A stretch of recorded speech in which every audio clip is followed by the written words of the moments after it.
3, 2, 1. Oh, this hand. No, the headphones are getting in the way. I don't remember this at all. Okay, here we go again. Oh shit. Here we go again. This is fine. Dude, how do you do the horse thing? I don't get it. I literally do not get it. Like, I genuinely don't understand.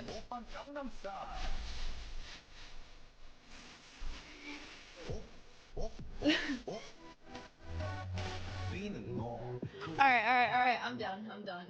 Oh my god! That was awesome! That was so scary. You did it! Okay, thank you. It was calm for like a brief second. Right. Oh, that's really brief second. And you got the dragon's breath. Okay, thank you so much. What do you get when you jingle Santa's balls? Jingle balls, obviously. A white Christmas. I don't get it. Okay. Are you implying that Santa's balls are white? No, don't worry about it. Don't worry about it. What if he tans nude at the beach? How do you know? Maybe he's black from the waist down. How do you know what color Santa's balls are? Oh my god. Okay, don't worry about it. Let's go play our London only match. You should never tell me a dirty joke. I don't like, it's 2023. We shouldn't imply what color Santa's balls are. Oh, yeah, Okay. that's what we were, yeah. Is that not the joke? I'm might get that 21 one. years old. I want to get the joke. Can you tell me the joke, please? What's a chess player's favorite TV show? What?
Hello and welcome everyone to day 4 of the Botez Chess Camp. This is Dena versus Nemo.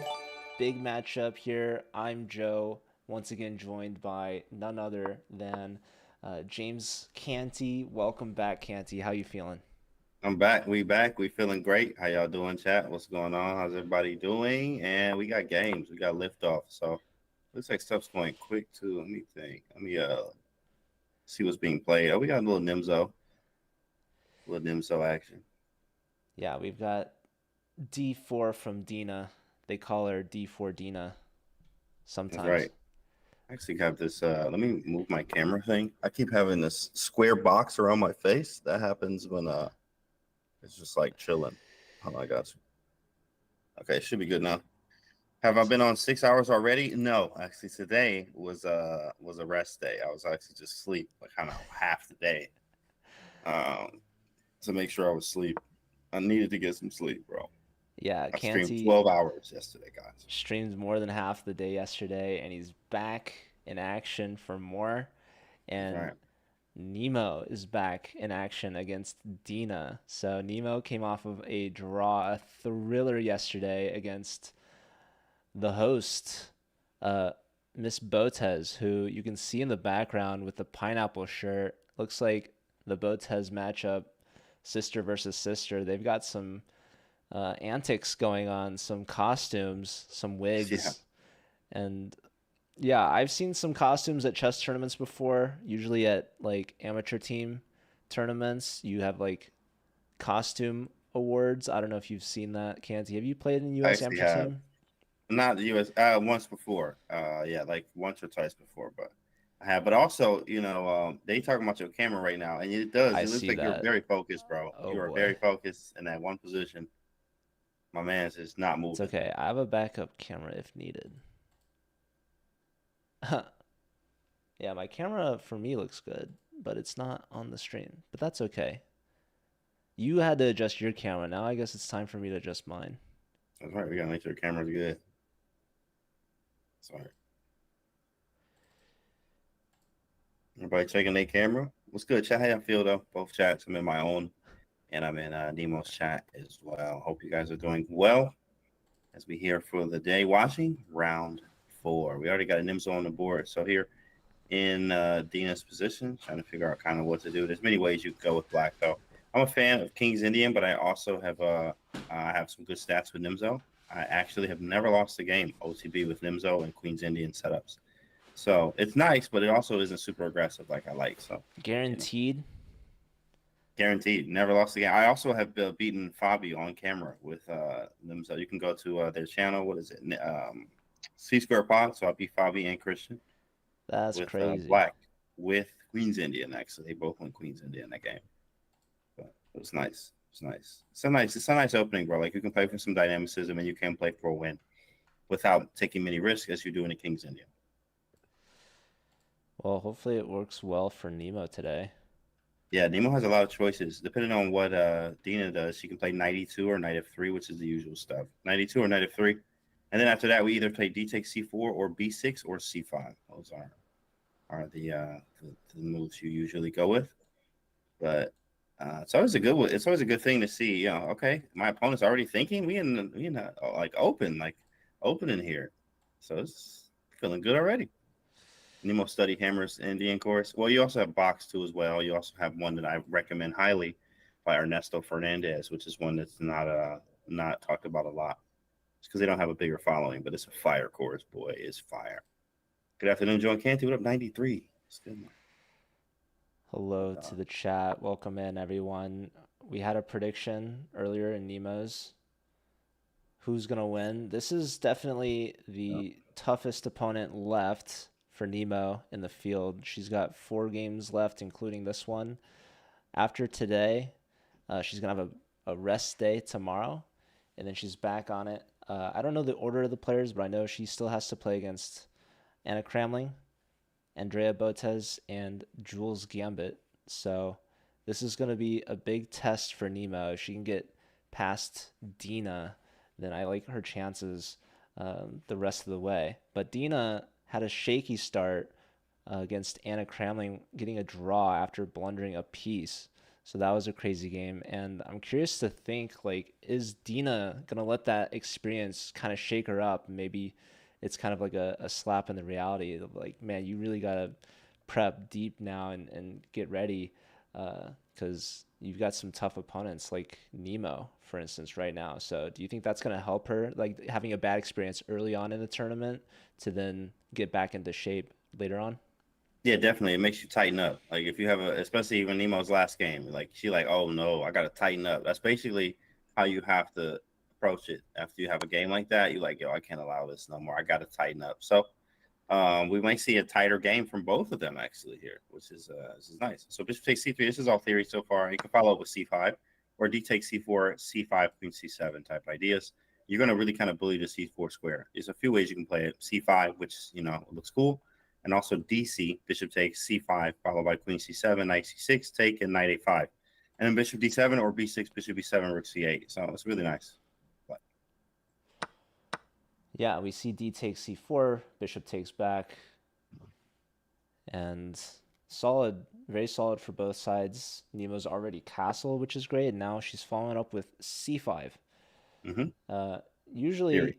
I feel like with the bishop on, you play c5 or the knight already on d7. Instead, she's just going straight for it, and the point is white's not going to take because your structure is going to be torn aside, and you don't need the c5 square covered directly. You have queen to a5, targeting both the c pawns after that. So this is nice play from Nemo here, and both players still seem to be very much in prep. Absolutely. I mean, it's going to be some type of middle game that we're looking for. It's maybe some sharp play later on, but of course, black can do things like bishop b6, bishop b7, knight d7, play e5 at some point, rook d8. So pretty easy. Knight e2, all natural stuff. Knight e2 played, and I know you mentioned bishop d7 a few times. I'm wondering if you would go from d7 to c6, or would you rather play something like b6 and fianchetto on b7? Definitely the b6 option, because I do want to provoke some type of f3 probably later, so that I can make the center a little bit lighter or a little bit easier for us to kind of deal with. B6, bishop b7, queen c7, knight can go to c6 and then over to a5. We can take on d4 and put a knight on c4 in many cases. So looks pretty good for black. I actually do like these positions with black. I just know I've studied a lot of Nemso theory, Queen's Indian theory. So it's good. It's always good stuff.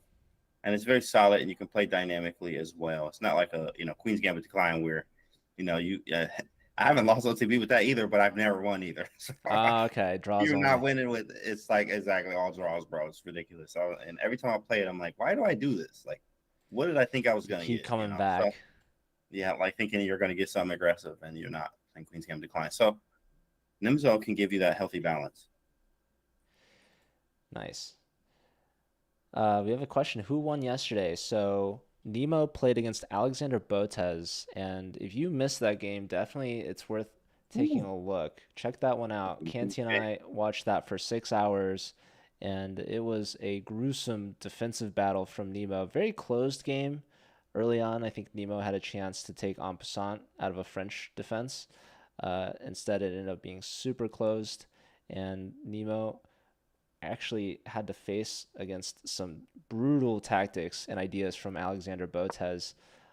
There was a knight b4 sacrifice that had to be accepted, and great position for Botez. Ended up blundering back the advantage. I think it was over 6.5 point eval for Alex, and Nemo was able to find a defense, bring it back even multiple times. So it ended in a draw. Yeah, it was a draw after all of that. It was crazy. It was almost like it was staged because there was so much going on. It was ups and downs, which ended up being a draw in the end. So that was a very fun game and very nice, and resources. Nemo fought her way into that draw. So it was good to see. See, when you have those type of games, you can, breathe and then start to come back and play, a little bit stronger and tighter in the next game, just paying more attention. Games like that will shake you up and say, all right, cool, I can't let that happen again. So you really are on your P's and Q's, dotting your I's and T's there. So being ready. Bishop back to D3. This is Syria. I'm going to actually check the file real quick. I'm actually about to check my file just to see. I can't remember what did they want here. I'm going to check the file right now because I'm curious. Let me go. Check the file. That was Jules Gambit walking in the back. Julesy. Let me do this real quick. Lots of pink that she's wearing. What's up, Endercasts? Welcome back. You missed the end. Yeah, it was looking very dire for Nemo. I am surprised that Botez didn't put it away. There was a moment where she could have queened one of her two pawns.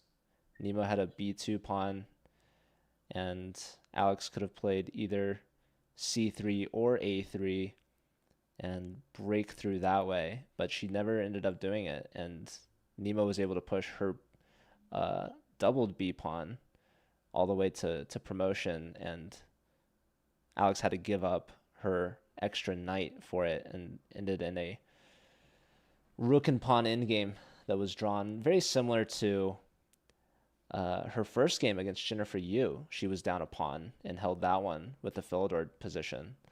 So yeah, Nemo's proven she knows her rook and pawn endgame draws, and we're hoping that this one ends up going into Nemo's favor. We're pretty far off from the endgame, of course, but Nemo is thinking here.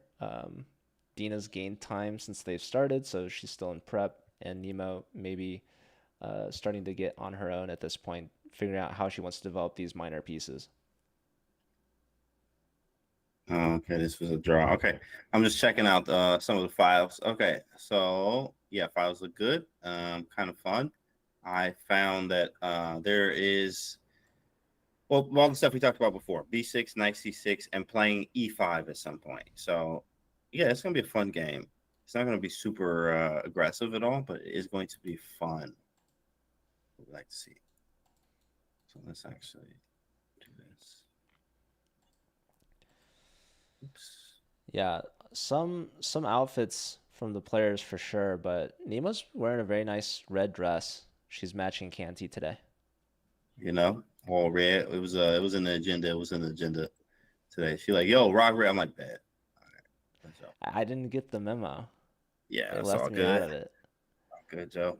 It's all good, Joe. I need to get my COE merch. Look, Canty's rocking the mug. Yeah, it's a Elo in every sip. Elo in every sip, guys. Plus one Elo? Plus 100, actually. Plus 100 per sip. No wonder Canty's a Jedi. On the Elo per sip, but Elo is so separately. We do like to say that. Elo is so separately. Be careful. So it doesn't come with the mug. Yeah. Okay. Definitely. Okay. Yeah. What's up, Gerbs? Yeah, I didn't get the memo. I'm sorry, man. Shout out to Gerbs on site. What's up, Gerbs? I don't own much red, actually, to be honest. I'm wearing blue right now. All good. Got the neutral color. We're wearing the fire today. We're just trying to be on fire, be hype and ready for whatever happens.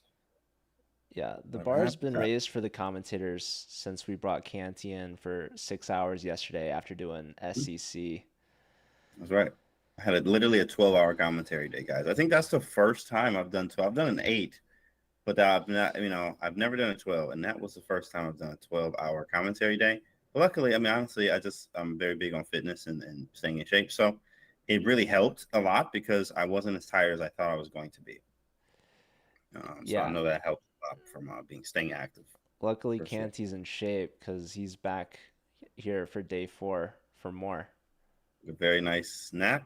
Slept like 10 hours. It was so nice. Most commentators, they would need a full rest day after that. But yeah, it was so nice. Achievement unlocked. There you go. Agent Smith, thanks for the follow. Yeah, shout out to Canty. So Nemo is in her first major think here, and bishop to d3. This is the second time actually that Dina's played this move. So the bishop has moved 3 times. Usually they say you don't want to move a piece twice. Well, Dina's sticking to that rule by moving it 3 times. So maybe Nemo a little less sure how to react to this. And you know what? One thing about it is there's a what book is that? Chess Fundamentals by Jose Raul Capablanca, third world champion, has this book called Chess Fundamentals first. But it's a great book. He says in it you should refrain from moving a piece multiple times in the opening. Refrain doesn't mean like never ever do, but you should, just refrain from doing it. But there is exceptions. An exception is kind of like, if black were developing a lot, then that would be an error. But because black still has many pieces on the back rank, bishop d3 is fine. Even making another move, bishop c2. Now, after that, you probably need to start developing more pieces. But if black was more developed, bishop, moving the bishop multiple times would really have maybe some consequences to it. But for now, it's totally fine so far, because we still need to develop our pieces, knight c6, b6, etc. All right, b6 on the board, getting ready to castle. There we go.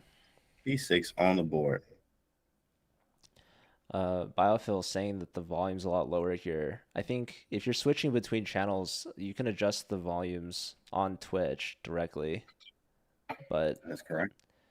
Yeah, it looks like Dina's back in time to see Nemo's made her move, and Dina also has a mug, although I don't think it's a COE mug. Now we're going to have to send that one out to her.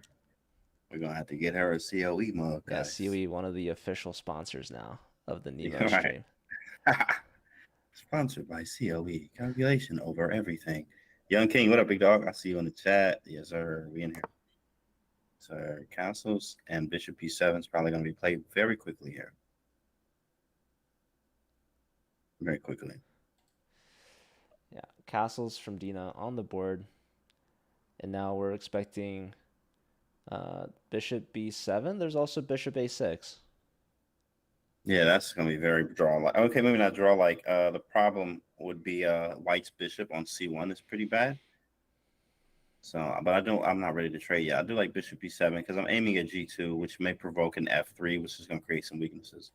Give her some COE. Exactly, Young King. We're going to work on that, sir. We're going to work on it. Sending it to the next Votez Invitational. Right, yeah. COE swag for all the ladies. Putting it in their gift bags.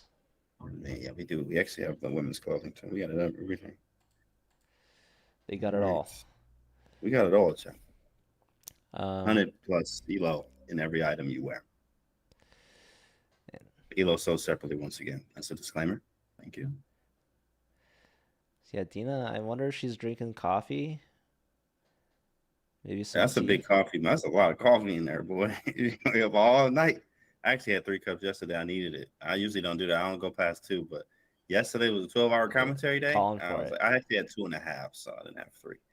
So 2 max usually for me, but I was like, nah, I need that extra half. Definitely needed that. If I buy 5 items, you'll increase to 600. There you go. That's what I'm talking about, man, Jay. See, you know what I mean? Now you're on to something. You get 5 items, you'll be 600. I mean, I like that. You get that stack bonus for the ELO. I don't know if the players have a table. I think Dina put the mug on the floor, maybe. Yeah, maybe the table is a little small to be putting the I even see the mugs over there. Actually, yeah, I see. Yeah, the vote says that. Yeah, it's a small table. Yeah. Why are you doing that? A mini table for their table. Yeah. Makes sense. Also, you don't want to be spilling your drink over your board and your notation and the clock, and there's a lot of wires all there, so. Yeah, that could be really bad. Yeah, I'm glad the Votez is, they've been notorious for spilling everything all the time, so it's good they have a separate table. Hey, no, at least they know, know thyself, you know what I mean? Exactly. Know thyself there. What's up, Proving Facts? Hello, Sad Boy. Welcome. Oh, what's good, man? We got all the fans tuning in. It's an earlier round than we're used to. Usually they start around 3 o'clock Pacific. So we're about, an hour and a half early today. So it'll be nice. The players will get out a little earlier. Canty's going to get out a little earlier. Yes. Ending Let's go. around midnight yesterday. Yeah, it was like, so we're going to be, we'll be streaming the regular time. We still going to clock some hours because we got to do the night stream. So if we're done around 8ish, 9ish, perfect. That'd be great timing. We're gonna crank up on Twitch, then we're gonna move over to Kick.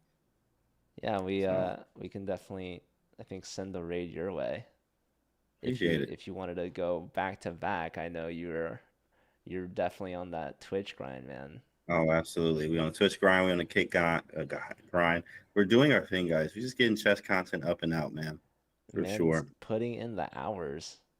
And the hours. And he's on the socials. That's right. Check the socials, chat. If you haven't already, my Instagram is going crazy. My YouTube almost at 30K, so shout out to that. That's nice. I don't be posting the long form as much anymore. I'm doing behind the scenes work. I have another chessable course that I'm working on. My Jababa's still out. What else is coming? I have a collaboration course. I can't tell y'all what we're doing yet, but there's a collaboration course I'm doing.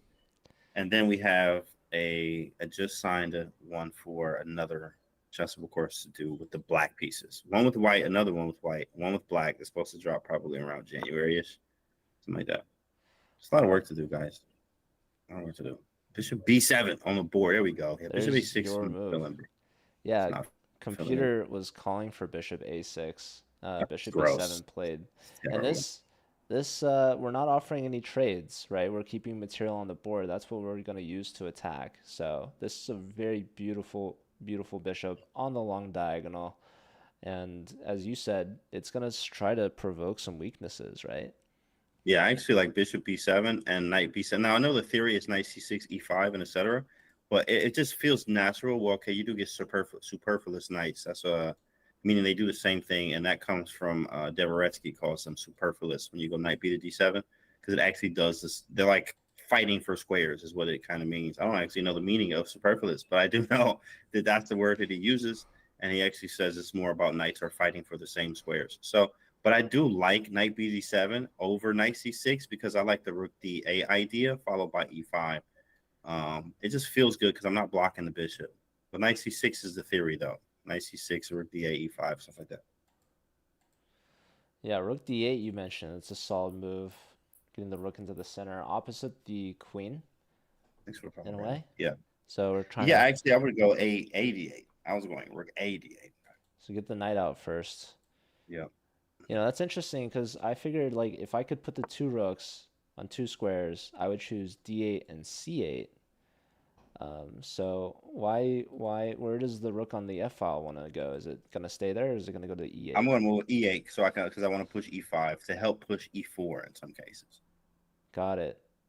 So I only want D and E, but I mean C file is good too. Like you have a very good point because there is a lot of things that happen on the C file, but that requires us opening the C file where white actually could be quite strong because the bishop on C1 moving to D2 or B2, and if we open the C file, then there's going to be a rook no matter what coming to the C file where we can't really stop that. So I know you said Knight C6 is kind of the theory here for Nemo, but what if we end the game early, start with Queen C6? Okay, Queen C6, and then hope she doesn't see the maiden one, guys. It's possible. It's happened before. Dina's going to take on C5. He's going to take on C5, Queen takes C2, checkmate, run around screaming in the playing hall. Canty and I going to go have a vacation early. Let's go. Come on, Nemo. Queen C6, maiden 2. Come on, Nemo. She won't see it. They probably say you need to rotate tonight. Yes, sir. I wonder what the look Dina would give Nemo if she played Queen C6. Queen C6 and stare at him real uncomfortably. Dina might already be staring. Dina's got some killer looks, from some fierce eyes. She can get mad. Dina, I think, might be one of the most competitive people, maybe on the planet, but definitely in that room out of all these players. Yeah, we've done some content on YouTube where I won some games against her, and she was very angry. She was very mad. We also had a match too a long time ago. This may have been like 2018, maybe 2019. We had a match and I won the match, but it was online. We played I don't even remember how many games we played, but she was just impressed by the knowledge, and it was good though. It was very strong. She was very strong. It was very fun. We played it on stream a long time ago. Like, shout out to Dena. We've been streaming a long time here, guys, in the game. Dena is very ferocious. Dina's a legend. I've met her at chess boxing originally. Oh yeah, the chess boxing. Who did she fight? I forgot. Andrea, they're Oh, in that Andrea. Yeah, room. yeah. Yeah, that ended up technically at first it was a win from Dena on checkmate, but then upon review they saw that Andrea had actually knocked her out in the boxing round before. Yeah. It was a technical Uh, that yeah, she and I mean Andrea has a little bit more weight, like as in like she's like she has more size than Dina does, so it's different.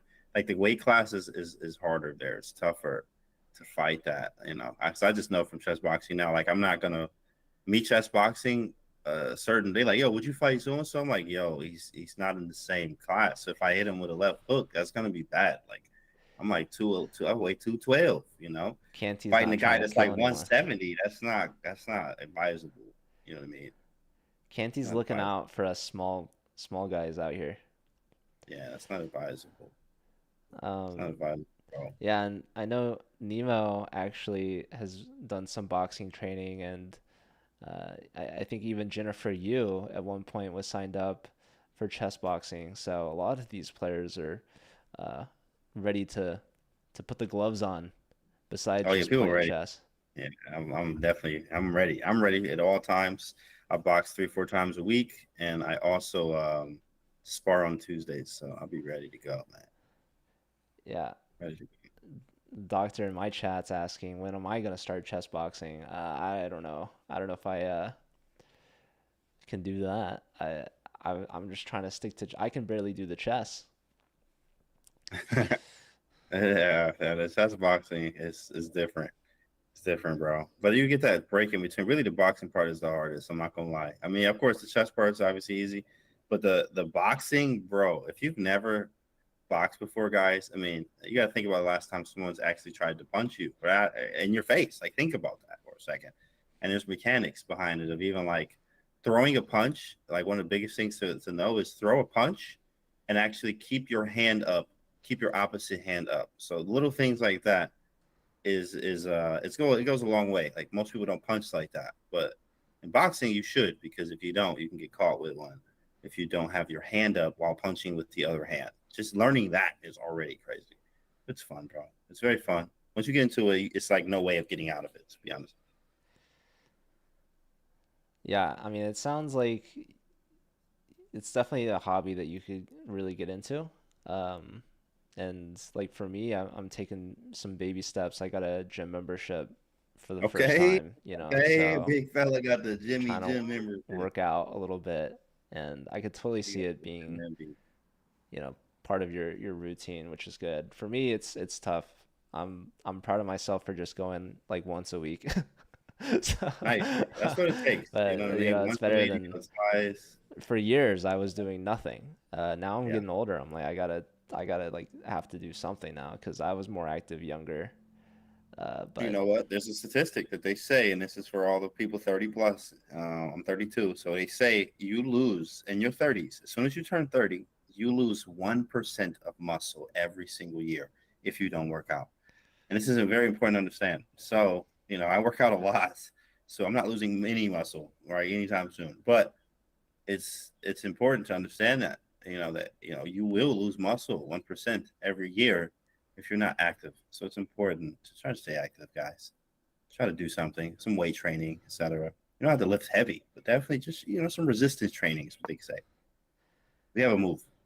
E5? Did she play E5? E5 early bird Ooh, E5 oh move. snap! Whoa, eval bar. You know what? I had a game like this where it kind of switched like this, and I didn't understand why. Oh, you know what? I bet you it's probably take an F4, because that's what happened. I had a game like this where I got in trouble, something like this. It may be something like takes F4, but let's see what happens.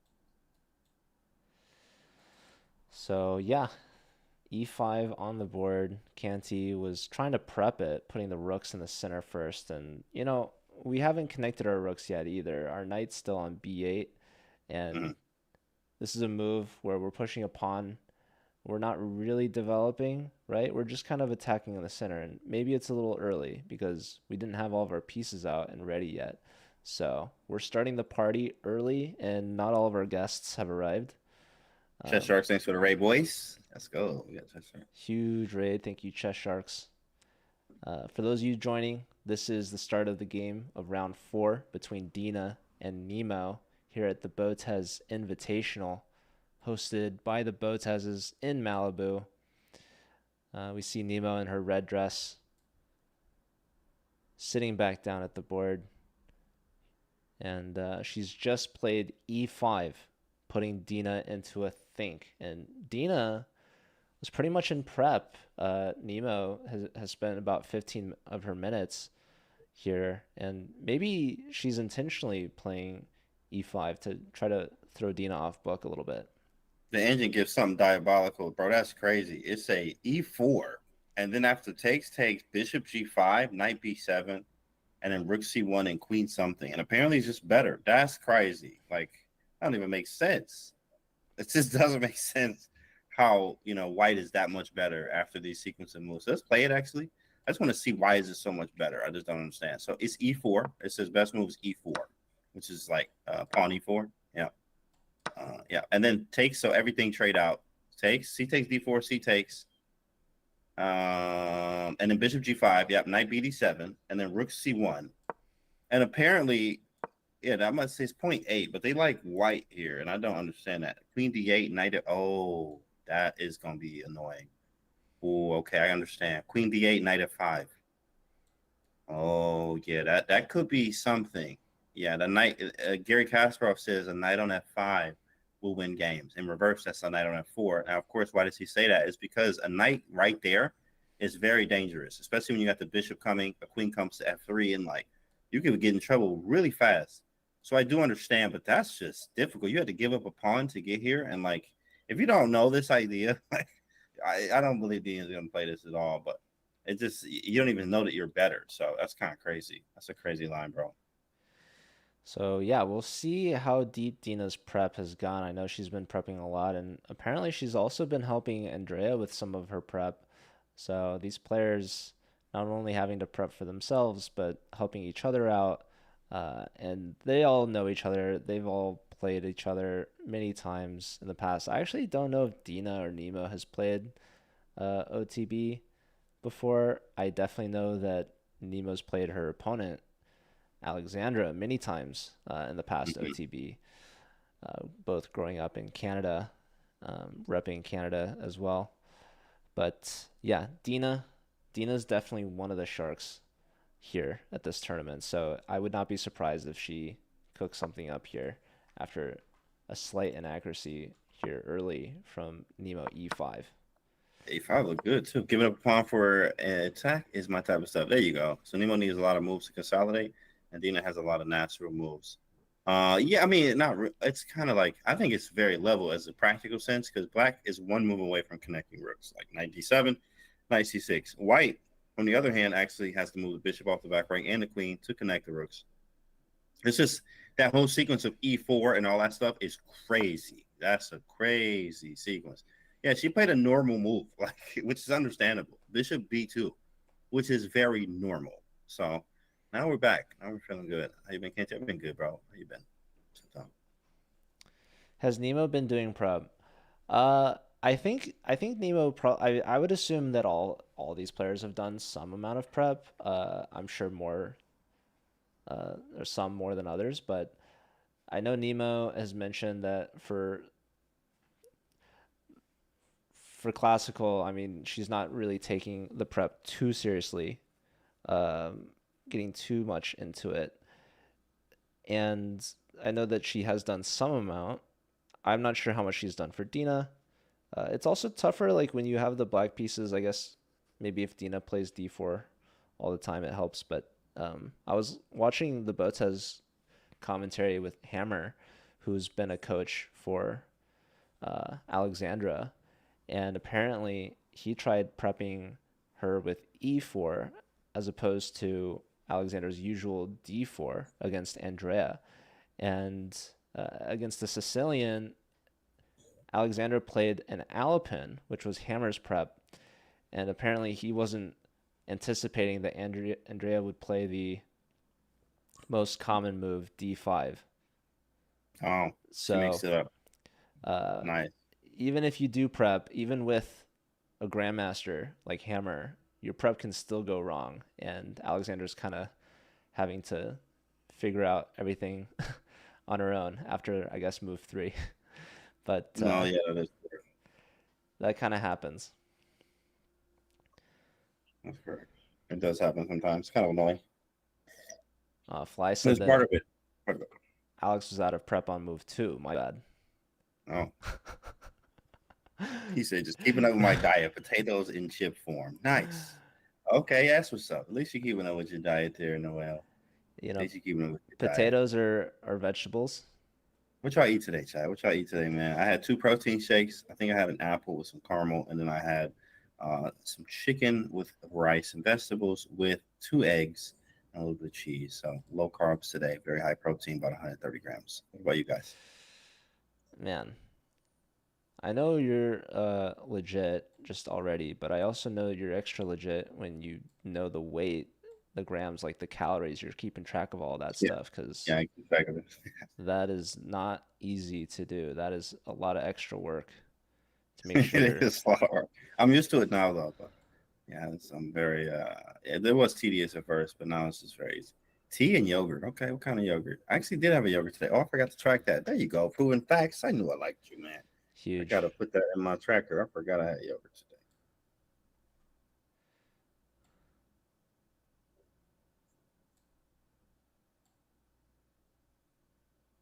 Gotta have some yogurt. So that put me at what? 140. 140 grams today.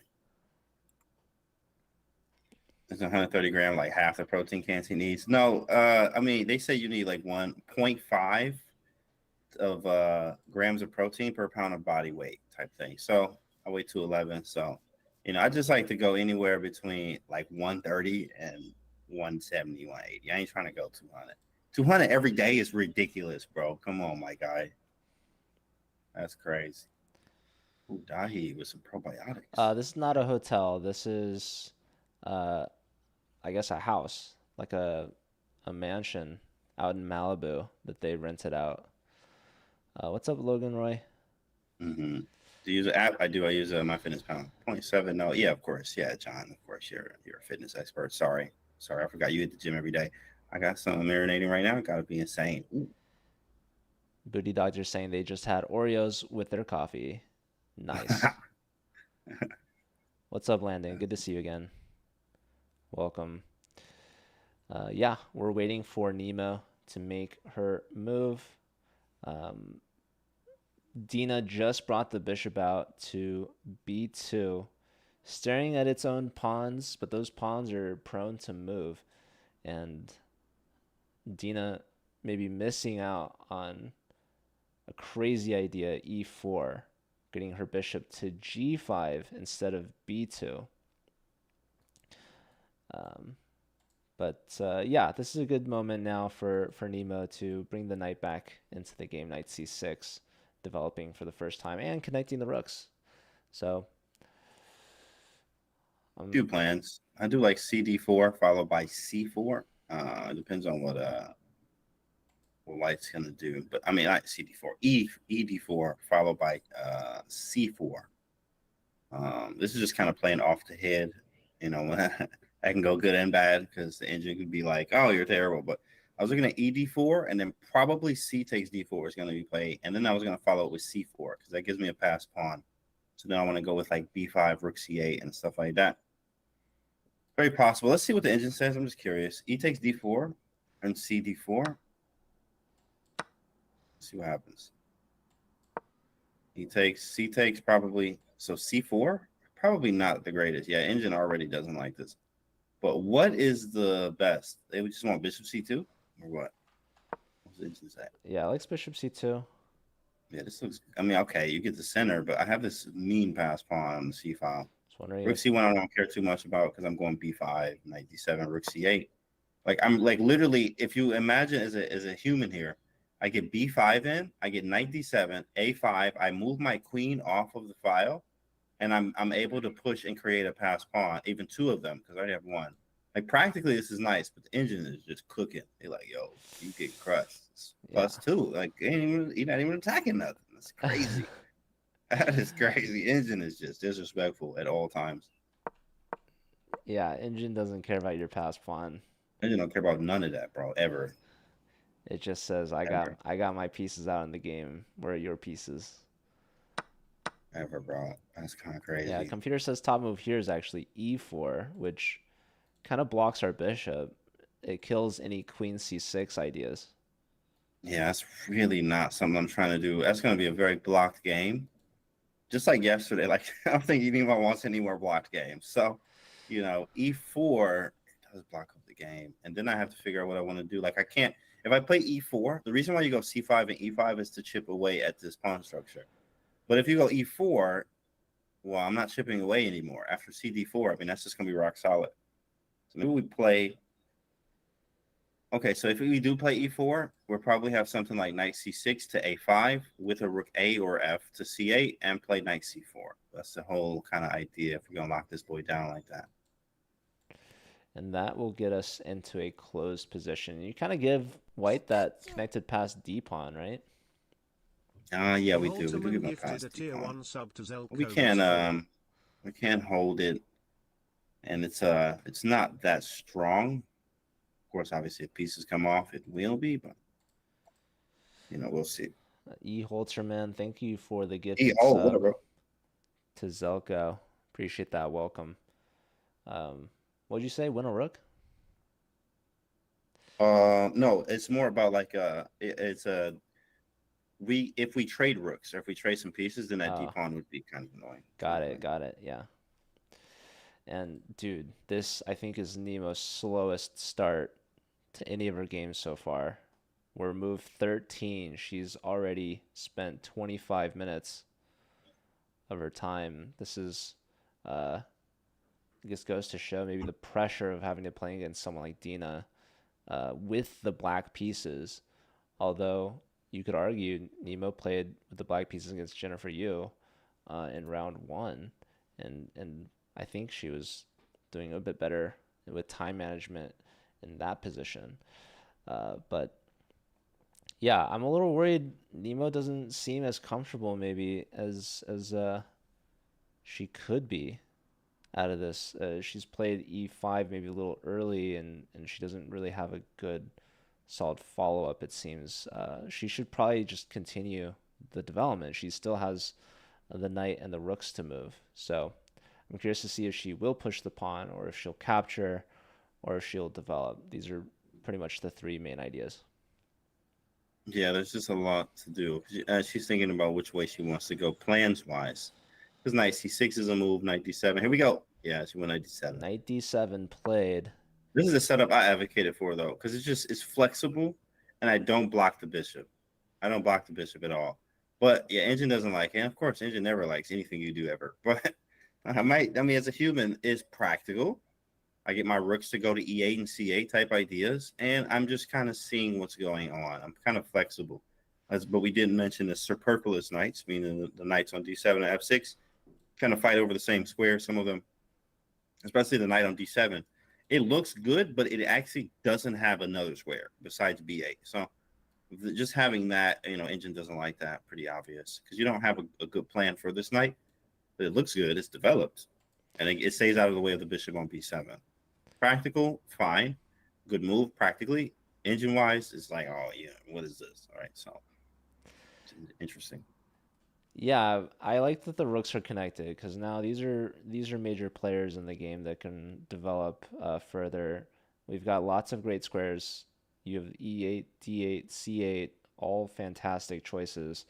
And I think Nemo, even though she has the black pieces, I would say she's a little bit ahead in development. White still has to lift the queen somewhere, although queen to like C2 or E2 makes a lot of sense. And then Nemo's plan should be a little simpler from there, just bringing the rooks in. So even though the knight maybe doesn't have many moves to go to, it is definitely supporting E5, C5. The thing is, Dena's probably just never going to take. She's going to leave that D pawn right where it is. Yeah, exactly. Is kind of leave it where it is. It's going to immediately activate the knights. So at some point, we have to figure out, are we going to trade everything on D4, but that's going to activate the bishop? So it's really a waiting game right now. and then there's going to be a whole plethora of plans as soon as someone, either trades, or if Nemo plays something like e4, well, then there's going to be a whole separate type of plans attached to that move e4. So it's really a waiting game. We might see rook e8, rook d8, rook c8, h6. Like all these are planned kind of small things that we're going to wait around and see. At some point, something is going to happen, but that's going to take a while. Not like yesterday's while. I mean, it was so much maneuvering. Knights went to d1, to h1, everything won. It feel like the knight went to every square on the first rank. So, in yesterday's game. But here, it's not going to be a lot of that. At some point, something probably will happen because it's more of an open game. It's imbalances, meaning, the bishop pair versus not having the bishop pair, etc. Yeah, computer is calling once again e4 is a strong idea for Dena, but it's saying the top move is actually f3. Don't tell Big Feingold. Don't tell Feingold. Reason for that is to play e4. This is a common idea that you actually see in Queen's Gambit Decline. If you think about the QGD lines where they go bishop d3, knight e2 very fast with queen c2, you go f3 and you go e4 and you get a big center. That's just like automatic play. You play Queen's Gambit Decline, d4, c4, you play e3, bishop go to d3, knight e2, queen c2, knight goes to c3, and you play castles in f3, e4. It's very common that you play this in every QGD game, right? So same thing. It makes a lot of sense just to have a big center here, f3, e4, and White says I have a huge center. I can also play f4 a little later. We have a question. Which file would you like to control as black here, E or C file? Confused of which two bishops pointing at the black king. That's a great question. I mean, you can put one on both. Why we got to choose? Yeah, why one or the other? You do leave the D file out of it, but yeah, and these are definitely questions that Nemo's gonna have to figure out. I know Canty was calling for the E file. I was calling for the C file. And you can't have it all, unfortunately. So unless we promote a third rook, but that might be a while. Promote a rook, then bring it all the way back to the 8th rank, and then put it on the D, C, and E files. Get that trouble. You might put the queen on the D file, but yeah. Another question: why not push C4? So yeah, our C5 pawn pushing to C4. This is kind of what you were talking about. You mentioned this earlier. Like C4. You could create a passed pawn if you trade on d4 first, or if you go right away, you kind of are blocking White's c pawn, which kind of makes their dark square bishop kind of sad, but you're releasing this tension in the center, right? And this is the conversation between open positions and closed positions. When you push c4, you're limiting trades, and you're limiting the tension with the pawns being able to trade, and that limits in turn the mobility of your pieces, right? So one of the ideas that we're talking about, rook c8, you want that c file to open. When you push the c pawn, you keep things closed, and so your rook actually gets inhibited, and there's less space to work with, right? Yeah, absolutely. I mean, I have actually had a Grunfeld game where I pushed this pawn to c4 with a knight on a5, and then I had to like reroute it around. This was more of the early bishop c4 lines with knight e2. And you play bishop g4 followed by f3, but then knight a5, they sack on f7. You take on f1, queen go to d6, e6, and stuff like that. I know you're supposed to trade the queen on c4, but I just didn't want to do that because you're playing down a pawn, even though the structure is nice for you, but you're just kind of playing down a pawn. So I kind of went my own route. And after looking at the game afterwards, or with the engine, they're like, yeah, c4 is just bad because your pieces don't have a lot of room to breathe, particularly the knights, especially if it's on like c6. But in this case, it's on b7 or d7.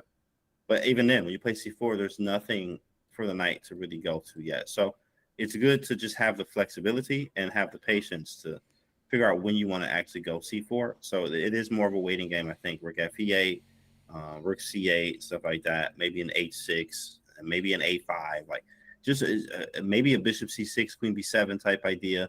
Maybe rook e8, knight f8. That's actually a nice idea too. Rook e8, knight f8, knight e6 to reroute the knight because it's so bad on d7. Yes, it's out, but again, it's superfluous, fighting for squares with the other knight, and it doesn't have anywhere to go. So playing rook e8, and you see this a lot in the e5 lines of what is it, Italian game. Also some Roy Lopez's rook e8, knight f8, and it goes to g or e6. Imagine the knight getting all the way to h4. That would be threatening some things with the g2 pawn. So it's very possible. It's a nice plan. Yeah, knight on d7 are maybe worst piece so far of the minor pieces. I would say probably before that, Nemo would move the rooks. Like, yeah, rook f8 is mandatory to reroute this knight on d7. But yeah, if you're pushing your pawns or trading, you're again kind of playing a little early with the pawns when your rooks haven't been maximized out yet. And I feel like you call this a waiting game, right? White has this d4 pawn that is just completely limiting this knight on d7. So that d pawn is public enemy number 1 right now. If you take it, you're just going to have it replaced with a new pawn. So that's why if we pass the pawn like c4, for example, the d4 pawn becomes even stronger. So we want to maintain this tension and also find a new home for our knight. So rook fe8. Once Dena makes her move, Dena is out of prep here, so she's kind of on her own. I'm thinking it makes a lot of sense to develop the queen and connect the rooks, but we mentioned obviously f3, we mentioned e4. So do you think Dena's going to bring the queen out? And if so, where to? There's a usual queen c2 type idea, just because it's aesthetically pleasing with the bishops and the queen, both all point towards the king side. So that is aesthetically pleasing for sure. There may be even aggressive intentions with like an f4. I feel like something's wrong with that. But f4, there's also even a potential knight f5 in some cases. So she's considering all of these because you don't go knight g3 for it to just sit there, right? So there is some possibilities of knight f5, doing some things like that. Maybe I go queen e2 to set things up. And she went rook c1. So develop more pieces here. Makes a lot of sense. Yep, she's bringing a piece on. The computer does not like this for one Ooh, of that's the a moves question suggested. mark move. Yeah. That is a question mark move. So rook to c1, very natural, right? Bring a rook to the center. I feel like black could also just play rook c8, and I think that's something that was deterring maybe queen c2 from Dena, was maybe something like rook c8, because you're threatening to just kind of open up the c file, and white's going to be on a pin. So rook here first, and the computer doesn't like that. It says the top recommendation is this c4 idea to close things. And Wow, yeah, so probably c4, e4. But yeah, that's gonna be it's gonna be a hard game to figure things out for later. I mean, it's gonna be a slow game if that happens, like c4 and e4, which literally clamps down on everything, which is gonna try to force a f3. So you maybe play rook e8 in that case. c4 is really hard to play because it's not something that's very common in these structures. Usually, generally speaking, c4 is like bad, but obviously in this case it's different because it's playing off of white's move. Rook c1, and when you play c4, not only you're stopping the rook on c1, like it's just pointless there. The bishop on b2 is not even a piece. It doesn't even have a score. Okay, bishop a1, which is terrible. But c4 is not even cool. It doesn't even have it. Or bishop on b2 has no moves. And the bishop on d3, when we go c4, it's going to go probably to b1 just to keep that long diagonal. c4 is a good move. c4 is a good move. yeah, so we were mentioning all this tension that you want to keep, keeping the position open versus closed. After rook c1, this bishop has no way to get into the game if we were to play c4 and this idea e4, because our pawns are blockading the e pawn and the c pawn. So how would this bishop play, right? Right. Maybe there's an idea white could play a4 and get the bishop to a3. Oh, yeah, that's actually possible. But you know what's funny? Like if we play ec4 and b5 and a6, like, yeah, okay, the bishop gets to a3, but when I slide over to e8, it's just kind of hitting nothing on that diagonal. Like you can have I forgot, Jeremy Silman talked about this, having a very useful bishop that doesn't really do anything. It's like active but not useful or something like that. Because if the bishop gets on a3, it's not hitting anything on the diagonal at all, right? So, but she made a very human move. I mean, rook e8. Yeah, play rook e8. Remember, we said it's a waiting game. Like, these are all moves we talked about before. She's not really thinking, just put the rook on e8, put another one on c8, and, like, you can twiddle your thumbs and make moves here and just wait. The computer's playing a different game, man. It says rook c1, question mark, rook e8, x. Like, these are definitely moves that I would be playing. And, I mean, obviously, Stockfish is better than me, but both these players are very strong. They're very human, of course, and putting rooks into the center, that is just what you do.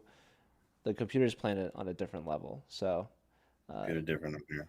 c4 is not something that we're going to expect to see from Nemo. And next, we have knight f8 is a great option. We have rook to either c8 or d8. Lots of moves here. And Canty mentioned this. Knight put it on d7 just keeps us really flexible, right? Knight on c6, we're blocking our bishop. So very much in the game here. And I'm actually thinking Dena is now spending a decent amount of time. So even though she's still up on the clock, she's very much out of prep.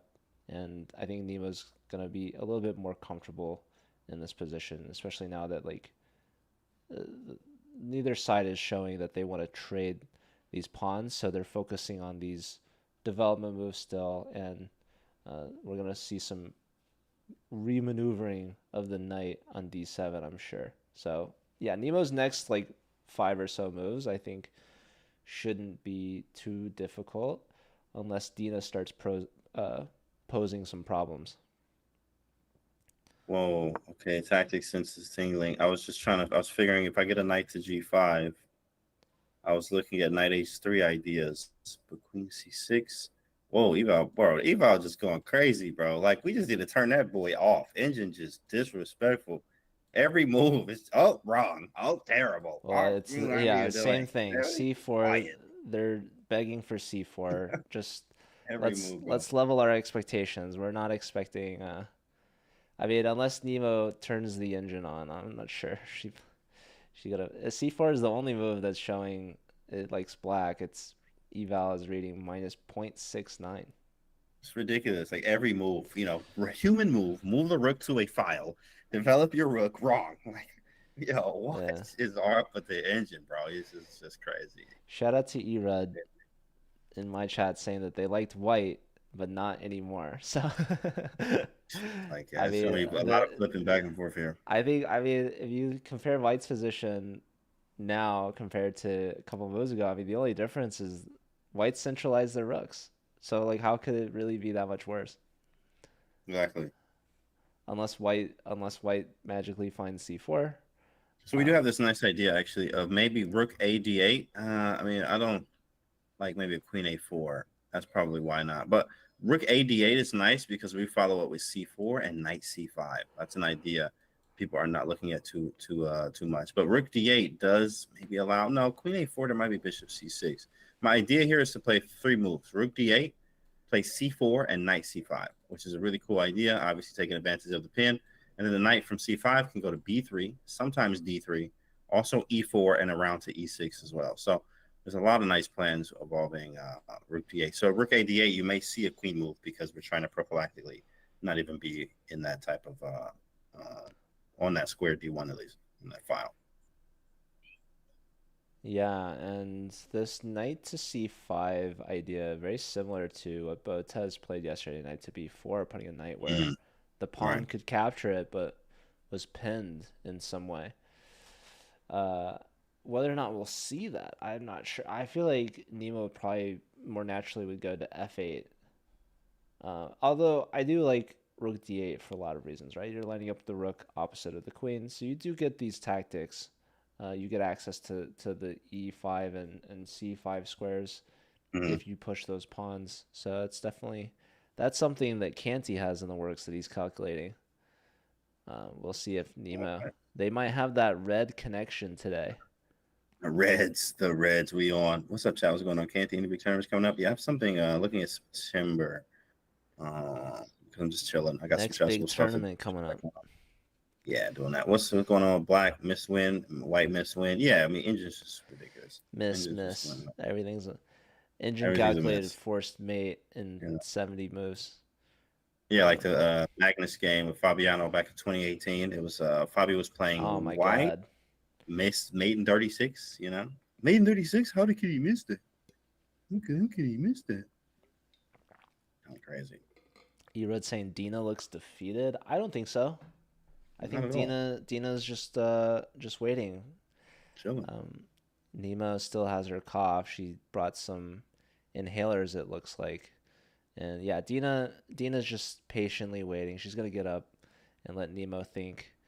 Um, I think you can definitely see when Dina feels defeated. This is not a defeated Dina look. This is very much still in control Dina. Dina that's up on the clock, and she's looking at the other games. That's a sign of someone that's I think comfortable. Exactly. I mean, usually only kids do that. Like when kids are losing, like I remember I was beating, playing some kids, and I always make it a feat of mine to, play my best game and beat the kids, right? But which I'm very successful at. But when you do that, I've had most times when you're losing, you're not getting up, right? But kids don't care. They just like, I was beating one kid, and I'm like, bro, he's losing. Why is he getting up, walking out, looking at the other games? But you don't do that when you're losing generally. I guess as an adult, you don't generally go look at other games. So she's chilling, But it's also a very chill game so far. Practically speaking, there's really not a lot going on yet. As we talked about before, it's more of a waiting game. In probably 4 moves, something's gonna pop off, where something's gonna happen because all the pieces will be ready for action. You need to deploy all the troops and be ready for action. So rook AC8, rook D8, maybe H6, maybe even in some cases H5. Well, there you go. You got to move. She's playing E4.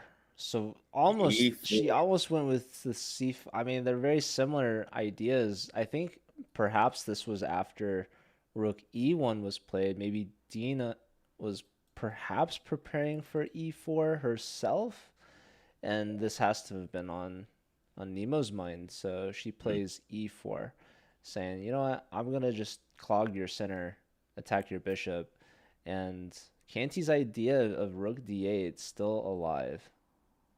Yeah, now you can move the bishop, rook. Oh man, there's some cases like we love doing tactics. So depending on where this bishop goes, rook AD8, knight E5, and knight F3. Believe it or not, like if we get a bunch of let's go bishop B1. Let's just throw some moves in here. So bishop B1, right?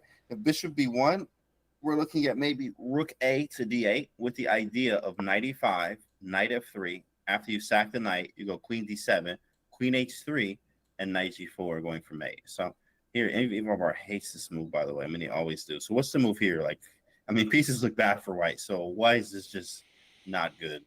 It wants C4 to open up for the C4. bishop, and that's Okay, I why. go 95. What happens on 95 after C4? Are they going to take it? They probably get some pieces out of that. Are they sacking the queen or no? No, queen move. C4, 95, what happens? Queen E2. Queen E2? Oh, because you're going back Sack. to F1. Wow. Knight, nothing. Knight F3 doesn't work. Takes, he goes queen like D3. Queen F. Oh, just Queen D3. Jesus. You also have Queen F1, right? But it doesn't work here. Yeah, that's crazy. Knight G4, yeah, it's too much. Queen D7 is too slow. Too much. Yeah, he goes Queen F1.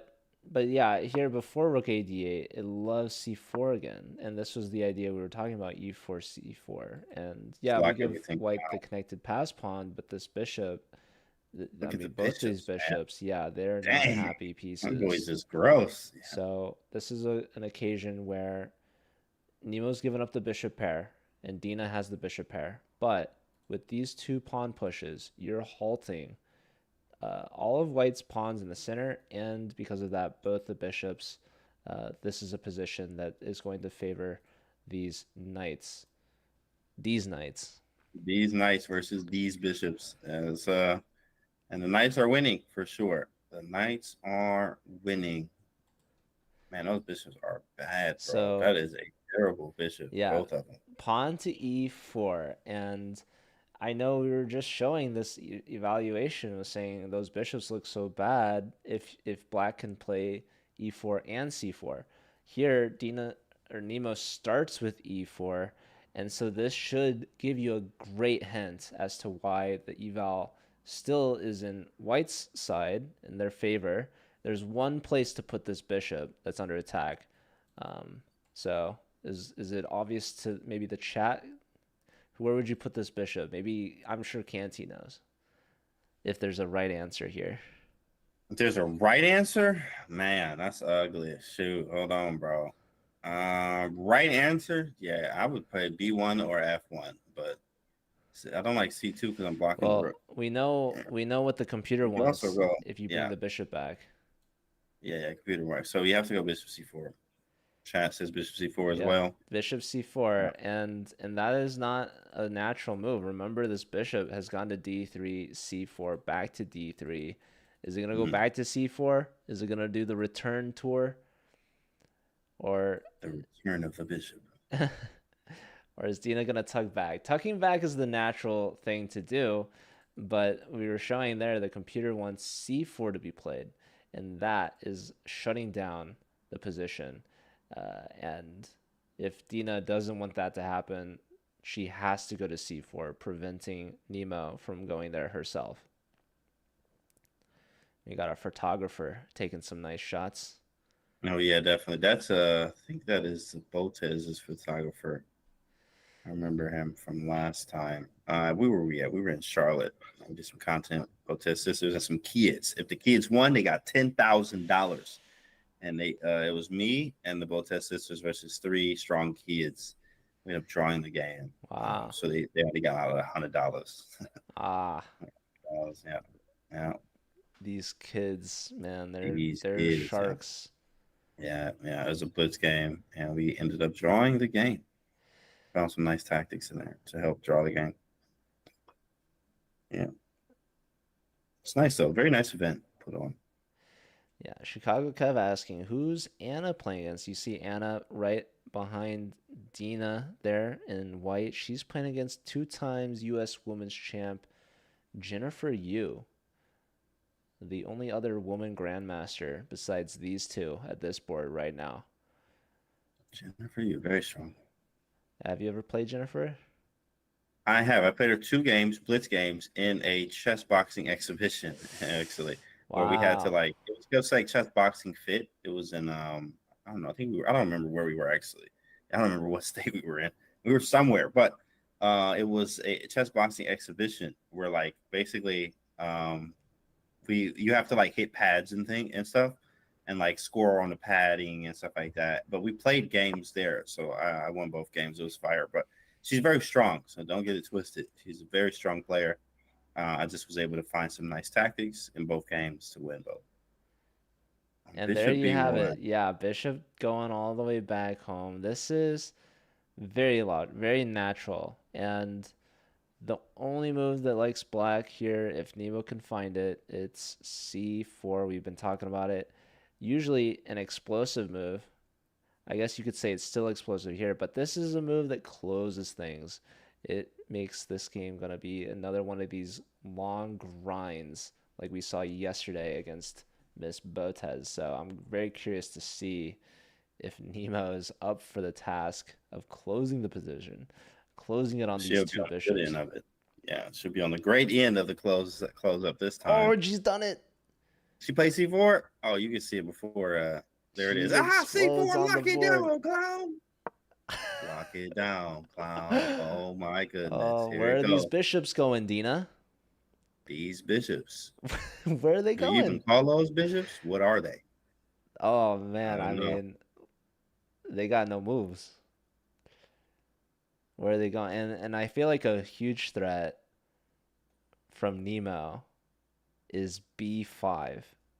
Because the best move right now for white is A4. The only way that this bishop can have any resemblance of a fully functioning bishop, because right now that bishop is a pawn.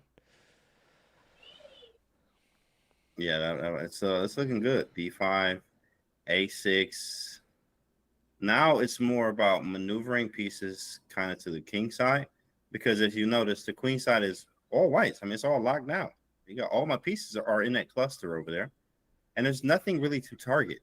So we have to try to maneuver to the king side.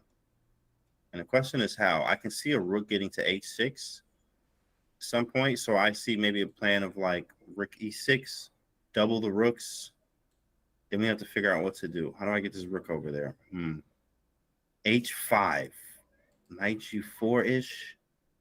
Something's there for sure. Yeah, we cooking there because you can't even move the knight if I go h5 there. And if it takes rook e6, yeah, so that's a nice plan. Rook e6, double the rooks, play h5, and then knight g4. Oh my goodness, there's so many tactics. Let me show you this. So rook, what does white do first off? I don't even know. What do you even do? Okay, maybe there's an h3.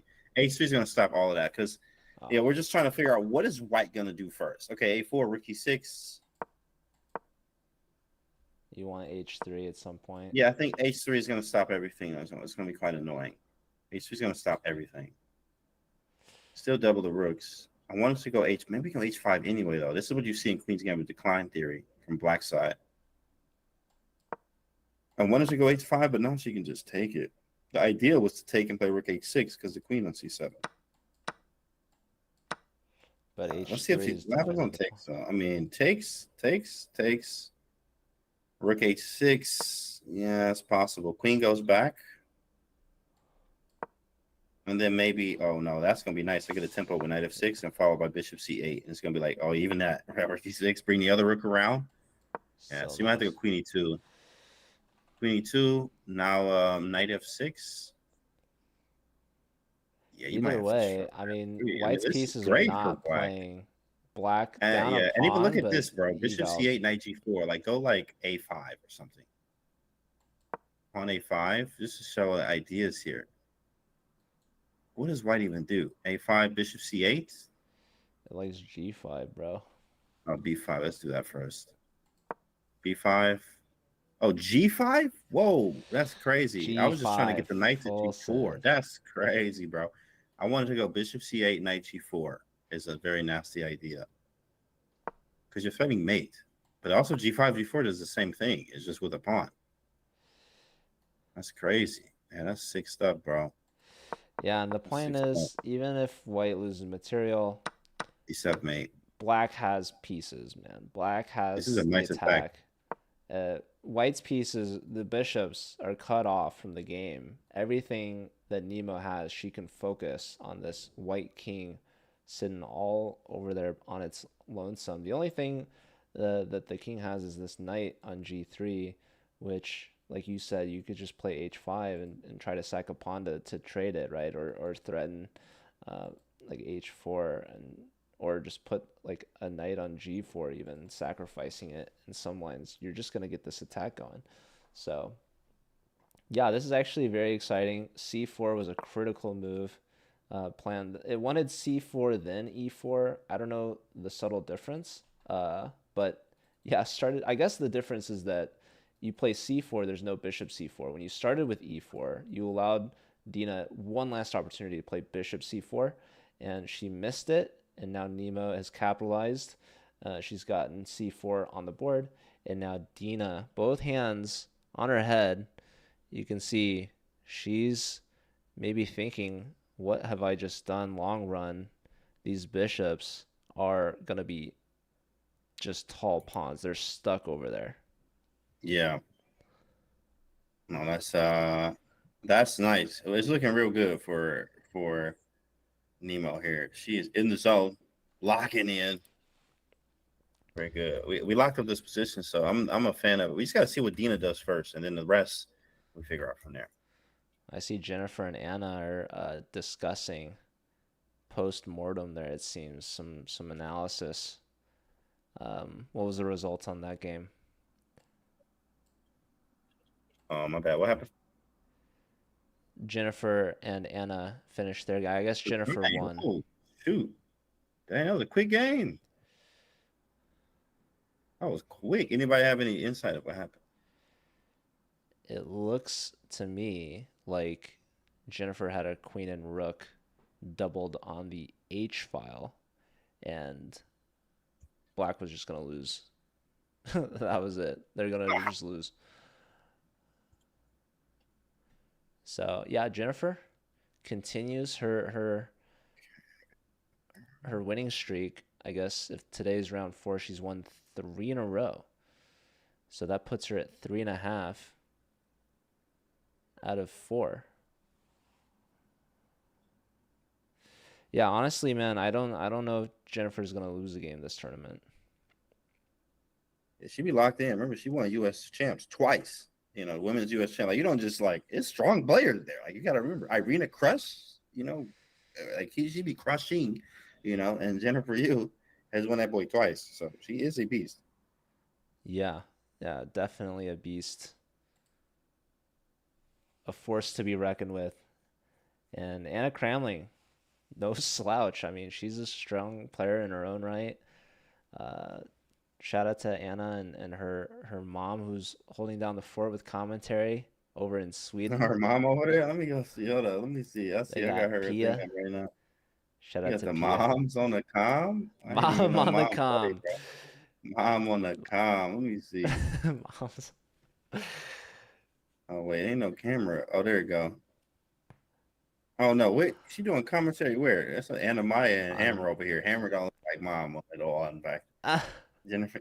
It's on the Anna's personal channel. Oh, Anna's channel. I thought it Yeah. was Jennifer Yu. Oh, okay. Yeah, Anna over here. Okay, Pia. Yeah, she a beast out here, bro. Don't sleep on Pia. She will swing. Pia would win this tournament. Yeah, Pia got that work, bro. She is an aggressive player as well. Like, she is aggressive.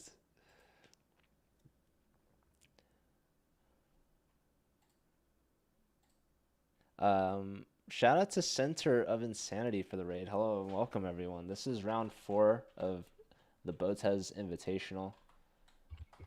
Nemo with the black pieces playing against Dena, the Boulder Belenkaya. The Boulder. What I think she calls herself. I heard actually not the Boulder, the Bulldozer. I think. Oh, why would she call herself the Boulder? I mean, cool. Hey, you know what? I'm thinking of Avatar, maybe. Yeah, they call me the Boulder, bro. What? No, Dena probably has a lot of nicknames, but Dena's great. Dena's not liking her bishops though. Look at the time. Remember she was up like 15 minutes. Where has all the time gone? It's gone away along with the bishop. She took that bishop bag. She wasn't thinking, man, because C4 hits and it hits hard. Dena the Earthbender. Ah, man. It's funny. Yeah, that C4 move definitely has her little tense here. Definitely tense. Because if you start looking around for moves, you literally are like when you know, a lot of times when you're playing chess, especially OTB as well, and you're like, all right, cool. Oh, you see their move, and then you start calculating, and then you keep calculating. And then you start realizing, oh, this ain't that good at all. Like, this is not good. So then you have to figure out, what do you do? What's my plan? F3, not good. Why would you, damage a king side structure like that? Queen E2 doesn't really do anything. My bishops look bad. If I go Queen E2 with a bishop A4 idea, trying to take the C4 pawn, easily defended. But bishop D5, rook C8, or B5. The position is actually, practically speaking, very bad from White's standpoint. That's actually flipped the board. Sometimes it's even good to see how it looks from White's standpoint, to see what is your actual plan. And then you look and you say, all right, cool. Let me see, what do I have? Can't take my bishop on, man. I mean, even looking at it now, that bishop on B2 looks worse when you're playing from White side. So, like, on Black side, it looks bad. But then when you flip the board, you're like, oh, this bishop is diabolically terrible. What do I do, bro? Jeez. This is dude, C4 diabol. I think F3 is going to be a necessity here coming soon. You see, it looks like there's a fly that got into the playing hall. Nemo swatting it back. We need some pest control to get rid of these flies. But Nemo has done some good control to get rid of these bishops. These bees are no longer buzzing. These buzzers. Yeah, this is really bad, bro. I'm not even gonna lie. From a practical standpoint, you obviously still have chess left, And I mean, I've came back from terrible positions OTB and be like, how did I get there? I don't know how. Let's never get there again. But man, this isn't good. This isn't good. I was playing Canty OTB Blitz up in Yes, Sacramento, and we did. I was We did. I was losing pretty much every game, and then one We game I did. had my chance. I was crushing, Yeah. and I played some inaccurate moves. My attack slowly dwindled, and the Jedi came back with his tricks. I couldn't believe it. Yeah, I'm a trickster. Absolutely. I'm a very my game nowadays, like Danya is an influence, Faruja, Hikaru. So my style of play resembles a lot of them. Very strong, tactical all the time, looking for chances literally all the time. You know what I mean? That type of stuff. So Ooh, there you Rook go. Strategy gaming. C2 played, and she wants to get the bishop back to C1, maybe. To maybe prep F3, something like that. Try to prep this F3 push. Honestly, that might be her best bet. Bishop C1, play F3, and then play E4 at some point. And it's risky. But I mean, what else do I have? Like, Yeah, temporarily blocking on the bishop even further. But yeah, in the meantime, Nemo still has her usual game plan. Rook A D8, Rook E6, B5, right? If we want to stop A4. So lots of great choices here. Nemo's basically evened up the clock, which is exactly what you want to see after that opening that went in Dina's favor in terms of time management. So yeah, great play here from Nemo. E4 and C4, not quite in the right order, but Dina missed her chance to get out of this net with bishop C4. Instead, bring the bishop back, and now Dina has some maneuvering. She's got a hole that she's got to dig herself out of, and she's starting with Rook C2. That's right. Nemo's been coughing like crazy. Yeah, it's a cold. It's tough having a cold when you're playing, but you eventually get over it. Obviously, take the right vitamins. Try to stay up in your health as much as possible. We wish her very well as well. Canty of A4, Rook A8, Bishop A3, Knight C5. Would you take the knight with the bishop? Yes, but I mean, you don't actually need to go Knight C5. You can go Knight E5, so you can go Knight D3 the other way. So you don't want to give that bishop anything to do at all. It's just a bad piece. Yeah, I think Nemo's saying it's asthma. Also, when you travel, the air is it's a lot drier in California than maybe what she's used to. Obviously, she used to live in LA, right? But sometimes it takes your body time to adjust. I know every time I go to Vegas, it gets so dry. I always feel like I have issues. Like I can feel it in my lips.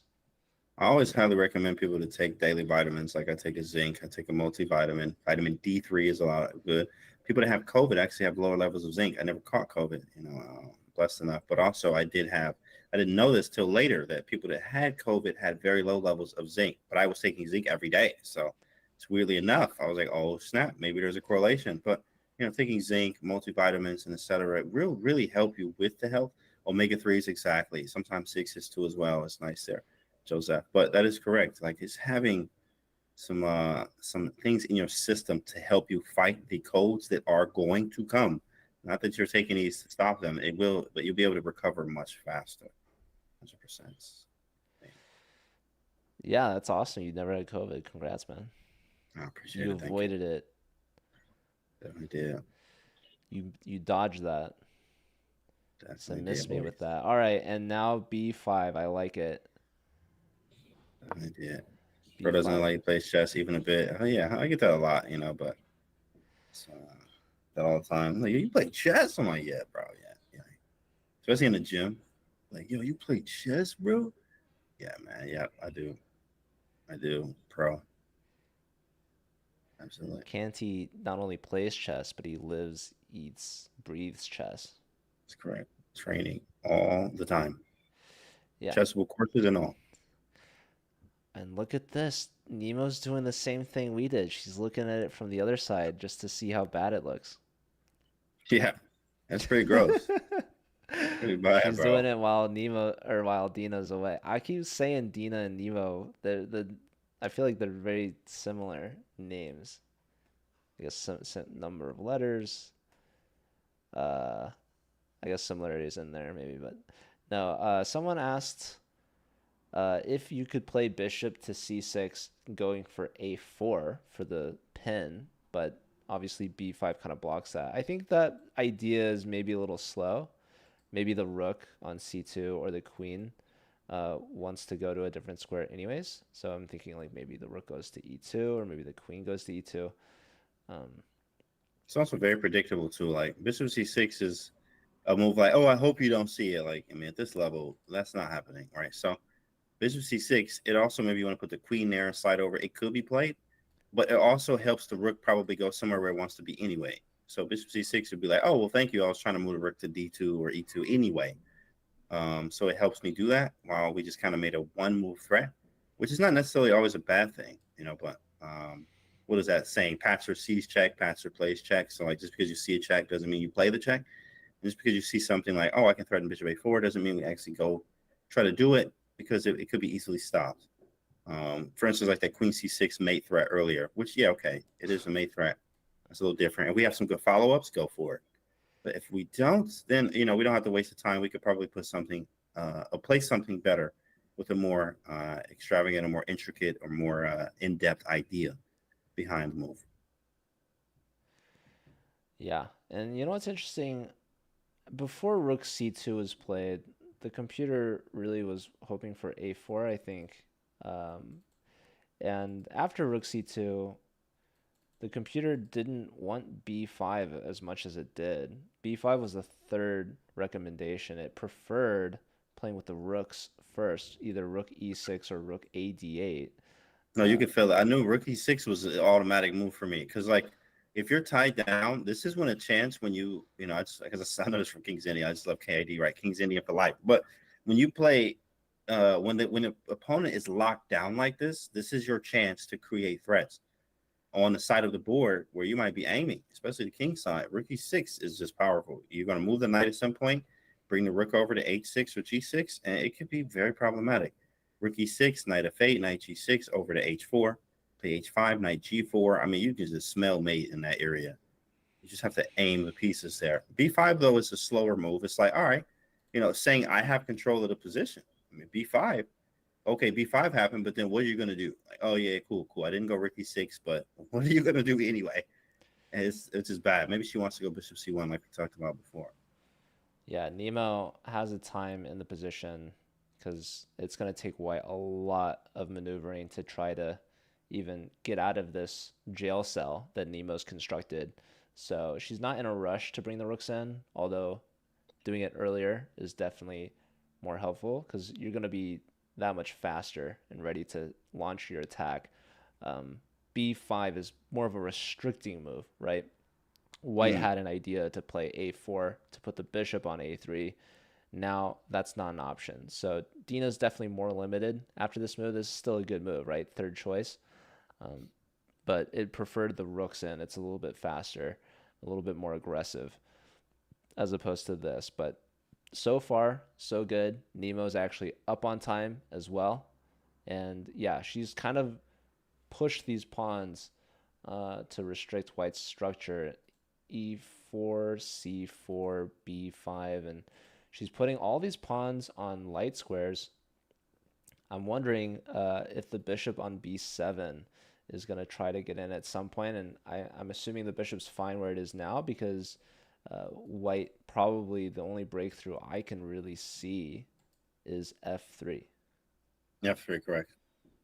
F3 is coming. And you know what? There's a book. I actually need to find it now. I said this yesterday and I forgot. I need to find it right now because I need to go through it again. I read so many chess books, bro. Either, what is it? Shoot, I need to remember the name. There it is. Yeah, Techniques of Positional Play. So I was going through this one. And what chapter is it in? I'll remember in a minute. Oh, it's chapter 1, actually. So let me delete the progress and go through this again. I have Chessable up at all times. My streak on Chessable is 1,730 days, guys. So whenever you add it up, that's a long time. But the book is called Techniques of Positional Play. And in chapter 1, he talks about basically restricting knights. And I have this idea of G6, H5. But this reminds me of immediately what I saw from that book. is when you see a knight on G3 like this, or even G6, a automatic response for you should be to restrict it at some point.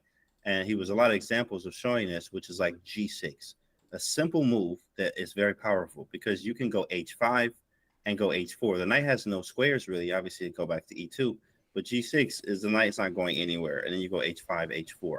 You could also go H5 first, and obviously give the pawn up, then go G6, and try to use the H file with a King G7, Rook H8 type idea, because especially if you sacrifice the pawn. But G6 is really strong because it restricts the knight. Then you go H5, and then you go H4, and you kind of pry open that whole side of the board. Imagine a G6, H5, H4, knight goes to E2 or F1. You go H3, make the light squares very weak, put the bishop back on C8, move the knight to F8, and go bishop G4.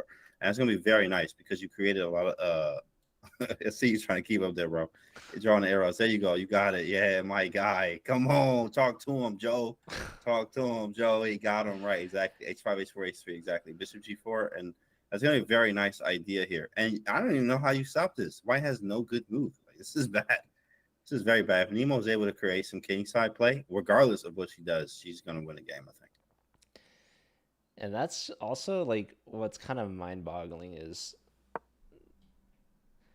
okay, F3 on the board. Dena's found her breakthrough. This is kind of a necessity of the position now. Yeah, this is bad. And you have to do that. It's a bad day. And when you have the rook on C2, you kind of also block your bishop. So there's not that much pressure on the e-pawn. The e-pawn is kind of spotlighted right now. Mm-hmm. The focus of the position right in the center of the board. Black doesn't have to react to this. Black is chilling. Exactly. Black has it under chat, control. Do we take this or not, chat? What do you think, chat? Do we take on F3 or not? Let's talk about take this, or not to take. So think is about the it. If you question. take, White can take back with the pawn. White also has now a 2-on-0 pawn majority in the center, 2 files, right? So that is another big thing to think about. There's a saying, to take is a mistake. Correct. You heard that one? Absolutely. And that's correct here. If you take this pawn, it's a bad thing, guys, because the rook is now able to go to G2, and we have the full center. And now look at that bishop on B1 is probably one of the best pieces on the board now because you took on F3. So we just shouldn't take. You just chill. You just try to build up more pressure. So taking is not our ideal thing to do at all. We just keep the tension there. And if she takes, then cool, that's going to help us because the E3 pawn is going to be weak. And if she pushes past on with F4, then it's going to be, obviously the bishop on B1 becomes very bad. We massage the position. Exactly. Massage the position. Now, there's probably some people out there that are thinking, well, F3 is typically frowned upon, right? You don't want to play these F3 moves because it can really weaken the king. And there's also, I know a lot of times, if you have like a bishop hitting a knight on F3, for example, it's really annoying because the queen is kind of tied down to defending that knight. If you ever move the queen out of the pin, then you just take on F3, and that king structure typically will get that G pawn opening up and like 2 F pawns or something. So a lot of people are thinking, well, okay, our bishop and our pawn are lined up. If we take the pawn, they can't take back with the queen. They have to take back with this pawn. So wouldn't that be good? We're damaging the king structure. Yeah, but you're really alleviating a lot of the stress and the pressure on white right now. White is trying to break free right now with F3, saying, please, I beg of you, take me. Because then, like you said, G takes back, and that rook is going to spring to life on the G file. That bishop on B1 is going to spring to life, opening up on the diagonal, pointing straight to our king. So if you take, what you're doing is you're giving 2 bad pieces fantastic squares and access to our king. So all those reasons is why you don't take on F3. That's not a move that you're going to expect Nemo to play. Exactly. We don't capture that here, and that's what it says. Her king, that's a question in my chat, her king being exposed isn't worth it. And that's a great question. Exactly, as he mentioned here. As soon as you take, yes, the king is exposed, but if you cannot capitalize on the exposure effectively immediately, because white can consolidate very fast, then it doesn't matter. It's not good. It may look like that. Oh, okay, king's exposed, but can you do something about it now? And if the question is no there, It's not a good way. I even see now queen c6. Oh, right now, yeah, you could go queen c6. That's actually a nice threat. I mean, I also like g6. I like rook e6. There's a bunch of them. Let's see what the engine likes. Engine likes rook a d8. That's not come across the radar. I guess because we wanted that earlier. Oh, yeah, that's really strong, bro. Because then 95. Remember that idea I wanted before? 95 with really putting pressure on an f3 pawn. Yeah, that's a sick one. At a6, I'm not playing that. And knight b6, I'm not a fan either. Those are all engine moves. Rook a8, though, I like. Rook 88, that was a top choice. And yeah, just lining up opposite the queen. Beautiful ideas. The knight has freed up options going to either e5 or c5. And yeah, we were mentioning this knight, probably one of the worst pieces that we have because of this d pawn. And we were mentioning not pushing our c and e pawns because we wanted to keep the tension.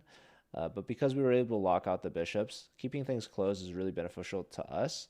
And if we can get that rook to the d file, even though the pawn is limiting our knight, we can pin it. And then our knight is free to advance forward, putting significant pressure into the center and saving us some time from rerouting to f8 to like g6 or e6.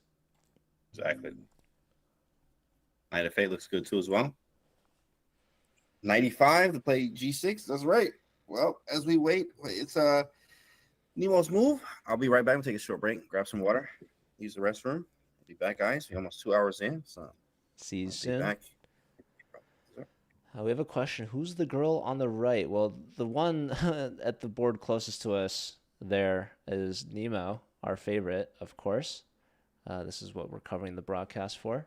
But if you're talking about the girl on the right on the table behind them, that is someone that you probably know, but looks a little bit different than usual. It's because she's wearing a wig. That's not their usual hair. Someone was asking if that was Anna Cramling earlier because of the blonde hair.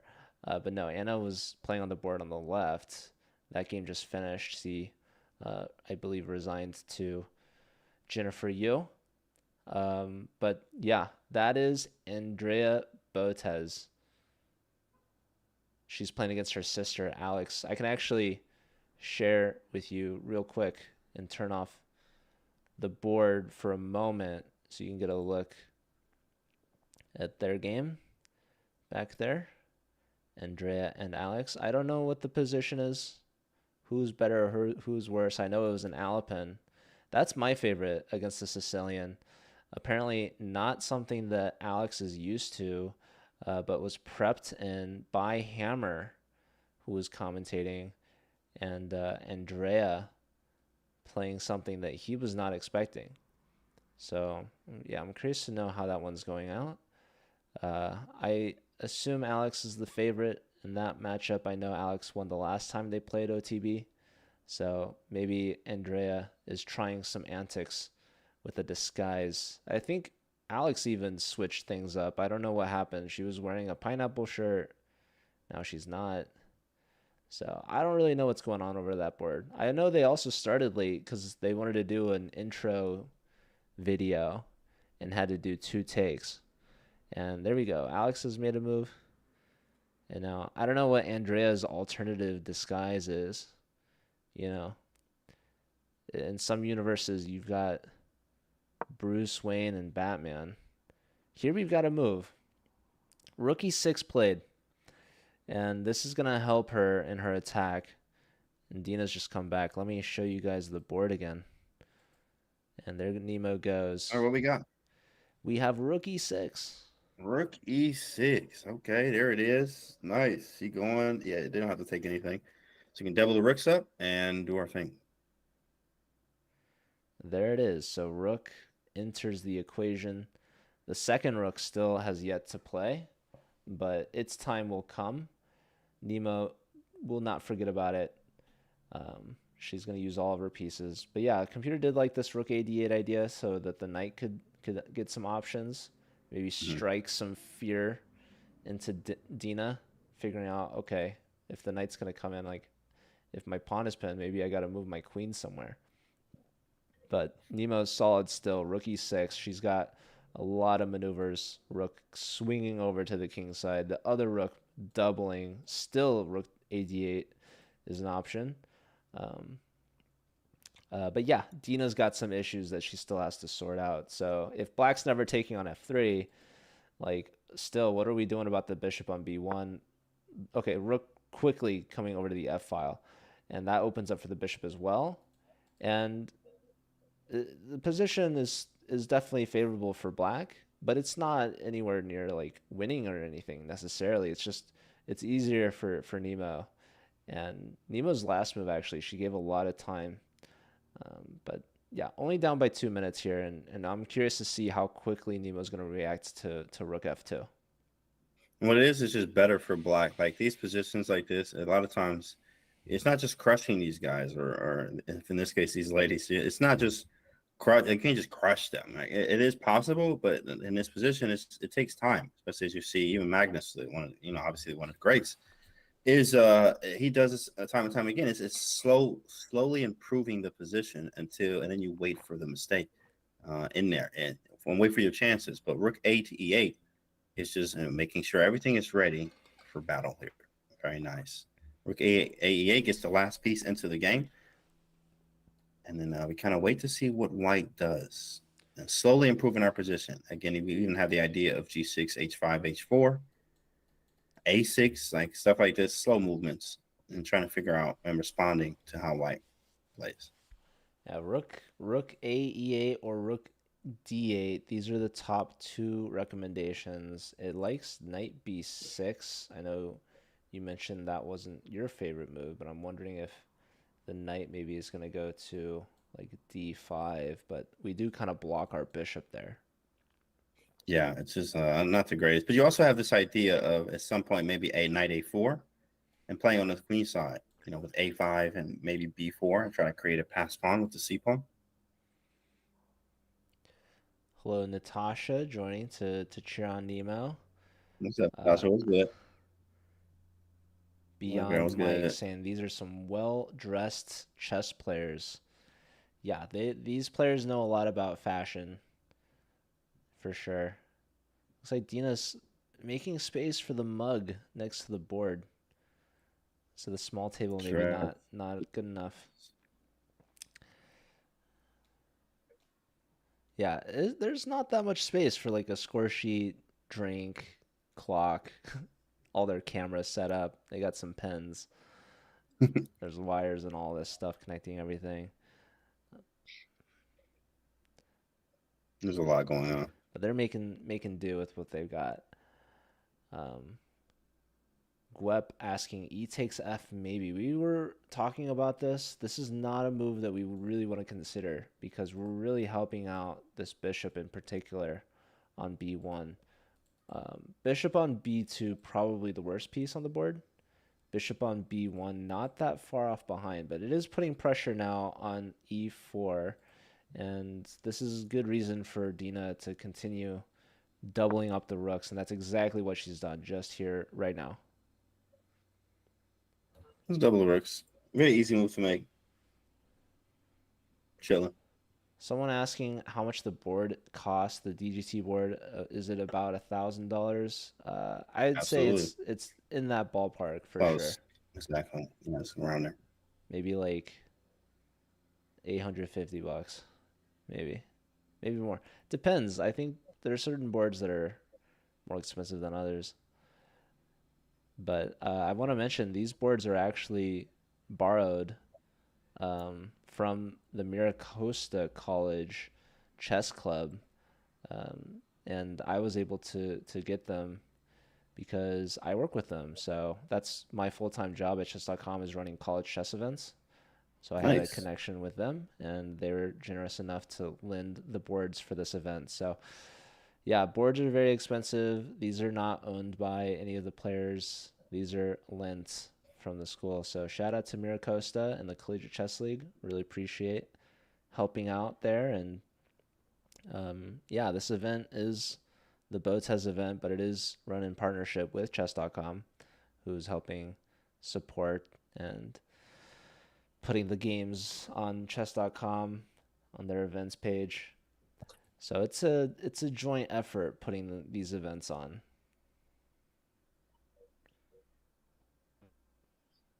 Joe invented college chess. That's not true, but what is true is I invented the Collegiate Chess League. Joe, and that's nice. Collegiate Chess League by Yeah, Joe Bro. I was wearing some vintage CCL merch yesterday. But yeah, I put a Discord link for CCL in my chat if anyone wants to check that out. We do have the fall season announcement drafted. We're about to launch it first week of August. So if you're a university student, feel free to hit me up.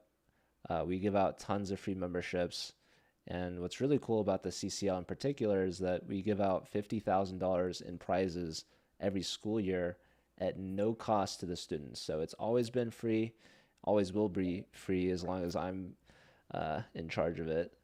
So, anyways, people might remember that because Nemo and I actually commentated on it last fall season. So it's coming up about a year mark now, actually, which is crazy. Who remembers watching those? I do remember seeing you guys actually. I remember seeing y'all on comp. I'm like, oh shoot, there's Joe and Nemo over here doing some comp. It's nice.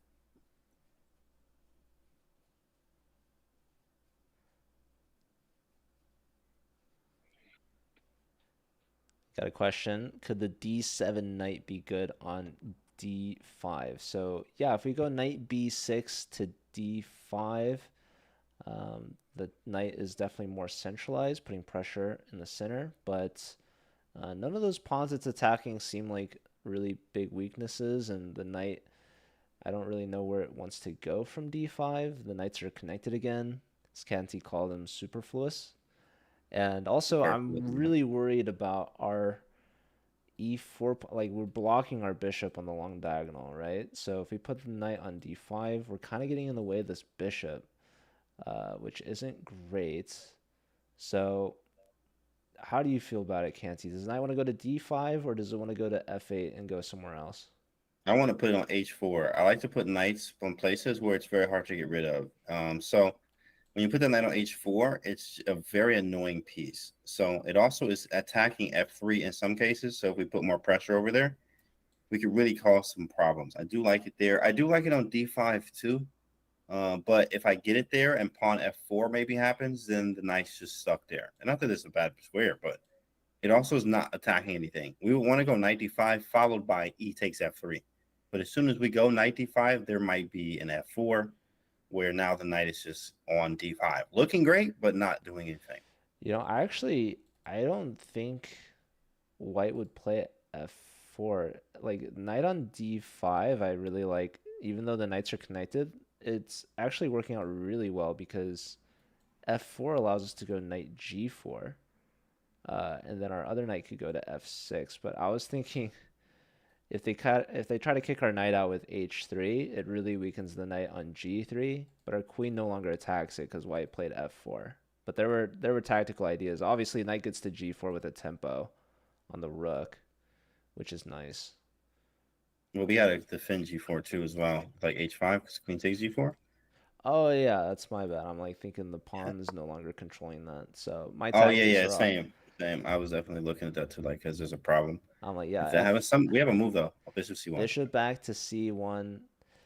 So you see how much work and energy it's costing Dena to really recuperate these bishops back there. She had to put a rook on c2. She had to play f3, bring the rook over to f2, bring the bishop back to c1, all that. And so now the bishop is staring at e3 now. Yeah, no, the bishop's defending e3. Those bishops look strange, but okay, now they're at least, pointing somewhere. At least they're pointing and defending. And now it's up to black to try to create some things, but it's not that easy at all. He's setting up for the next game there with bishop c1. Yeah, he just said, I was getting ready. Dena's bishops have definitely backtracked a lot. We had a bishop go from d3 to c4, back to d3, back to b1, bishop to b2, back to c1 and where to from there. So yeah, Dina's not comfortable in this position. She overestimated this c4 pawn push from Nemo. And Yeah, now we have some good positioning for black now. Next moves, g6, maybe h5. This last move is move 20 from Dena. So we are halfway, and the players have used exactly half their time. It's a good time. Yeah. A reminder for anyone tuning in that isn't aware of the format, the time control. You get 90 minutes for the first 40 moves, and then you get an additional 30 minutes added after move 40 with 30-second increment for every move. So these players at move 20, they're halfway to the 40 move mark, which is where they would get that added bonus time. And if you're wondering how long that could take, well, yesterday's game lasted 6 hours for one game that ended in a draw. So yeah, lots of chess that Nemo's been playing, and they're getting a rest day tomorrow, much needed, not only for Nemo, but also for the commentators. Yeah, yeah. I had my longest, and now I mean, I don't think I'm ever gonna have to do that again. 12 hours of commentary in a day. So, yeah, anything other than 12 hours, I'm ready for. Yeah, but Canty did it just to prove that he could. You know, he could go Yeah, longer. it's the limits. Canty had more energy in the tank. He was thinking That's about true. continuing the stream, and we would have rated him, but That's right. That's right. he didn't need to. He knew that he had to Be back today. be back again today, so Yeah. he's well So rested. Man's I'll get some brought rest. the energy. Slept for 10 hours. Feels great. I like seeing we got a lot of moves suggested in the chat. I like the people are thinking, and that's exactly what the players are doing too. They're probably weighing a lot of these ideas. Someone saying h5 would be cool. Yeah, we're trying to start Definitely. that attack over there. Someone saying knight to b6. We're looking at these ideas to d5. People saying pawn a5 and bishop to c6.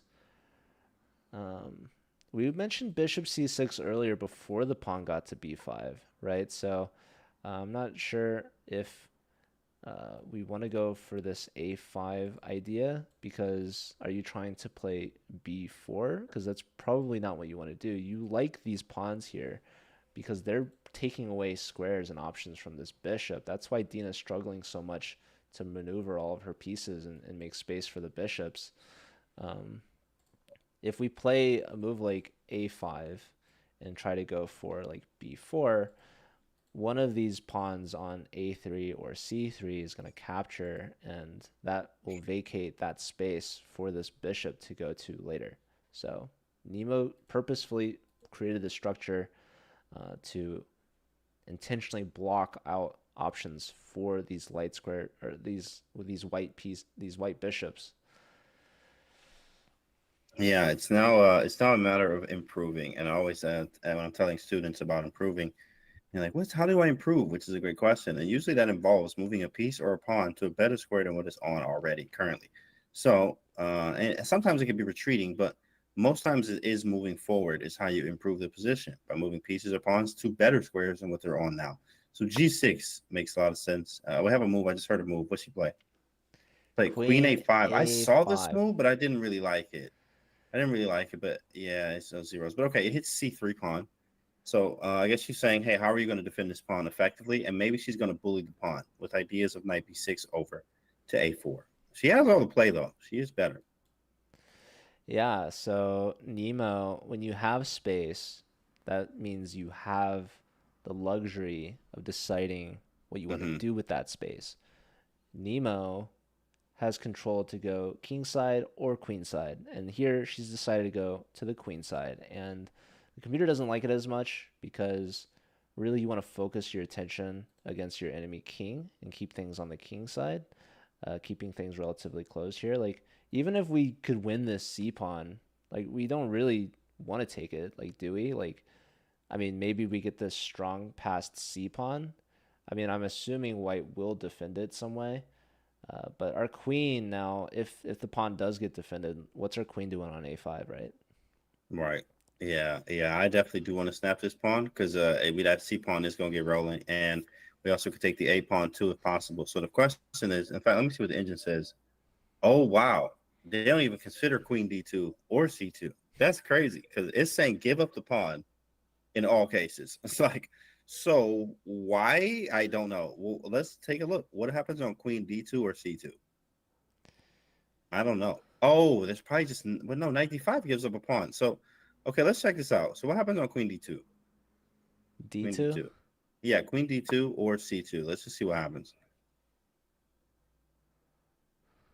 Queen D2, and nothing happened. Engine did move. Okay, now what does it say? It likes all your ideas, G6, H5. All the same stuff. Okay, so Queen A5 first, just to kind of misplace the queen, I guess, and then G6, H5.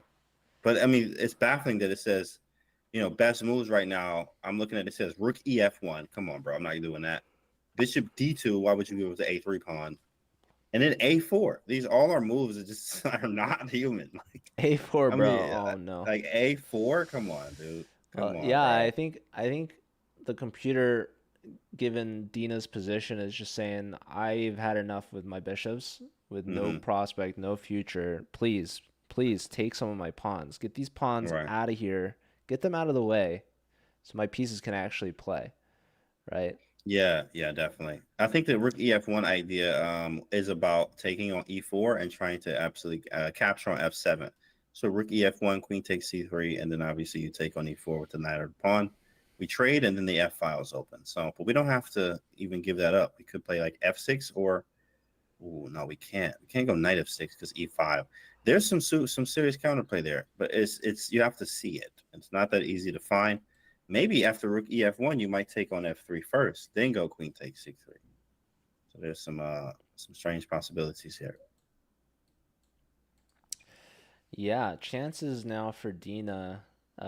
Queen A5 kind of going in the wrong direction. The queen, a very powerful piece, wants to be definitely involved in the attack and in the center of the board where it can be flexible, going one way or the other. Here, Right. Nemo's committed it to the queen side where it's attacking a pawn, which may or may not be defended. So we'll see what Dina decides on.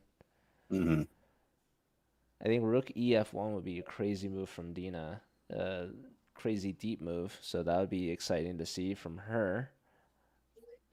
Defending tactically. That's my favorite way to defend anything. Is always tactically. I always believe the Activity. best defense is offense. So anytime you have to defend, can you find an offensive move? Yeah, she played the natural human move. Queen C2, I actually, okay, it's maybe some venom behind it because of the H7 type ideas. Let's see what we have. It's -1 after that. Ooh, I mean, obviously practical, still human, but -1. Queen C2 played. Computer likes H5. It likes A6, interestingly. Is someone asking, is that a Botez in blonde? Yeah, that is a blonde Botez.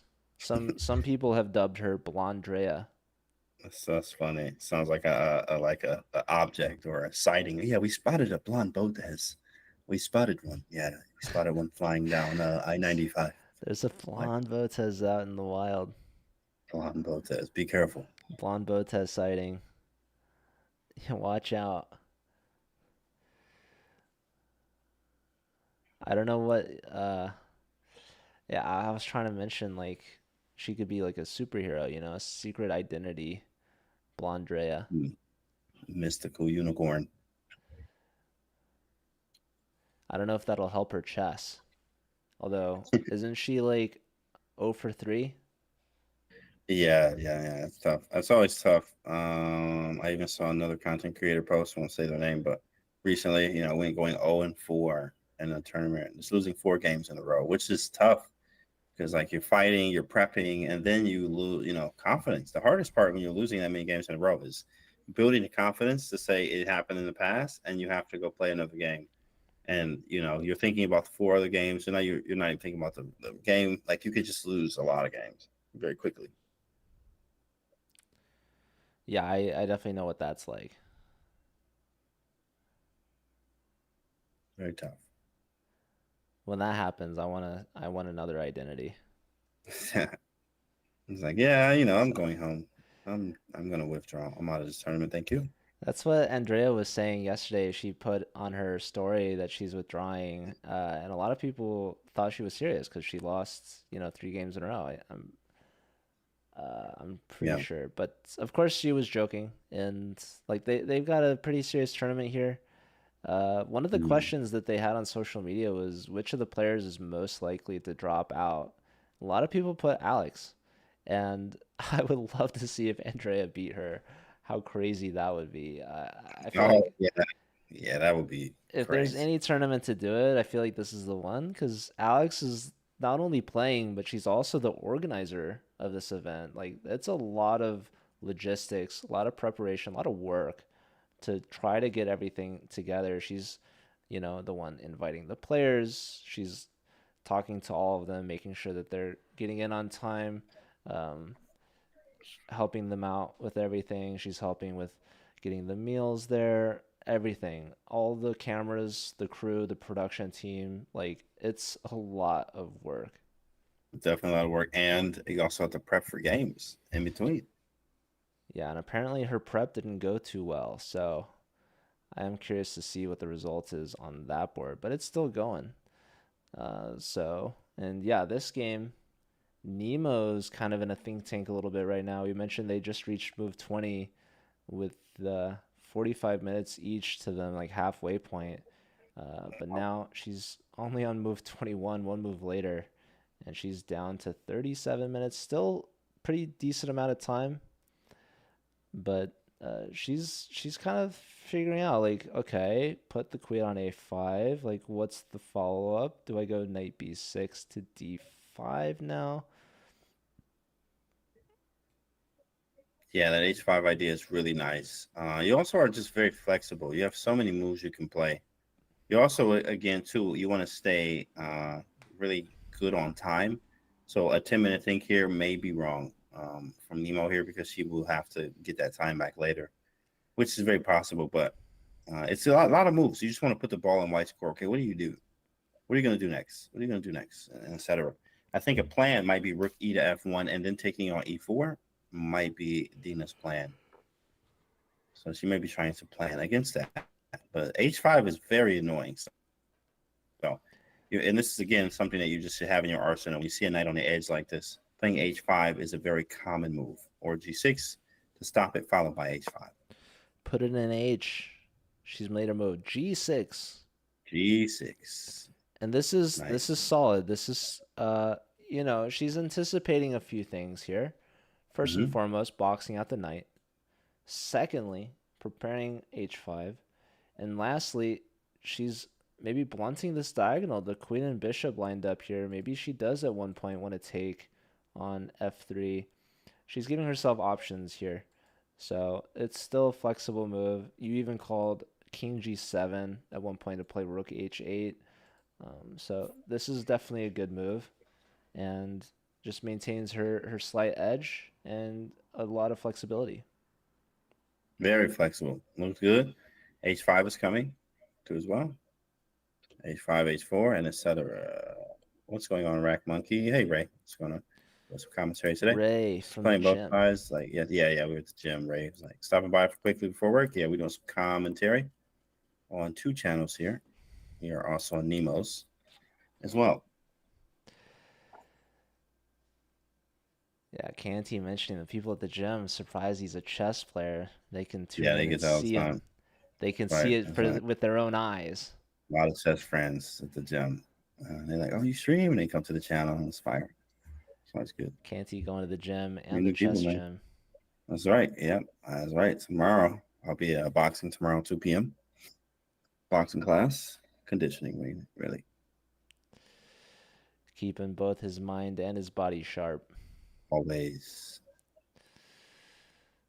Someone asking if Knight d5, then knight c3 would be a good option. And not necessarily. You would have to take with the queen because it's a bishop d2 would trap the knight. Not trap it, but pin it, where if you move the knight, you lose the queen. Pin it and win it. Pin So, it to win it. yeah, knight to d5, we would want to take with the queen there to offer that trade and not get pinned.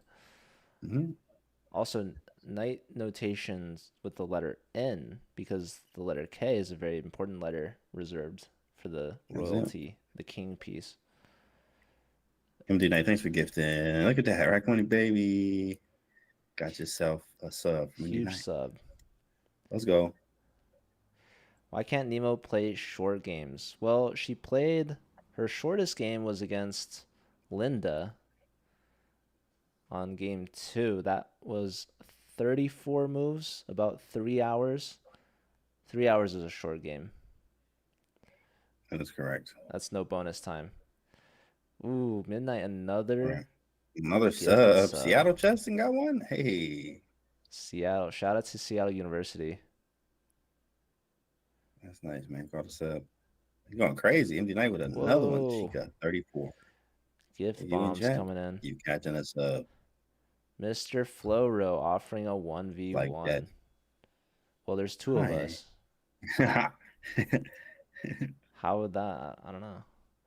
A 1v1 between Canty and me? Canty's already crushed me. Yeah, you have to go through Joe first. You have to go through Joe the Jedi first. I'm a Padawan. And then we will see if you are compatible. I haven't been worthy. Granted the rank of master yet. I got to get 2200 USCF. Yes, sir. Nemo plays 1,000 1-minute games a month, 7 slow games every year. Joe the mini boss. I can't see love your speed runs. Nice. Thanks, bro. Because that's crazy. Because I ain't never did one. That's crazy. Wrestling Mask, Candy and Joe. He's talking about your hyper bullet, man. Those are hyper bullet games. Oh, that's okay. That's different. I mean, I said, I love your speed runs. I'm like, oh, cool. Which one, bro? Tell me which one you love. You speed run in a game or 2, you know, on Instagram. The IG games? Oh, okay. 30-second games? Yeah, I got you. There you go. So, yeah, some of them. 1v2, yeah, MV Knight is crazy. The bullet games, yeah, 30 seconds, hyper bullet. In fact, we usually play like 130 per night times 6 nights. So it's crazy. It's crazy. The numbers are insane every night. Instagram reels, yeah. Send me the clip. Send me the. Let me actually copy, put my socials in chat for you guys over there. Those are my socials on where's this? There we go. Perfect. Thank you for that. I'm going to post it now in Nemo's chat as well. There you go. Cool. Those are my socials, boys and girls. I'll put that in my chat too. Bro. Shout out Canty. Go show the Jedi some love. Let's go. Shout out to Ryan. I don't know if he's still in my chat, but asking where's the Gerber Baby 3? He's out hanging out somewhere over there. Maybe we play a game of I Spy. I haven't seen him yet. Chess boxing, Joe versus Canty. We're not in the same weight class, so it's not recommended. Yeah, Canty's looking out after my best interest. He'll beat me up on a board, but he won't beat me up otherwise. You know, guys, yeah, we don't want to do that. Tiger Fangs, thanks for the follow. Thanks for the follow. If you want to go see me actually boxing in real time, you can check my Discord. I am in Discord. On my Discord, there is I'll put the link one in Nemo's chat as well. My Discord link. Guys, go and check in the boxing channel if you want to go see me actually sparring with some of my sparring crew. That's crazy. On Tuesdays. Yeah. You know, there's a strong chess player that you've heard of. He's the coach for Mizzou. He's on. Oh yeah, that's Christian Carrillo. I don't think he doesn't do boxing. What does he do? Is it like Muay Thai? I think he does like Muay Thai or something. Yeah, he does something else. He doesn't do boxing though. Yeah, but we talked about it. Yeah, that's my boy. So Christian, he also has some COE gear. He's one of the models of COE. If you go to my site, shoutcantymerch.com. Nice. And you scroll through, you'll be able to see Christian in some COE gear. Wait, so what is like the major difference? Like what does he do compared to other like He do fighting hands styles? and feet, basically. So they do hands and feet. I'm only just, I mean, okay, boxing is hands and feet because obviously when you're doing like when you're moving around and when you're like obviously turning your hips and like turning your feet, obviously they say squishing out the cigarette, basically when you're moving, when you're punching across stuff like that. You do use your legs as well, but not like kicking. It's more of the motions in boxing and where you the power comes from your legs, believe it or not. So but we don't kick or do anything crazy. We just kind of, punch you with hands. Oh wow, F4. F4 played, keeping Question things close. mark -3. Okay, well, why is it -3 though? Well, I think something about F4, I'm wondering like after you play G6, is White trying to play F5? Because that's kind of Absolutely. annoying. But you know what? We might have knight G4 ourselves. Rook moves away, and then we go F5. Knight G4, Rook F1, knight F5, H3, knight F6, maybe knight H6, and then Wow. Queen D8, something like that. Let me see what the engine says. Oh, engine say Rook A6. Bro, what? No, You are I crazy. was gonna Rook slow play that. A6? Yeah, I don't know what that move is. Yeah, no, that's not being played. I Nah. mean, you play Rook A6, you're gonna need to get checked for fair play. 100%. Rook A6 Pause is the game, bro. ridiculous. Pause the game. What? Rook A6, bro, I is don't know. just insane. Rook B6 is number 2, and Rook B6. Yes, you're not playing no Rook move. It's just not happening. Like, why on earth would you move the Rook away? It just doesn't make any You sense. move the Knight rook G4 so looks that great. F5 doesn't come with the Fine. tempo. Yeah, we get that. But Knight G4 F5 seems very logical. Knight G4, like F5 anyways, Wow, right? that's great. Yeah, Knight G4 and then Knight G4 and then F5 looks really good. F5 is annoying. Yeah, F5 is definitely annoying. F5 is definitely annoying, bro. So that's why I think they want you All to right. move the rook so that you can play Knight G5 without the fear of F5. Thanks for the follow there, Slashy. Timothy, thanks for the hydrate. Can you already Ooh, know? Knight Okay, right. D5. We kept Knight mentioning, you know D5. what's crazy? Huh? This whole time we're talking about Knight D5. We were considering Knight B6 to D5. We never thinking about Knight on F6. I guess the Knight was doing an important job defending E4. Queen takes C3 and etc. Stuff like that. Yeah, Wow, F5 Fancy hits does. I'll fast. go nice moves in boxing. Thank you, Flonius. I appreciate it, man. We've been boxing a while, over a year now with boxing, sparring, something like that as well, too, as well. Thank you, appreciate it. What's going on, CVP? F4 is awful. I like the way you dodge most of the hits. Yeah, I have a like Canelo head movement type of thing. That's one of my favorite fighters. If you don't know, Canelo. So you guys saying these moves are bad from Dena, I would disagree. I think Dena's doing a great job. Like F5 is very annoying.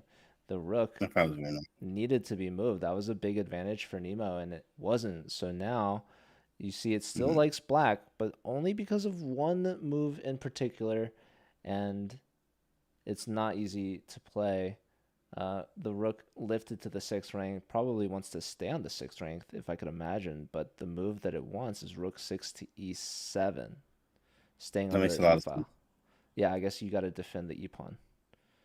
Yeah, that makes a lot of sense. Rook C7 is back up, and we have Queen C3 type ideas. She plays it back very quickly too, as well. Very good.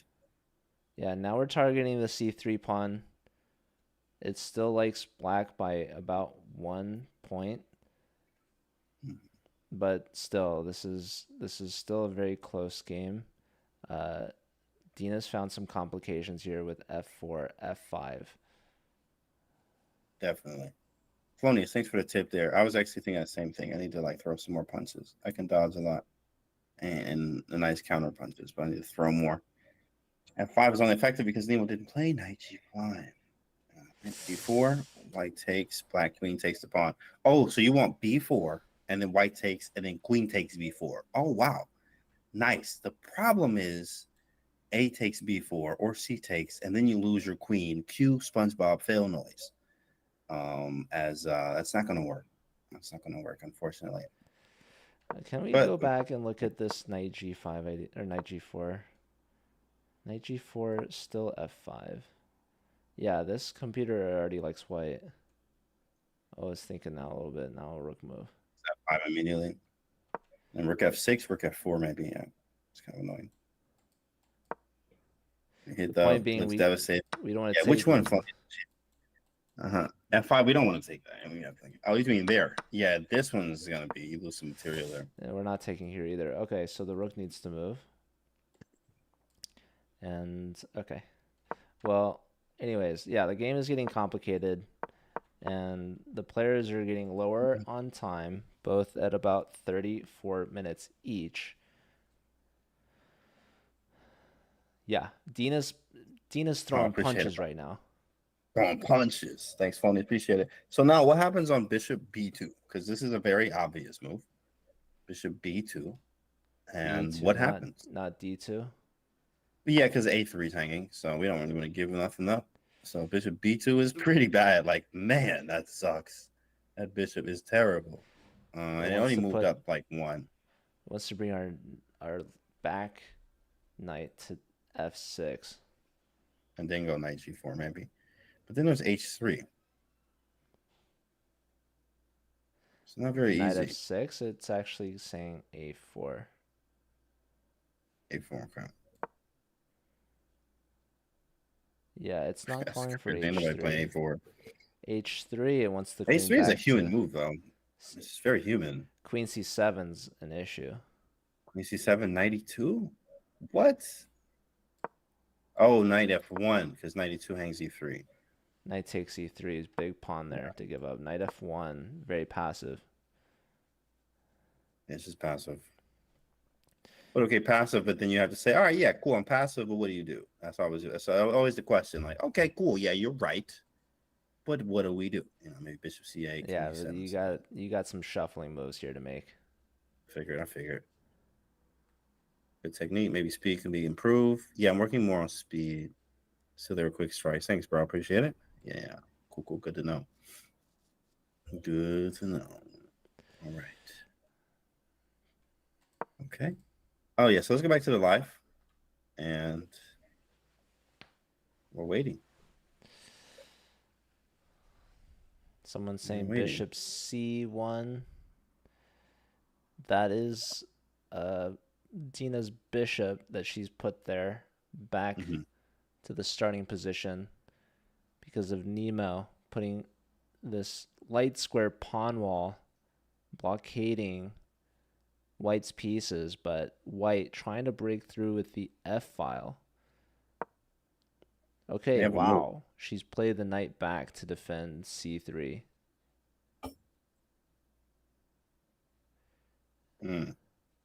This is sort of a different variation of the same. Like we can go knight f6, h3 still being a thing, but the knight's on e2, but now the bishop being on c1 defends e3.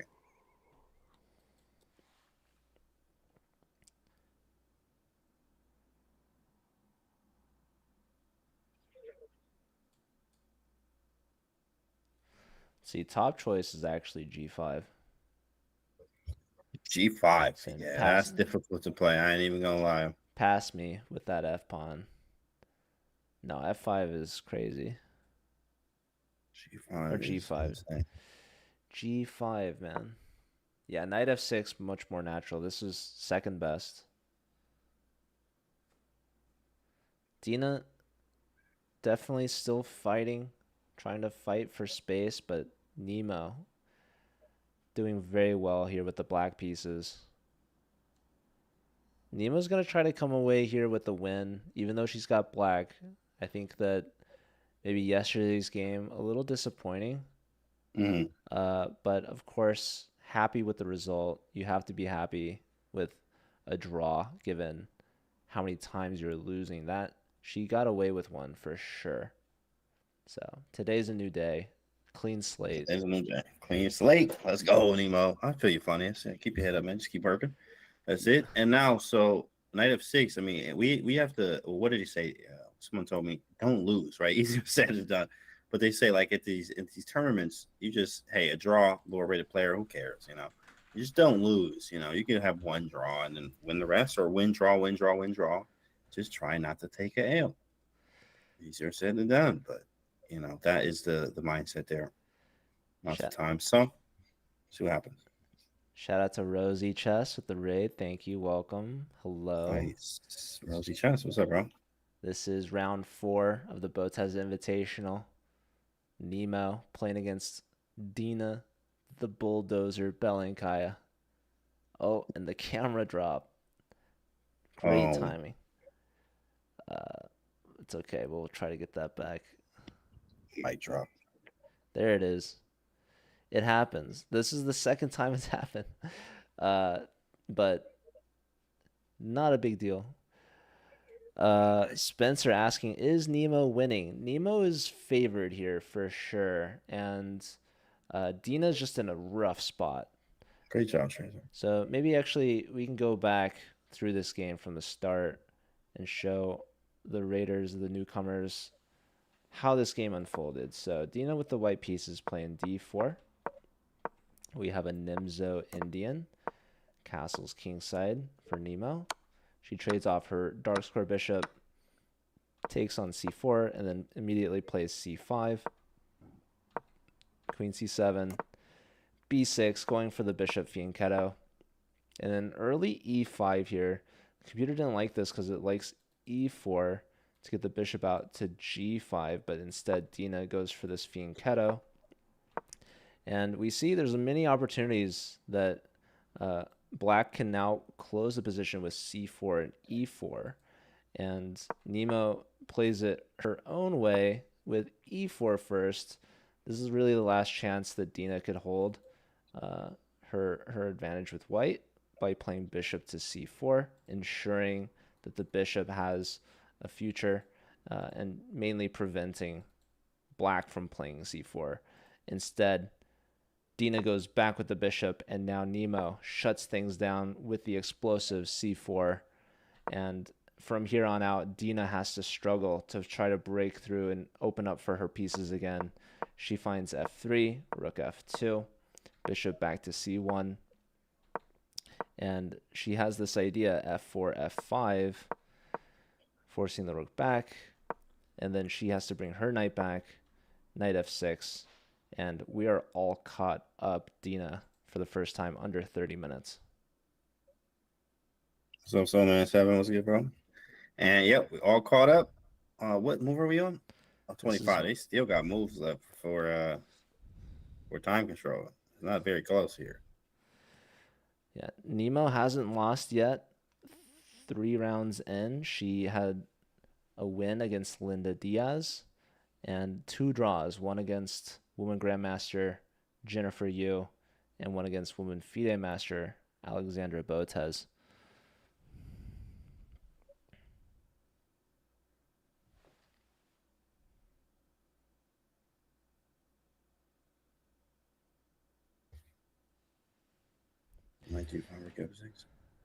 And there's Linda rocking the Botez live merch. Nice hoodie there. Botez hoodie. I guess Linda must be playing Jules, right? Oh, that's a good question. That's got to be a good match. Jules with a win against Andrea. Linda still looking for her first points. She had a potential chance against Alexandra in a rook and pawn endgame, but was unable to hold. Alexandra getting the win there. Lots of rook and pawn endgames in this tournament so far. It's been pretty often we've seen, especially Nemo, having to defend down a pawn. Those were her only 2 draws so far. So, yeah, she's played 3 games. She's got 1 dub and 2 draws. She's looking to get another mark in the dub column here against Dina. And then Jules are on move 14, both of them down to 25 minutes. Yeah, that's a battle. That's a battle. My God.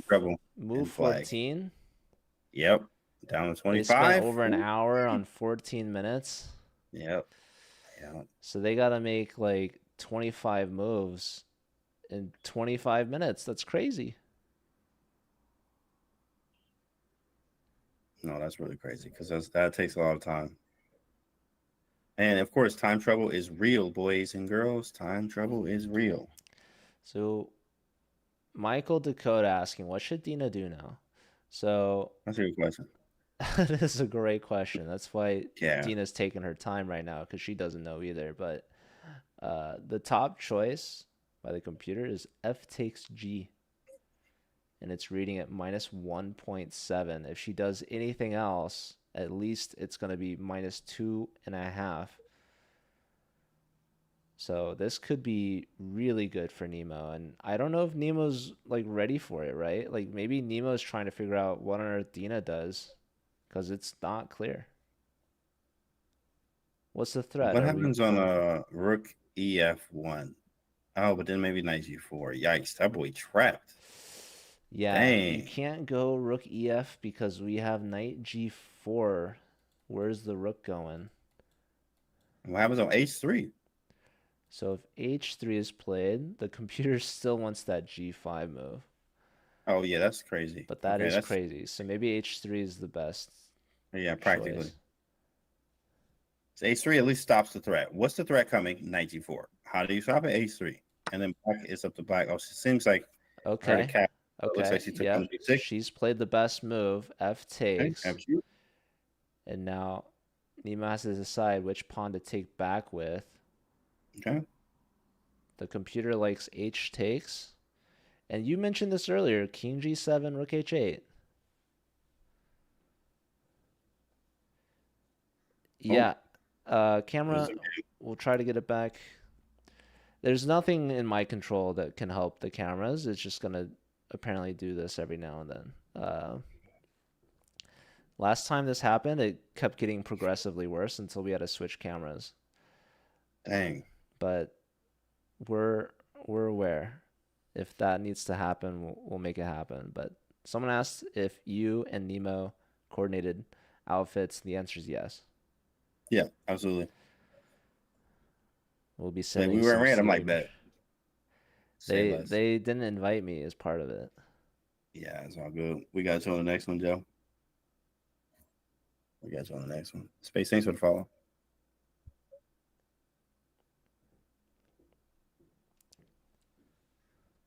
What's the best move here? It likes H takes because you want King G7. King G7, Rook H8, Queen C7 ideas. And just Yeah. opening, H file. Look at how all of White's pieces are behind the wall of pawns. Like the queen, both the bishops and the queen are all behind the wall of pawns. It's just blocked. So Queen C7, King G7, and Rook H8 or a Knight G4 is going to be very nice. All of it. I want all of it. And yeah, Nemo maybe took a step in the wrong direction with Queen A5 because it's gonna cost her another move to come back to C7, right? Because she needs to redirect her attention.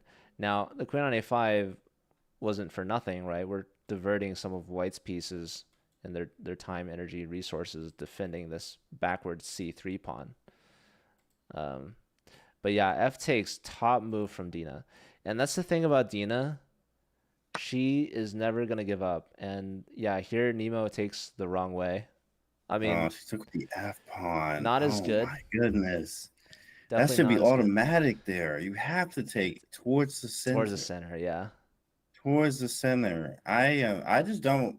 I don't know what happened there. Maybe it's just a brain thing, like something like a brain fart, brain skip. It happens, like because usually she's strong enough to know this. She definitely can take towards the center. She plays a lot of good moves. H takes G was the only move in that position. FG is a little different. I mean, F file, like we only like white open the F file. We're not doing anything on it. And then the white has now Rook EF1. It's kind of annoying. I really expected her to take HG. She finds a lot of good moves. FG was just uncharacteristic, I think, from Nemo. Still in the game, obviously, but we had a much bigger advantage taking towards the center, which is principal, and HG with the ideas of just piling up on the H file. Yeah, that is unfortunate because we're also stranding our E pawn a little bit, right? E pawn's isolated. Maybe there was a world where we could have pushed our F pawn to F5. Mm-hmm. So yeah, this is gonna make life a little bit more difficult for Nemo, unfortunately. And she kind of rushed that move a little bit, to be fair. Like, she is still up 6 minutes on the clock. Maybe she could have used some of that. Like, she had 50-50. Like, yeah, she's played King G7 here. Yeah, this is all correct. It's just look, it feels better. Do it the other way. The F7 is defended by the rook. We have some key ideas. We could even go, even knight H5 followed by F5. We could have really solidified the E, like block down the file. We have a lot here, but okay. Black still for favorite here. We just wanted to take the other way. Yeah, black is still for choice, of course. And that's another point that I want to bring up, right? Dena was worse. She's still worse, but she's not a quitter. She's a fighter. And she's still playing the best moves available to her.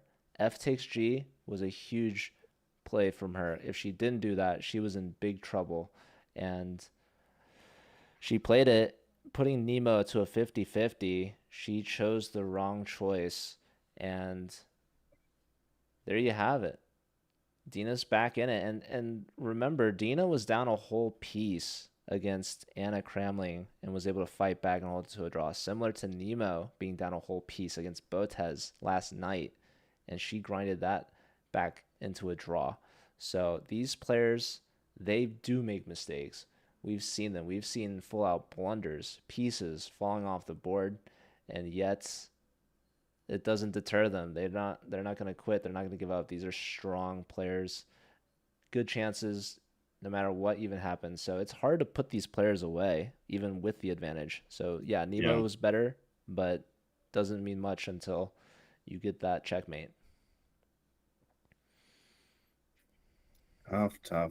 Okay though, but so I still prefer black. White definitely has some annoying things on the file, but how do we increase the pressure? I don't see it from white. So still going to take black here. It's just going to take some time to figure things out. Maybe we can even have some rook trades eventually and go to an endgame where our pieces are just better. Definitely possible.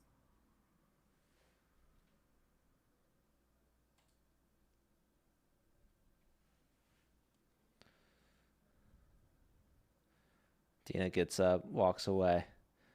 I think she's got to feel a lot better about her position than 2 moves ago. So yeah, Yeah. we didn't have a player interview yesterday, but I felt like there were certain moments where Nemo had made some other similar mistakes.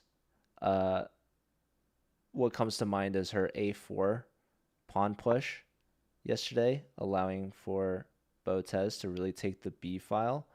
I feel like F takes G here is a similar sort of thing, right? You're giving white this rook activity along the F file, and still good for black. Nemo plays one of the top choices, actually, bishop back to C8. Yeah, it looks good because bishop's not doing anything. And we want to eventually go bishop f5, but probably with an h5 first, which is quite risky, it feels, because we're pushing pawns in front of the king.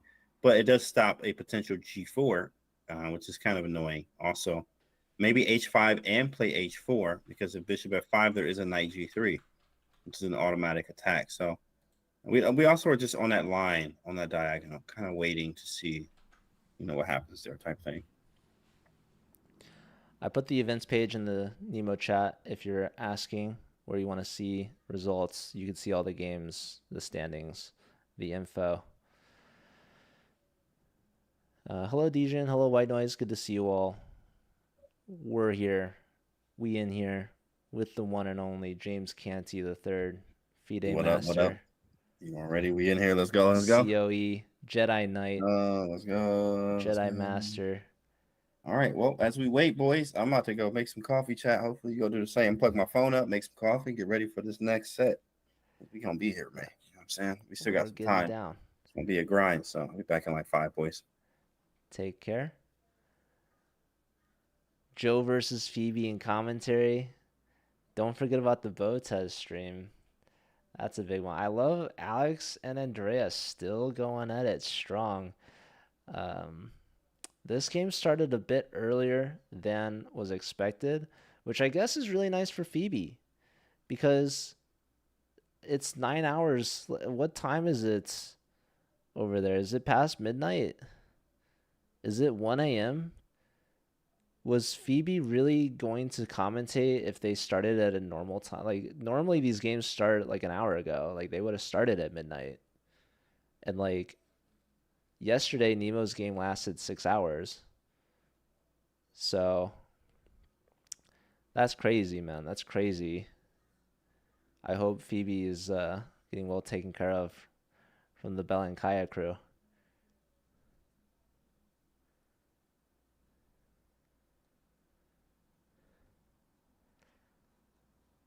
The Botas game is Jover. I guess it takes a Joe to know. I don't know if it's Jover or not. I guess it's not Jover till I say so. So, anyways, no, that's rough, dude. That's rough. Dena getting, I mean, who's commentating on the Botas channel? Is it Anna Maya? Like, that's got to be some really rough hours, man. It's Anna Maya and Hammer. They're getting into the wee hours of the night. Well, 1 a.m.'s not that late, but I mean, these games are not that close to finishing. Wow, is Andrea really like checkmating Alex?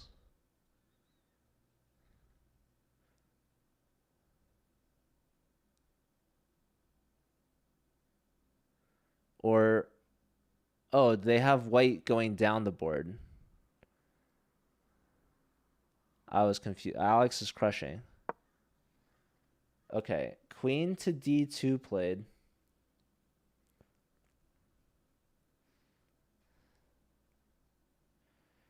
Michael Dakota said queen b2. Maybe queen d2 is slightly better. I'm not sure.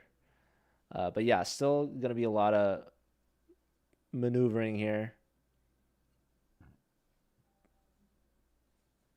Not a lot of space to work with for Dena. And Nemo goes under 30 minutes on the clock. This is move 28. So still 12 moves to make before they reach overtime. Extra 30 minutes added. Sending Phoebe ever further from bedtime. And Phoebe's commentating for like Hannah and like Agna. Like Phoebe's doing all commentary. Shout out to Phoebe. Putting in the hours.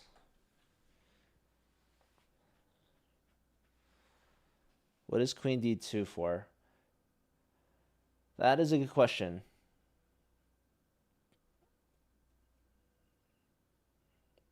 It's just centralizing the queen, I guess. You're getting out of the way of the bishop. Maybe the bishop wants to remaneuver this way. I don't know. I don't know, folks. It does something, that's for sure. I don't think the bishop wants to come here. But this helps defend this pawn.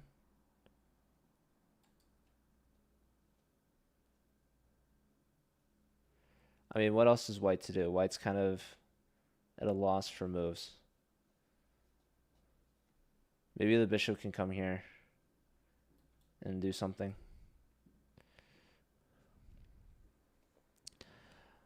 Did Alex and Andrea finish their game? It seems so.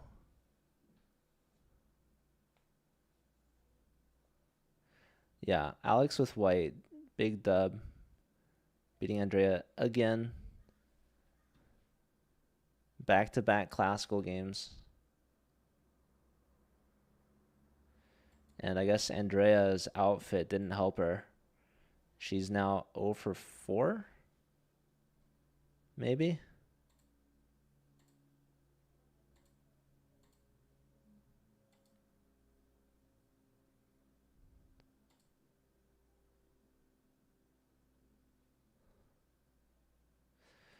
Yeah, Andrea and Linda still looking for their first points. And how's Linda doing? Linda versus Jules. Still moving. Yeah, they're on move 17 with barely any time. Anything happen? Welcome back. We had Queen D2 on the Okay. board. I wasn't sure the purpose, the reason. I figured they're just shuffling. Like Dina doesn't have a lot of space or plans, so. We lost camera. Nice. There it is. Back. Okay.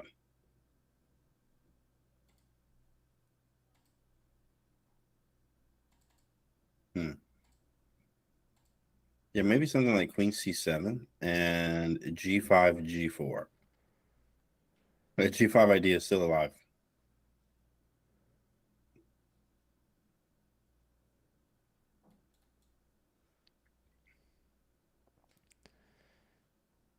And Still yeah, very much alive. 28. These players have more time than Linda and Jules. And Linda and Jules are on move, was it like 17? Okay. Which is crazy. That's crazy. What's the time they have though? Linda has 12 minutes. Okay. About the flag. Oh, the camera. Yeah, Andrea lost her game. What's up, Cheesy?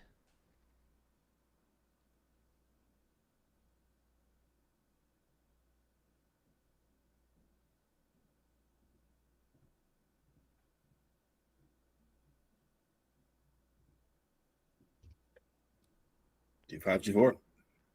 Queen C7 looking good.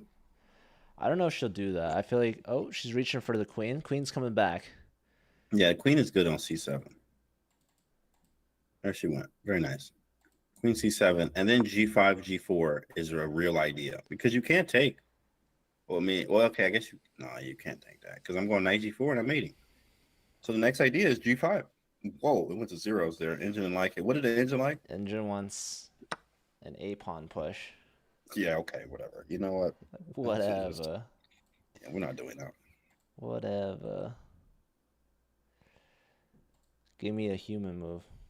Exactly. Can I get a human move here? Like, unbelievable. A6. How is that? A6 is better than Queen C7, bro. A6 doesn't even do anything. It's literally just a random move. Yeah, I feel like A4, then you can play A6. Then you go A6. That makes sense. That's fine.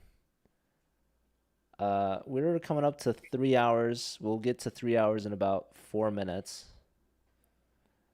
We've been live longer than the game's been, though. We were on an intro, we were waiting for them to start, but about 3 hours right now. All right. How long am I Halfway mark. 12 hours plus, so 15 hours in the last. In 2 days. Yeah. I mean, not even a full 2. Yeah. Like 30 hours or something. You're going to be. Whatever.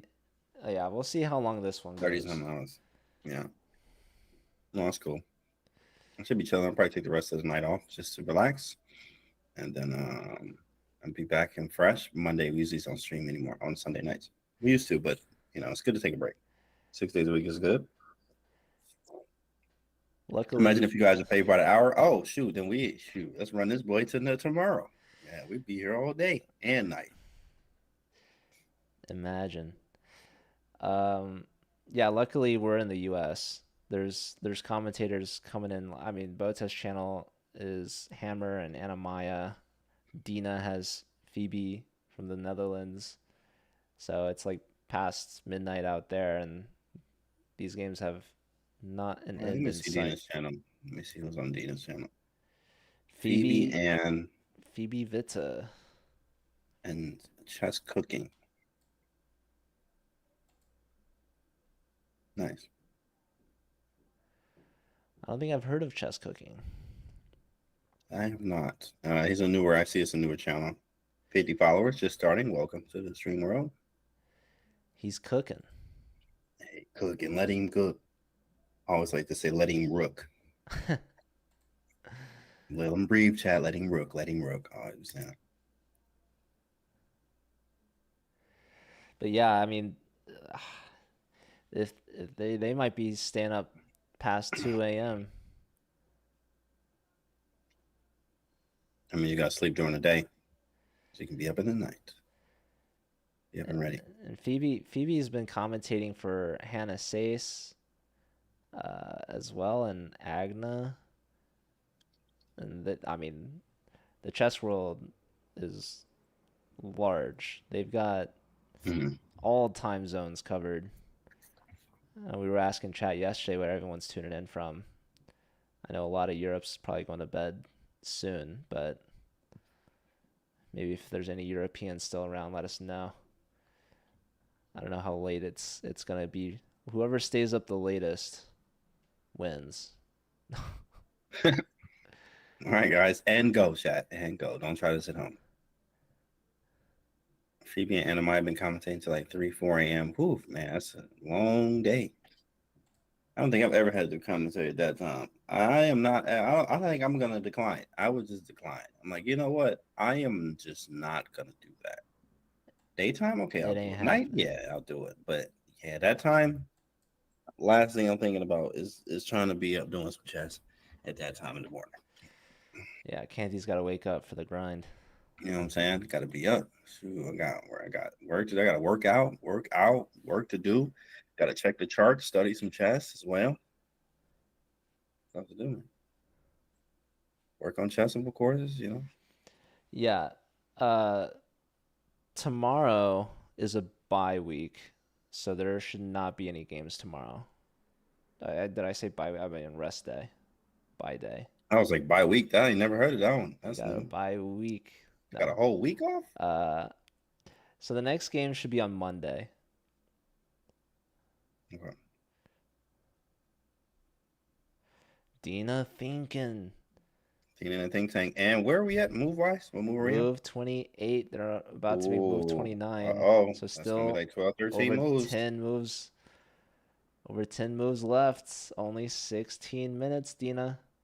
But okay, like I guess. Well, you know what? Hold on. Let's play. Let's see how we can figure out what is she thinking about. Is knight f4 a move? But then there's takes knight d5. Yeah, knight f4. What happens on knight f4? I take it. You can't take it with the pawn, so you have to take it with the rook. It wants to take. And it's -1, but okay, black's already better. So knight takes, rook takes, and then what? Maybe knight, bishop f5. It wants knight back to d5. Okay, rook f2 there. Replace the knight. Rook f2. Let's go back. And then can we go back to a5, queen a5? Then bishop b2. I don't know. Yeah. I don't know. We kept saying bishop f5. Doesn't really do anything. But it does just... spell up. Block the file. Computer's calling for a5. It's been liking this a5 idea, and actually for white, currently the only move that holds triple zeros is a4. So I don't. Yeah, you're crazy. You know, I'm doing that. And let's see what. Oh, we gotta move. She's played it. A4. Wow, she's played a4. She found that was a sick move though. I ain't gonna lie. So a6 and, now. Now we play a6. Yeah, and why is a4 good? Well, because remember this bishop on c1? It's found life. That bishop can get into the equation now, and I think that's why the computer liked a5 so much, to meet a4 with b4. And that would have looked really good. Yeah. You get those two pawns up there. So, yeah, the position's so delicate.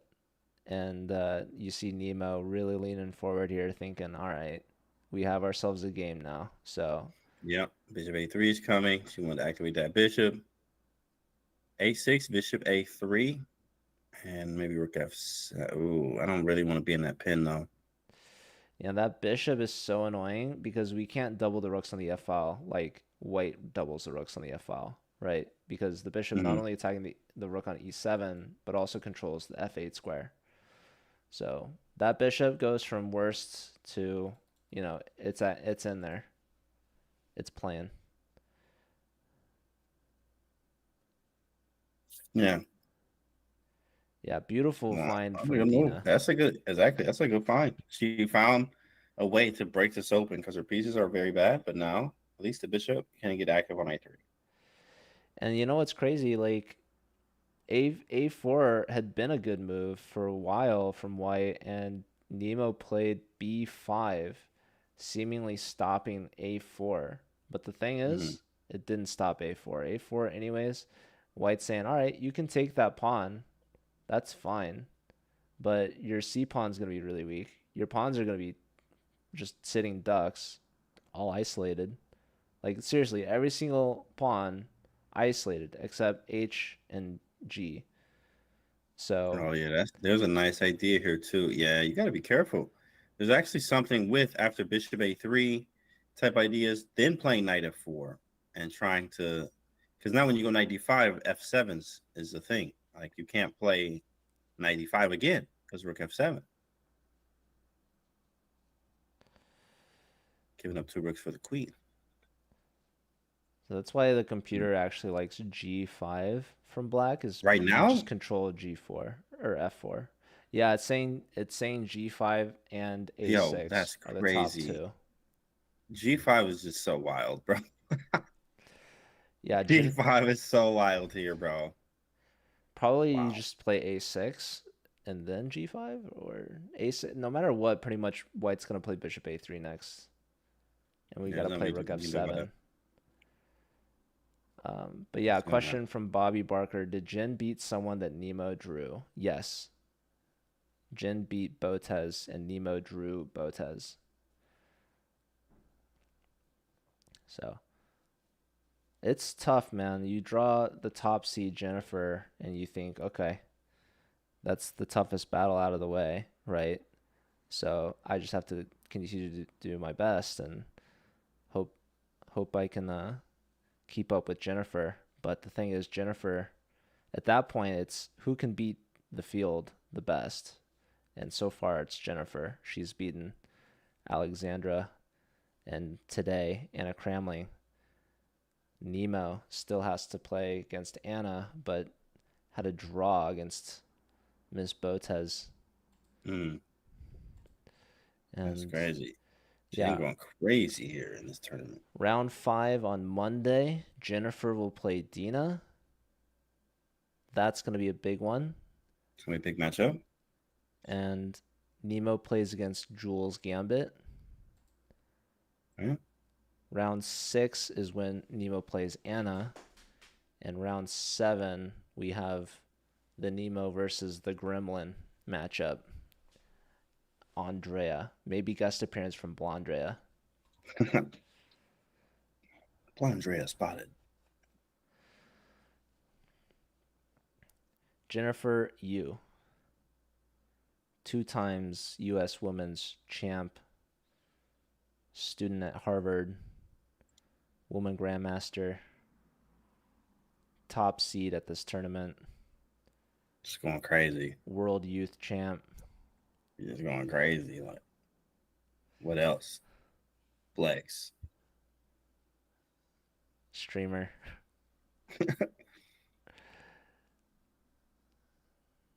Yeah, shout out to Jennifer Yu. She is not streaming as much as like most of the people here. But I mean, it's tough. You're a college student, right? I mean, she's got a lot of priorities. Chess has oftentimes taken a back seat, streaming as well. But she should be graduating soon, if not already. And she's definitely said that she's planning on getting more into that space. So definitely check her out. Her Twitch is I am Jin Yu. That's where she's at right now. She's not live because her game ended. But yeah. Oh, that's crazy. It still shows she live over here. Let me see. It probably ended now. Oh, it's probably is it restreamed to Botez maybe? The Botez stream? No, actually. Oh, they doing a interview right now, Andrea. Oh, nice. With like Alex, they under Alex's, but they talking to both. Seem like. So interview content. Oh yeah, it is from the Botez stream. Oh, it's from both. Okay.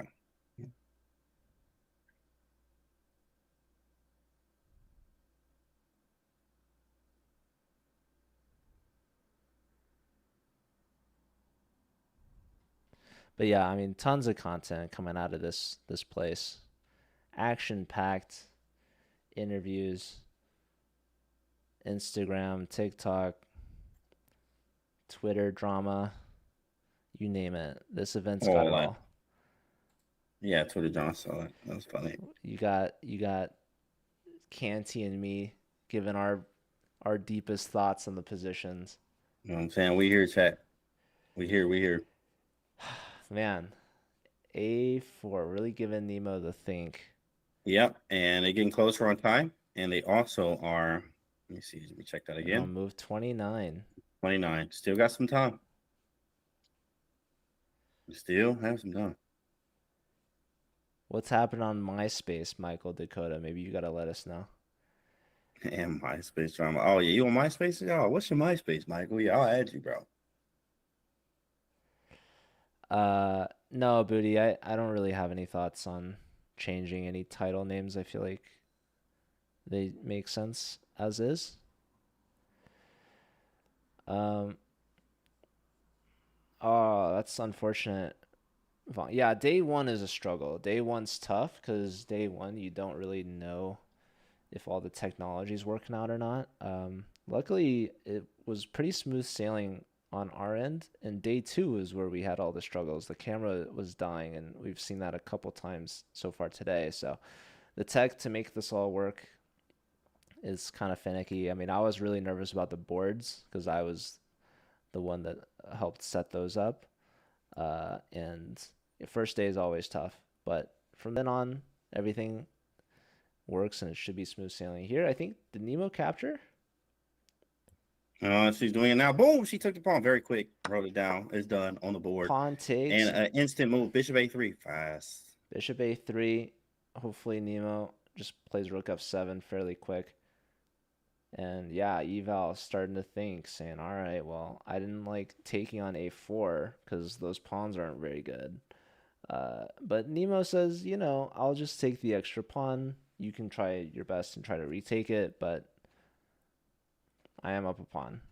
So, but no, Dina's feeling much happier, much more confident than the position was letting her feel a lot earlier, because now that bishop's alive, and lo and behold, we have a mistake. Rook up to E6. Rook E6. Yeah, I didn't like this. I didn't like rook F7 either, but I found rook F7, then we go bishop E6, and then we can defend the rook. But then we can move the knight around at some point. But rook E6, it's just you always continuously have to worry about rook F7. And, I mean, this bishop on A3, as you pointed out before, it keeps a good job of, like, you know, we can't put anything on F8. This could go south. But it depends on, like, okay, yeah, you have the bishop on A3, but, like, what do we do? How is that going to happen? Wow, we have ourselves a game here, folks. This has turned around. We're on move 30, 10 moves to go. Both players less than 20 minutes. Yeah, what's up, GM Monkas? What's good? Yep. So, okay, what is White supposed to do? Is G4 a move or no? G4, not a move. Probably not. Yeah, it's not a move, because we could play H6 or something. It wants knight F4. Mm-hmm. G4, what's it want?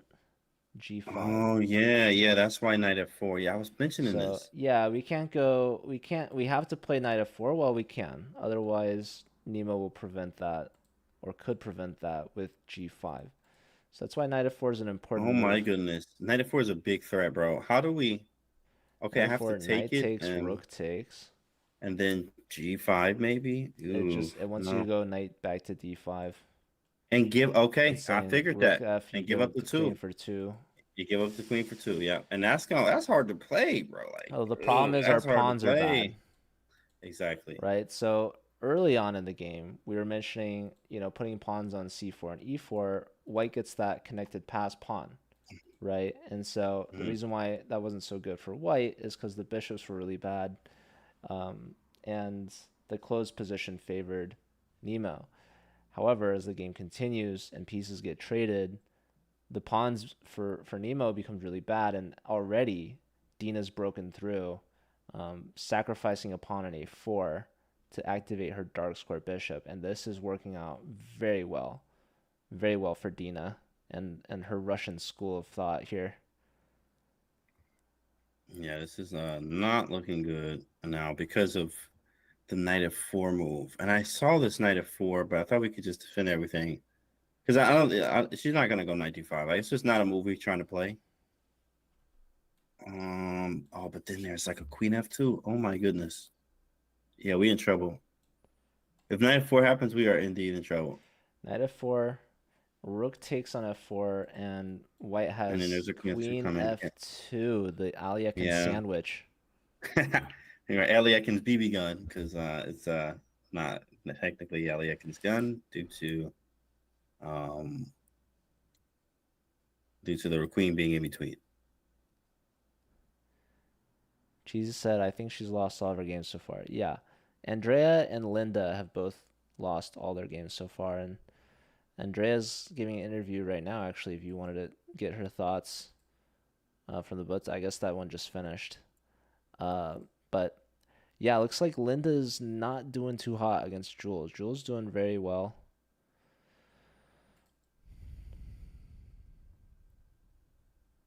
I think she's on time, too. She said. Someone said. Yeah, she's got 3 minutes. I don't even know how many moves they got left to make, but time management has constantly been an issue there.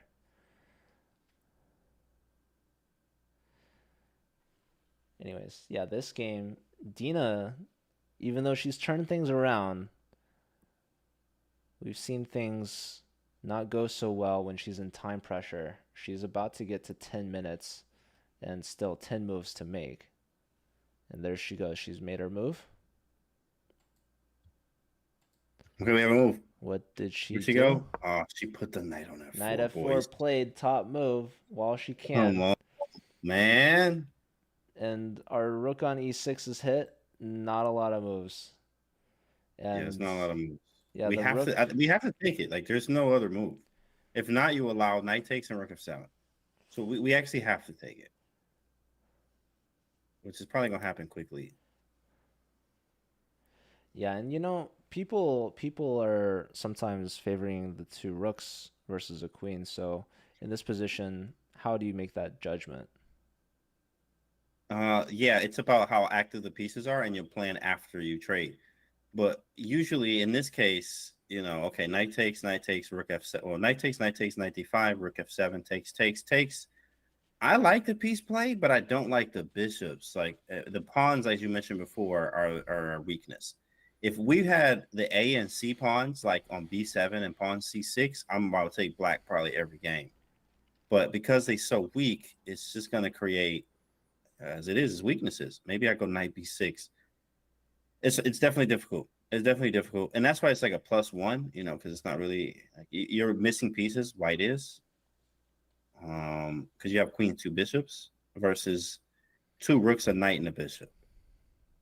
And the bishops aren't even that good. So really, I mean, we're okay. We're okay. So, but it's just going to be difficult to play. It's definitely going to be difficult to play. We do have some chances, though. It's going to be a wild game, I think. Yeah, this is unfortunate. The bishop really needed to get to e6, as well as, you know, Nemo taking h takes g6, I think. Mm-hmm. But ace takes g6 is a little different. Yeah, I mean, everything's much different there, I think. Here we go. Oh, I didn't hear a capture. I did not hear a capture. a5. Okay, idea. So knight takes, queen takes. She's sacking the exchange. Oh, yeah. Computer doesn't even want to take the rook. She played the levy move, chat. I mean, well, this is a move you make out of kind of desperation. She knows that she's messed up. This bishop is super strong, and she didn't play rook f7. Mm-hmm. And this is similar to the previous game yesterday, where she messed up. She played knight takes, I think, f4, allowing like rook h1 check, and then rook f. Yeah. So she realized she made a blunder. And then she's trying to make the best out of the situation. So she's giving up some material here and saying, all right, take the rook. I'm gonna play with the knights, and I'm gonna try my best to hold. So this is kind of an admittance of, uh, I mean, I don't want to say defeat, but yeah, Dena knows she's on the hunt. She's on the prowl, and she has to weigh her decision of taking the rook or taking the knight or what have you. The computer wants to take on d5, which, I mean, that's a hard move for me to make. So what happens on 95? Queen takes d5, and it wants And then rook what do they f4. want? Rook f4, and What? probably you're still Oh, I going for guess the that same stack. thing. Yeah, okay. But like, why not rook takes e6 or knight takes e6? Oh, well, our knight covers f4, so you can't get that stack anymore. Interesting. Crazy. Knight takes, Queen f4, and like a... Yeah, that rook's coming to f7. That's not fun. So let's see what she plays, though. So what happens on 96 then? Is it like more equal? I assume. I mean, yeah, I sacked the exchange, and those knights are strong. It's gonna be hard to dislodge the knights. Exactly, because you can't even, do anything besides, like you can't go rook f3 and queen f2. Yeah, it goes down significantly, which is good. But yeah, long term definitely favors Dena, of course, still very much. You also have the a pawn too. I'm wondering, like, So- how bad is rook f7? Like, can we just play king h6? King a6. Oh man, he probably get mated in 7. Oh, yeah, queen coming over to f2. That's Still. still where you won, yeah.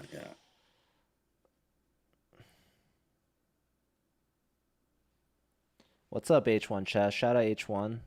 H1, what up, dog? Tuning in here. This is round Lovely 4 of the Botez Chess Invitational. Nemo, unfortunately, playing a series of, I guess, mistakes, like rook e6 in particular, queen a5, her most recent move, sacking an exchange. Computer doesn't even want Dena to take. Dena should take the knight on d5 to clear up the f4 square for her rook so that she can get the queen in to f2. That takes a lot to not take the exchange there of like, yo, it's an exchange. H1, what up, dog? See you in chat. And of What's course, good, what's good? taking the exchange is still good. And Dena's job is to say, okay, Nemo's giving me a gift here. I will accept this gift because I know it has to be good, but let me double check, is there anything better? And she takes the knight. Oh my goodness. She found it. She said, nah, take the knight is better. And life is going Okay. to be rough here. So the idea is, if knight takes, the rook infiltrates. If queen takes, the rook is going to infiltrate regardless. This time going to f4. That's why we take the knight, because the knight was guarding f4 and not the rook. She didn't care about the rook. She said your rook You can't sucks. even move anything. Wow. You can't move. Yeah, this is bad now, boys. This is bad. Rook f4, and he's just like, that's a shocker. You can't move. Okay, maybe rook a6. Is that defense? Rook f4 and then rook a6. Queen f2 and then rook e6. Rook 8 e6. Okay. Wow. She went where did she go? Oh, queen e1. You need one. Does that give me some chances?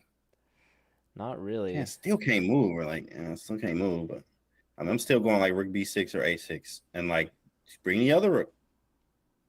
I want to get like rook in and play bishop f5, because now we in damage control.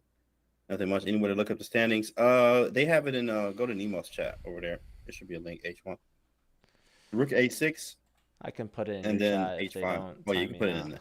Yeah. I don't know how it works. No, you should be good, bro.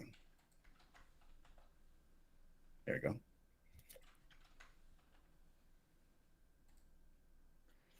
It's Botez command in my chat. Dan says, I'm not following this game. He's just here to gamble his points in the chat. Like, what game? What game are you guys talking about? It's no game. Oh, okay. All right, bro. As long as you're here, man. As long as Dina you're here, bro. playing Queen E1. I mean, she's under 10 minutes and she's got 7 moves to make. So she's going to play a little picked up pace and lots of room for error, right? So she didn't play the most pressing continuation. She declined the exchange. And that's going to give Nemo some edge in the future. If she used to bring it back, Dina's going to be like, man, I really should have taken that exchange because that could have been a long-term advantage for me. I'm going to have to start again. So what is Queen E1 doing? She's trying to bring the queen around maybe to H4 after Rook F4, but no, you would have G5, right? I mean, Yeah, I see. Well, exactly. I think she wants Rook F4 and like Queen F2, but in this weird sequence with Queen E1 first. So I do want Rook A6, maybe Rook F4, H5, Queen F2, Bishop F5. Yeah, but then G4 takes, knight takes. Yikes! Rook takes. That should be good. That should be good there. So my idea is to get Rook, move my Rook to A6, play H5, and Bishop F5. I need to block this file. So if I can get these 3 moves in, I'm okay. Rook A6, maybe Rook B6, just to make you think I'm going over in the B file. So it may give me a chance to do something. Rook B6 is probably more active because it makes you think I might be going somewhere on the B file, just in case. It's a bluff in a way, but Rook B6 to be on the file. Then H5, and then Bishop F5. And then block the file. That's the goal. I got to get this file blocked ASAP. yeah. And this is just another case. Nemo's letting her opponent stack the rooks, stack the heavy pieces down her file. And it's making life a little difficult on her. I'm loving this bishop on A3. It's so annoying. That bishop went from worst piece to superstar. All thanks to this A4 pawn sacrifice. That was a nice pawn sacrifice for sure. FG would have helped us a lot earlier too from Nemo, but things happen. It is part of the game. We have a question. Barbuff saying, can you ask Canty, how can I get so jacked while being a big brain at chess? Yeah, man, you have to just do it. No, easier said than done. What I mean by that is you got to create time to go to the gym. So I go to the gym 3-4 times a week, even on boxing days, like conditioning. I will, not tomorrow, but most likely Monday. So Monday will be a conditioning day. Oh, but I have sparring Tuesday. So yeah, I probably won't lift Monday. Tuesday, I'm going to chill. So that's going to be like a chill day. But so virtually what I do is you have to work out. You got to go to a workout in a gym and get a plan. You know what I mean? Like have a plan, something to follow, maybe even get a trainer. If you can afford it. If not, it's totally fine. You can find free stuff online, but you have to eat and you got to lift heavy, but not stupid heavy, bro. Like you don't have to be throwing weight up there where you can't lift it. Just do something that you can do 8 to 10 reps on consistently, and then try to do 15, 20 reps on lighter weight. That's called hypertrophy training, endurance. So it's important to work out. You got to make it a habit. You have to make it a habit, or else like it just won't be one. It just won't be one. So you have to create that habit by just doing it. It's a Nike slogan. You literally just have to do it, bro. It's a lifestyle. It is a lifestyle, correct? It is. We have Rook B6 on the board, by the way. Rook F4. Yeah, Rook B6. The idea of Canties to double rooks. Okay, so now let's see this. Are you playing H5? H5? Computer also No, has H5. G5. Oh, they like G5. Oh, yeah, they do. Yeah, G5 is straight. Kick that rook back. Where you going after that? Go home, Rook. Get out of here. Rook to F4. Not welcome. Rook to F4. I'm saying. Dang, Candy, you should have told him you take steroids. Yeah, right. Exactly. That's crazy. No, I mean, people do teach his own. Do your thing, bro. That's H1 funny. No, you can do your thing with that, but it shortens your life, to say the least. I don't know if anyone out here is taking it. Good luck to you and prayers up, but be safe with that stuff. But you can definitely mess up your entire life doing that. So I'm not a fan of it. It's sort of, to me, it's sort of cheating, like in chess. You know what I mean? Like chess cheating is the same thing as, for me, is using steroids, because it's cheating. It's not getting it from lifting and eating. You're getting it from injecting yourself with stuff that you don't actually need. Preach. Very important. Very important. Very important. Okay, rook f4. G5 is a move. So G5, rook f2. Oh, there's queen G3, maybe. Maybe. No, there's not. Oh my goodness, this is crazy. Okay, after G5, is there a queen G3 or no? G5, queen G3. Oh, there might be a rook B1. Believe it or not. No, but wait, then rook wait, f6. wait. Bro, there's a lot going on. G5, queen G3, knight H5. Knight H5, rook F7. Queen takes it? No, rook takes with Takes, then queen takes G5. What or even about queen C7. what about king H6 there? King H6, rook F6 though. What do you want? King G8? King G8. Wait, well, so G5, queen G3, and what are you saying? King G8? Still knight H5, rook F7. Okay, G5, queen G7. Oh, okay, there. Well, then I get to move with my queen. I also have rook F8 check too, because the bishop on A3. What the heck? Why is it not saying queen G3 is a move? Is in the move, right? G5, queen G3. Thanks for following by look. Thank you, bro. I'm gonna look for myself. It does like knight H5. Rook F7. King G6. King G6. How am I missing that? But maybe queen C7? I mean, are you not getting mated? It's not mate in 12? Like, wow. Queen C7. That's crazy. Oh, it's better now for us. After queen C7. Rook B7, bro. Bro, that is crazy. King out here in the middle of the street, and it's just better for black. Yeah, rook B7. Whew, that's Shout out neat, to boy. Midnight gifting to me. Hey, MD Knight, Joe Bruce. Huge. Caught us. Thanks, MD Knight, for blessing us in the chat. Let's go, bro. Let's go. Yeah, hype, check your hype.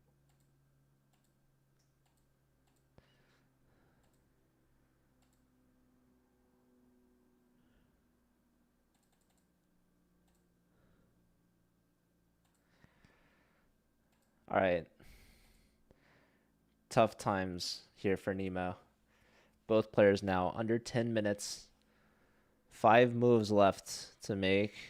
Here we go. Oh, Nemo's she's not reaching for the reaching. G-pawn. She is She not. was reaching. That was not a G-pawn reach.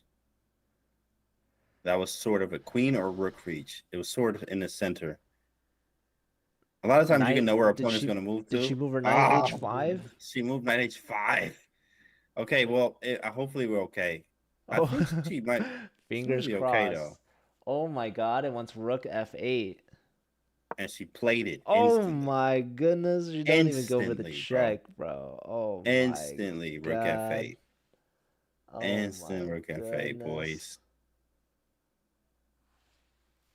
Dena bulldozing her way. She played A4 and she never looked back. Yeah, boy. Yeah, boy. Wow, we are in trouble. Hold on. Okay, so what's the threat? Obviously, we are threatening the rook, but if we take the rook, does she take out the rook? Okay, yeah, let's try this out, right? So rook takes C1, rook takes F8. And then how do you respond? Is not rook takes. It's not rook takes. It's bishop takes. Not the move. Rook takes. Guess what it wants? Okay, let me think. It's crazy. Lunacy. Yeah, I was thinking like a rook F6. You gotta get rid of that boy. Diabolical. Oh, my bishop's hanging, so I have to move it. Diabolical, then probably like a bishop H3 or bishop H3. Yeah. Yeah, that's diabolical. Diabolical. And then queen G5. Diabolical. Rook B3. Oh no, this ain't happening. This ain't happening at all because there's a bishop C5 and you don't know what's going on. Bishop C5 and then queen G5. The problem is the bishop is both guarding the rook on F8 and B2. Oh, there's a rook b2 coming. Ooh, we heat. Boy, that's mate. Well, okay. No, but she didn't take with the rook. She takes with the bishop with check. And all right, so now after bishop takes, king back to g8, and King g8. There's I mean, this one don't killer that's move. crazy. I'm about to say because like this still seems fine. There's Okay, one bishop killer 8 move. is it? It must be bishop h6. That's one of them. Oh, There's a better one. g4. Apparently. Also, hello to 212. Not g4. Queen f2. Not quite queen f2. So then this is ridiculous. Queen h4. Queen You know, h4. like Yeah. what the heck is this? If you play H4, queen f2, rook f6. Oh yeah. Okay, so queen h4 Queen makes more h4. sense. I guess. I mean, I don't know. Oh, she wasn't reading for a queen there. That is not a queen move. Let's That's see. far Moves across are the coming in board. fast. Bishop e7. So yeah, that is a question mark, but still very good for white. It just liked queen h4 best. That was over +3 eval. Now it's wanting Nemo to attack this bishop. Queen to b7, also attacking. It attacks both bishops. Okay. So yeah, we're on move 37. We have 3 moves left to make. This is down to the wire, less than 10 minutes each. Moves are going to come in fast here because the players need to meet time control on move 40. They'll get an additional 30 minutes. And so we're expecting mistakes and blunders from both sides, although they're both very good and comfortable in time pressure. But still, we've seen some crazy things. Yeah, bishop e7 is a good move. But now we have to figure out what's our move, which could be maybe we have to make threats. Like I'm a big fan of making threats. So rook e6 does create a threat. I'm just trying to take the bishop. There's a queen h4 there. Yikes. I don't like that. You can't even stop queen h4, so Queen b7, strong idea. Also, queen b7. Okay. shout I out like to Geezer tuning in. Dual And threat. H1 chess. So Biggles over there. What's good, Canty and Joe? What up, Biggles? What's good, buddy? Yeah, we're streaming on Nemo's channel. So this is the official commentary for Nemo. Dena has her own commentators on her channel. Botez Live is covering this on their channel. They're doing interviews. Queen b7 played. Bingo. You're going for that dual threat. For that dual action, saber action. And now bishop c5 hits the rook. There's always these like rook f8 ideas, but you're really tying your bishop down, making sure you're guarding that thing. Because watch out for rook b2 as well, right? You get a rook on the second, and this is very much anyone's game still. I mean, yeah, rook on f-file is strong, but rook on b2, I mean, that thing can be a menace too. You also got to watch the a-pawn. Don't forget, we still got the password. That is a pawn advantage for Nemo. Technically, I mean, it's easy to look at the eval and say, "Oh, white's crushing here," or whatever. But I mean, if you think about it, there's a lot of ways to go wrong. Nemo's just played the best way. Like queen h4, this was over +3 eval. Bishop to e7, still good, but not quite as good. Nemo's putting up resistance here, putting up the pressure. Dina's gonna have to figure out a new place for that bishop to go. Okay, so now next move. Dina in the think tank here. Well, let's go. Maybe bishop c5. Bishop b4, I have a a5. Yeah, we didn't have to sack the exchange anymore. So. Okay. Bishop b4 wants to contest the f-file, rook f6. Oh, nice. And then go to an endgame without the extra pawn. Yeah, trades are powerful. Let me see. Let me check something real quick. Okay. Wait, what? Oh, they'll move 38? Yeah, that was just the last. Oh, nice. 37.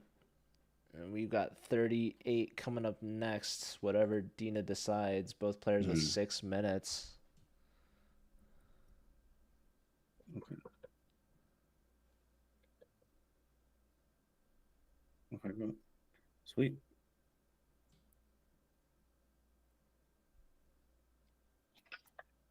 .6 minutes. 6.5. It's getting antsy. I understand.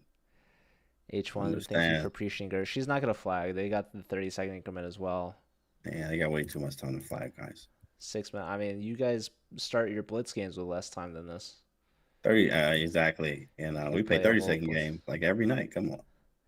Yeah, Dena's a speedster. She knows how to manage her time.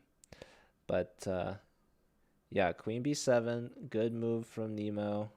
Still very much in White's favor with the two bishop. That bishop, man, that bishop had a redemption arc, man. From C1 to F8 check to A3, all the way to E7, like F8. You know, that was a very. We had that. We saw it with the knight yesterday, actually. The knight on H1 got all the way over to B5 in that game yesterday. Yeah, I was trying to get it to A8. Yeah, with knight C7, knight A8 yesterday. H1 to A8, man, that knight would have been crazy. Been telling those stories to its grandkids. It's like, yeah, I remember. I was just like you, moving around in life. Then I found my destination. We all started on B8 or on one square. on G1.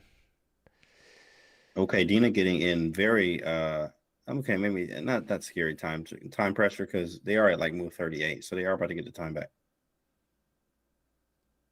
Yeah, Dena knows. I don't know if they know that she's good. I mean, probably you could assume she feels good about it, but she wants to make sure she doesn't mess up. I know in the back of Dena's mind, she blundered a piece against Anna in this same sort of time scramble situation. Like, I could very well see Dena lifting the queen and blundering the bishop on the back rank, right? Like, you are so tempted to bring the queen in. She missed it, and yeah, here this allows rook f6, like we talked about. Does Nemo go for this trade? What was the best move actually before that? It wanted c5. Oh yeah, c5 is tough. c5. Okay, and now yeah, rook f6 is what we looked at. She's reaching for that rook. She's hesitating. Nemo's play that boy as fast as possible, dude. Get that boy over to rook f6. They're like, nah, we ain't having none of this. Trade him now. Here's the thing. Rook and queen lined up on the b file. Pressure on that bishop. And bishop a3 played because Dena was worried about rook b2. That was a move that she was worried about. But the top move the computer wanted, bishop c5. Said, go ahead, put the rook there, I guess. I mean, I don't really know. I remember we talked about that too. Is like why we would put the rook on b6 for later, just bluffing in a way, like rook b6 because it could be annoying, and at some point it worked exactly. It's an open file. It worked out. That's crazy. And I mean, maybe you think she's worried. She's considering like rook b3.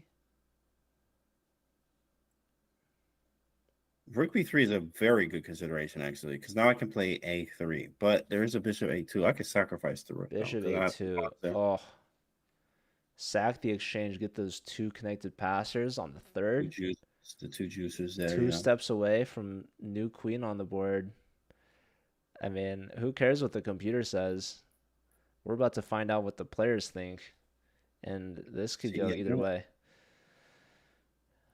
Friendly reminder, Nemo was down on the eval over 6.5 against Botez yesterday. That's crazy to think about. 6. I had one game OTP against a master that I was playing black. He was +6 in Nightork, and I still won, like tactically.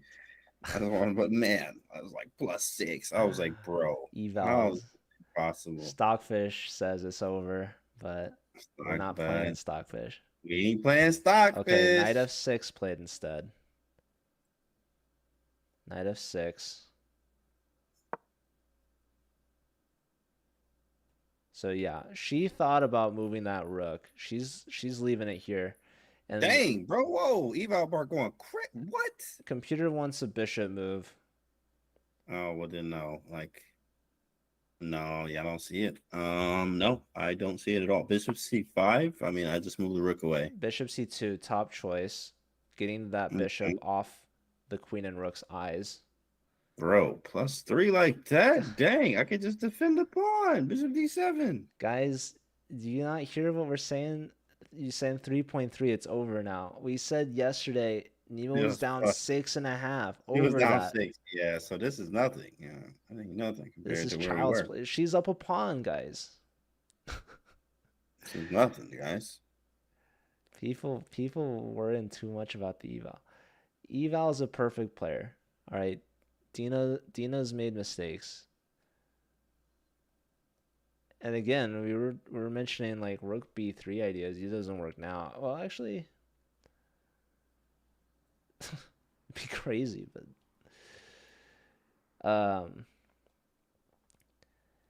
yeah, computer really wanted to trade rooks. Rook f6. That's natural because you can go to an endgame where, okay, cool, got that extra pawn. That's gonna help a lot. So what's wrong with Bishop D7? Why is it so bad here? Bishop B7, I assume maybe what a Queen H. Oh my goodness, that is very strong. And then King G7 and Bishop E7 or Bishop F8. Okay, that's probably why. All right, let's see though. Bishop D7, Queen H4. That's scary, bro. Queen H4 is very scary. Maybe I have Queen H6. Bishop E7. King G7. I'm barely holding. Barely holding, but barely is holding. Yep, I'm holding. Somehow the engine's gonna find something crazy, diabolical, as it always does. Bishop D7 seems good though. Bishop D7, Queen H4, Queen H6, Bishop E7, King G7, and I'm chilling. Shout out to Chuck Moulton with the raid. What's up, Chuck? Chuck, did you finish your stream because you hit 40 puzzle rush or what happened there? But Come Robert. welcome. You're all tuning in right at the time scramble mark. This is move 39. So last move to be played before the extra time bonus, the 30 minutes added back. So Nemo's on the clock. She got her clock down less than 12 seconds yesterday. I don't know if it got lower than that, but this game has been going on for 3.5 hours, roughly. Yesterday's game was 6 hours. This one could go. This one probably go 5.5. It depends on the next two moves, though. It actually does depend. Yeah, if Dena can find some knockout, life's gonna be all right. Nemo's put up the claw. Okay, she's put king move. Holding King up. G7. Oh, King G7. She says, "Go ahead, take the a pawn." Okay, she let her have the pawn. But computer wants the queen to enter the party now. Queen H4. Queen H4. It likes Queen G3. Queen G3 is a weird move, it seems. I guess they want Queen E5 or something. I have Rook E6, though.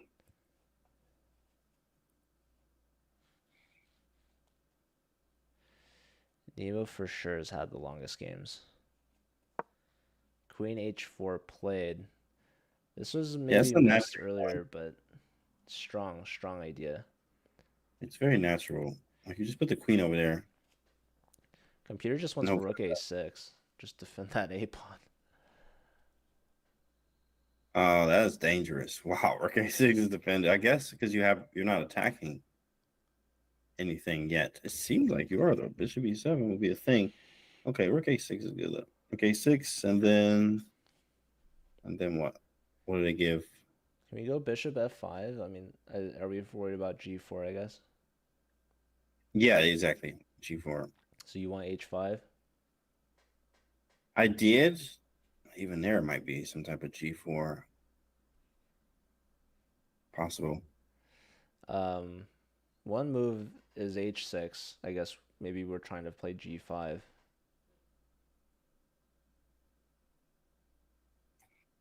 Okay, that breaks it up. I like that. H6, G5, and bring the queen around. Maybe to F7 with the bishop E6. I'm holding the pawn. It also likes queen to F7.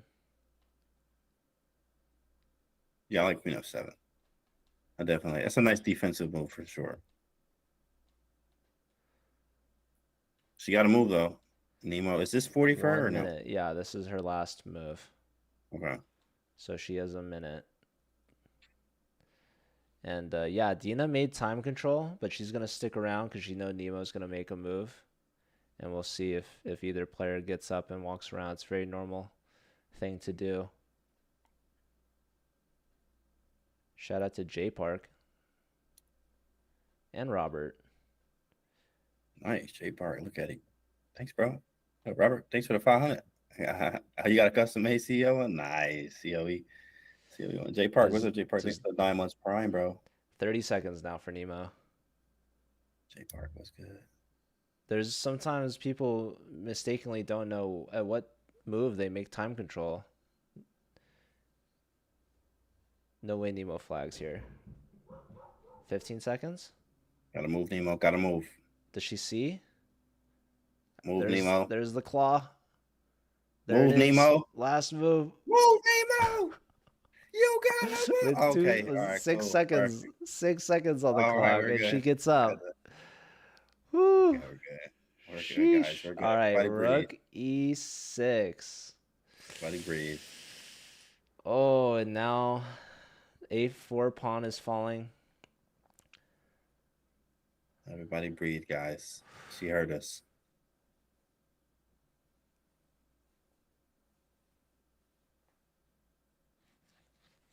Everybody breathe Nemo, and relax. Pause for dramatic effect.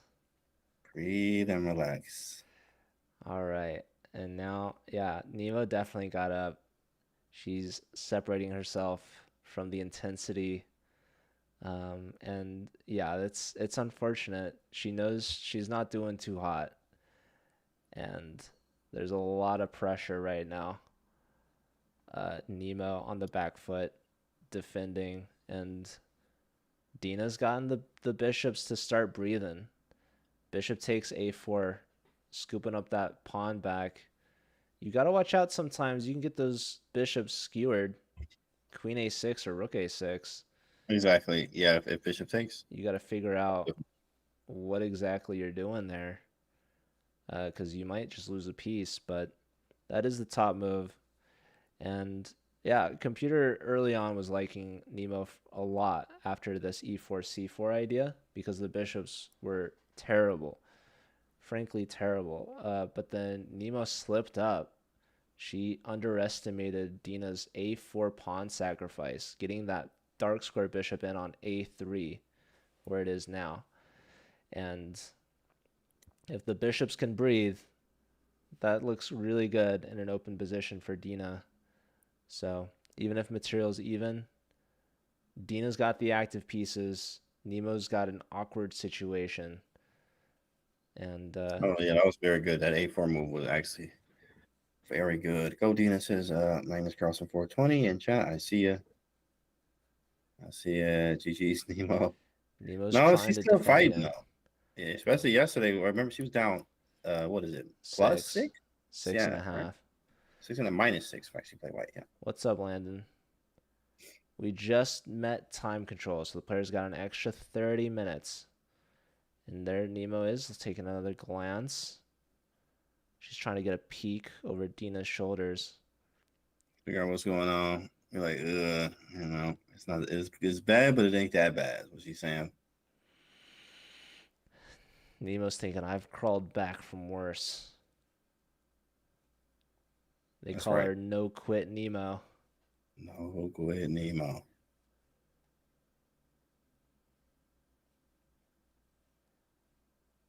So, yeah. Bishop f5. I was thinking of bishop f5 earlier. But We definitely wanted to get some bishop f5 in there, but it might be too late. And I mean, the g4 was kind of annoying. Man, yeah, bishop f5, yeah, g4. And you know, that pawn could get to g5. Exactly. Then you got to move the knight, and the f file is completely open. And then where do you put the knight effectively? Like, it's just all downhill. Look like. Yeah, rook e6, I'm not so sure. I'm not quite sure. I guess what it does do, maybe guards e7 if the knight moves, like queen e7's not a thing anymore. It guards the e pawn, right? So the knight can still go somewhere. Right. Yeah, 30 minutes. Boy, it's a +4, bro. What's the best move here for white? What's the engine giving? Just taking on a4. Oh, that's not like remotely close to what we think we're doing as white. I mean I totally could see it. That's crazy. Bishop A4. And then Activate the Queen bishop. A6. And what do they give? Actually, after that? yeah, no. So the question is bishop a4. What do we do Queen after A6. something on a6? Yeah. Oh my goodness, it's gross. Oh man, here we go. Here we go. All right, let me think. Is All it right. Bishop F8? Mm, yes. That Check. Get out of there. was crazy. And then if King F7, is it Bishop E8? Sorry, yeah, Bishop E8 after. I don't know. That's crazy. That's possible. Queen A6, yeah, that's crazy. Bishop takes A4, Queen A6, Bishop F8, King F7, Bishop E8. Now that is crazy. But that doesn't work though. I think King takes, because I can't take on F6. Maybe it's Bishop E5. Bishop E8 immediately. I don't know. It's a lot of moves. Dena's gotta be thinking, how do I get away with this? Right, takes and you see you get skewered. But yeah, bishop f8 checks, so important. It's the currency of chess. Check. So shout out T Coney for the sub. That prime. Man, that's crazy, bro. That's crazy. I see you. What up, TK? Thanks for the prime, big dog. 2 months. There it is. Canty in the house. We in here. We definitely in here. Rockin' COE. See how we head to toe, boys and girls. Okay, Nemo's leaned back. Probably I should try to get her on camera.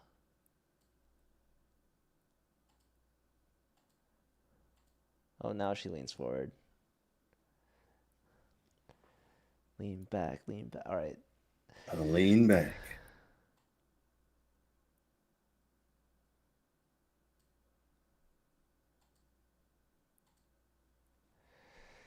Man, Dena, now under 30 minutes. The time reset. Yeah, time reset, boys and girls.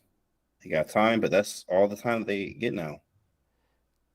They still get 30 seconds. So. 30-second increment. Yeah. How does Neo stop G4 and G5? So if G4 is played right now. That's a good question. Maybe I go H6. Okay, H6, I think you stop. And then if take, I go Queen D5. Try to get those queens off.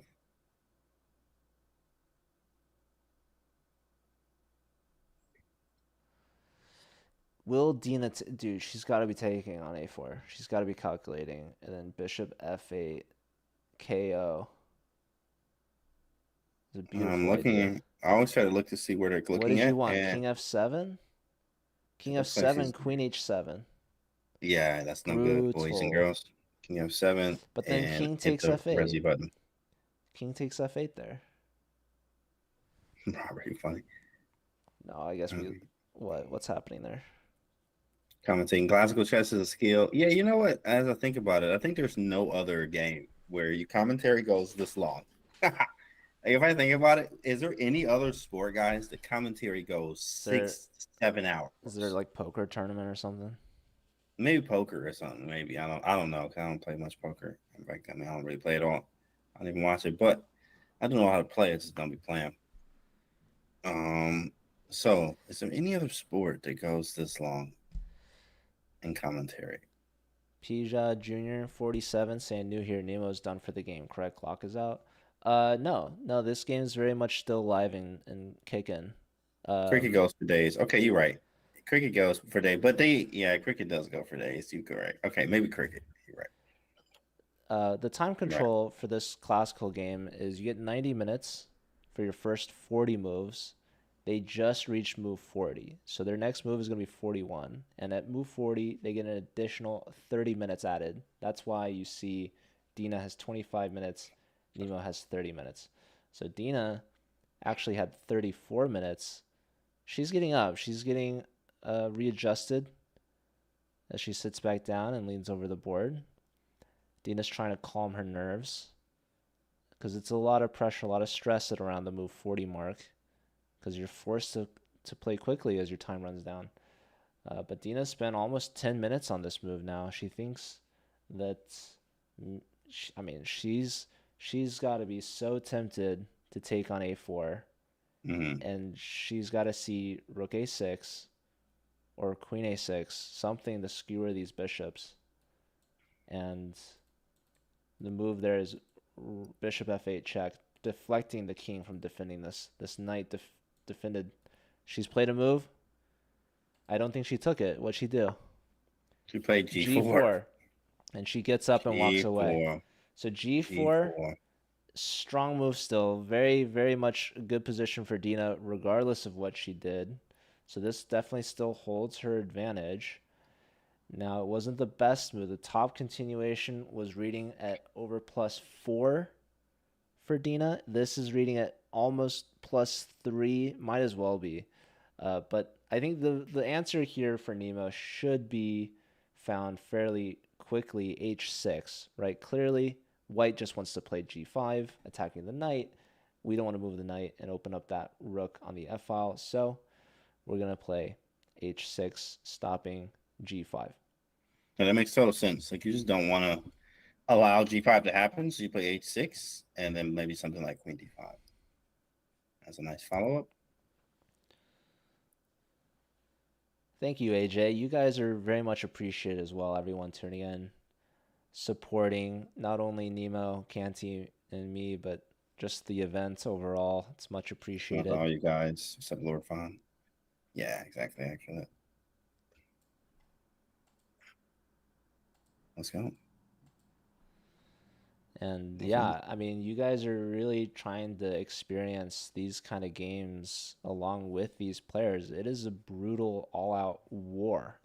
They're investing not only the time, but the energy, the stress. There's so much going through these players' minds and bodies. I mean, they got to fuel up, they got to rest up, they got to prep, they got to get ready for the content. There's a lot of technology that's being put to use here, and the finished product is what you're seeing here. And Nemo's also posting on socials, Instagram, Twitter, TikTok, YouTube. She's put out recaps, and if you're a chess fan, it's times like these that you really got to appreciate, because this is a special moment. This is a special event. A lot of time and energy put into this.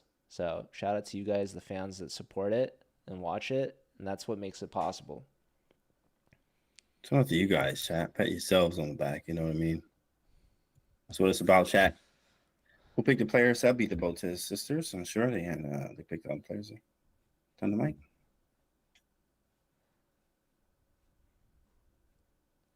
Can white go e4 from bishop c2? So e4 right now is defended 3 times. Right? Queen, rook, and knight. And Queen takes e4 would be the best there. White was attacking it with their queen on h4 as well, but it was still defended sufficiently. G4 aims at playing g5. That would dislodge the knight on f6, but Nemo can stop that with h6. So we'll see if she comes up with it. She doesn't want to rush into anything. The thing about these classes. Oh, snap. Hold on. I just found something diabolical. Yeah, you know me, Tactinos. All right, h6, g5. Oh, you can't go queen d5. I just saw this nasty line. If h6, you go g5. hg, queen takes g5. And queen d5 is a move that you try to want to trade queens, but you have bishop f8. With the idea of king takes and queen takes d5, you lose the queen.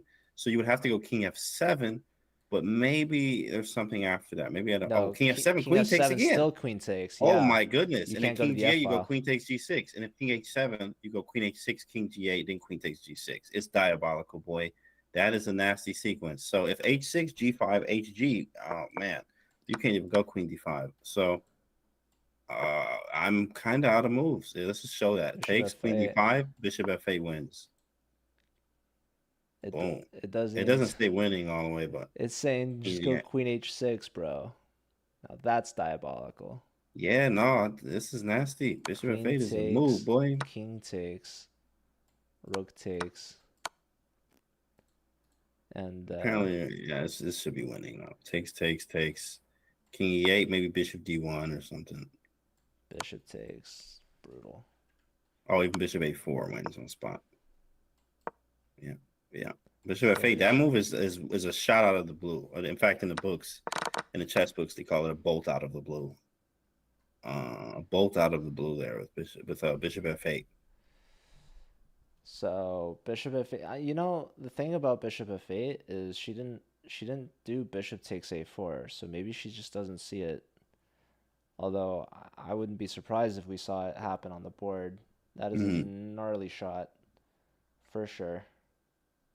Yeah, that's very possible to happen. This is where the tactics senses start tingling for sure. The tingling tactics. Right. Flowing. Whew. H6 though. I mean, you don't want to allow G5.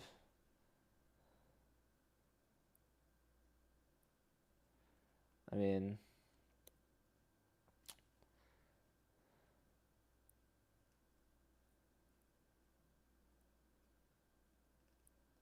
yeah, the problem is our f8 square is so weak. Right, if we allow G5, the queen can get into like H6. Our knight leaves, it's might as well be GG.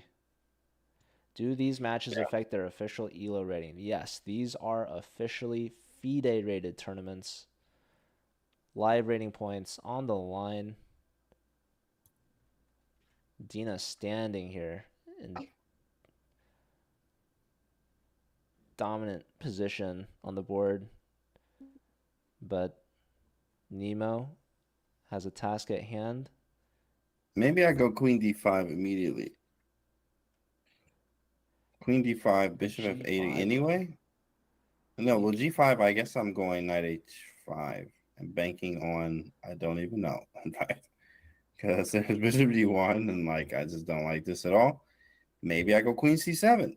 At g5, then I go knight h5, trying to trade them queens with queen d3. There might be a king g2 there.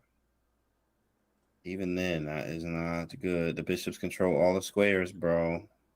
Okay, I can't even go rook b6. I was about to try to sack the exchange. Rook b6, rook b3, but my knight's hanging. Very, very difficult situation. Dena lives in Charlotte now. But yeah, she's been all over. Did all the other games finish? Oh, most likely. She is definitely. Yeah, this is fourth day. Last game once again. Last game once again. 4 days in a row. Oh. Jules and Linda drew. Oh, wow. So Linda with her first points on the board, leaving Andrea in sole last placed 0 for 4.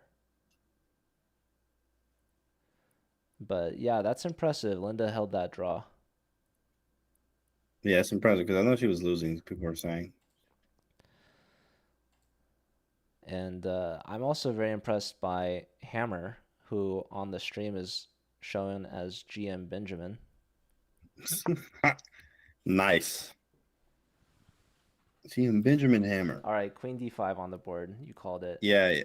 I figured queen d5 first is a move, but g5 is still annoying. Oh yeah, you gotta go knight h5 because then there's a mate threat. Like if you go g5, knight d7, well, you get mated after queen h6, king g8, rook f8, or even queen. Well, yeah, not queen f8, but rook f8, knight f8, queen f8 mate. So you have to go knight h5, but then there's bishop d1. So I'm curious to see what happens after bishop d1. Do we have any? Yeah, knight here, knight there, and bishop d1. And we have to figure out what do we do? Shoot, this might be just GG. I don't have any good moves. It wants the rook back to b6. I figure rook b6, take. Oh, maybe I got rook g6 there. I'm still holding. Yeah. Rook b6. You take on h5. I take, and then rook back to g6. And we hoping for the best. H4, but like at least I'm not lost, you know. Man, I ain't lost yet. Maybe play queen h6. Shoot, queen h4. It wants rook f6. It wants h6 here. Oh no, man, no, not 8. Here it wants queen to e6. Yeah, I thought queen e6 too. I just didn't really like it. I wanted to go queen a5 to try to zigzag over to c7 and g3, but it's difficult. Now this game is far from over. It's far from over. We're getting into Nemo territory, or Nemo versus Alex territory with the eval reading. It's over +6 at this point. It doesn't want g5. It wants +6. bishop to e7. I see it. Yeah, bishop e7. This bishop's a menace, man. It's been it's had that arc from worst to, honestly, it's the driver of all these tactics, right? You got bishop f8, bishop e7. You've dislodged the rook. That rook on e6, it wanted to be on f7. It was on e7. The other rook wanted to go to f8. Not possible. So, yeah, +6 is a lot. The position for Alex yesterday was over 6.5, so it was even worse than this, and Nemo held it to a draw. But can she do it twice? It's rough. I think Nemo saw h6 g5 takes and this bishop f8 idea. I think bishop e7 is nasty. So, yeah, does Dina go bishop e7 now? Bishop e7. I'm wondering, with the queen on d5, can we go g5? After bishop e7? Yeah. Yes, we can, actually. But probably just like, I don't know. Yeah, we can. Oh, there's no mate. I guess you got. I guess you go back to f2 or something. I mean, you could take on f6. Yeah. Take. Oh, queen f2. And just win the game.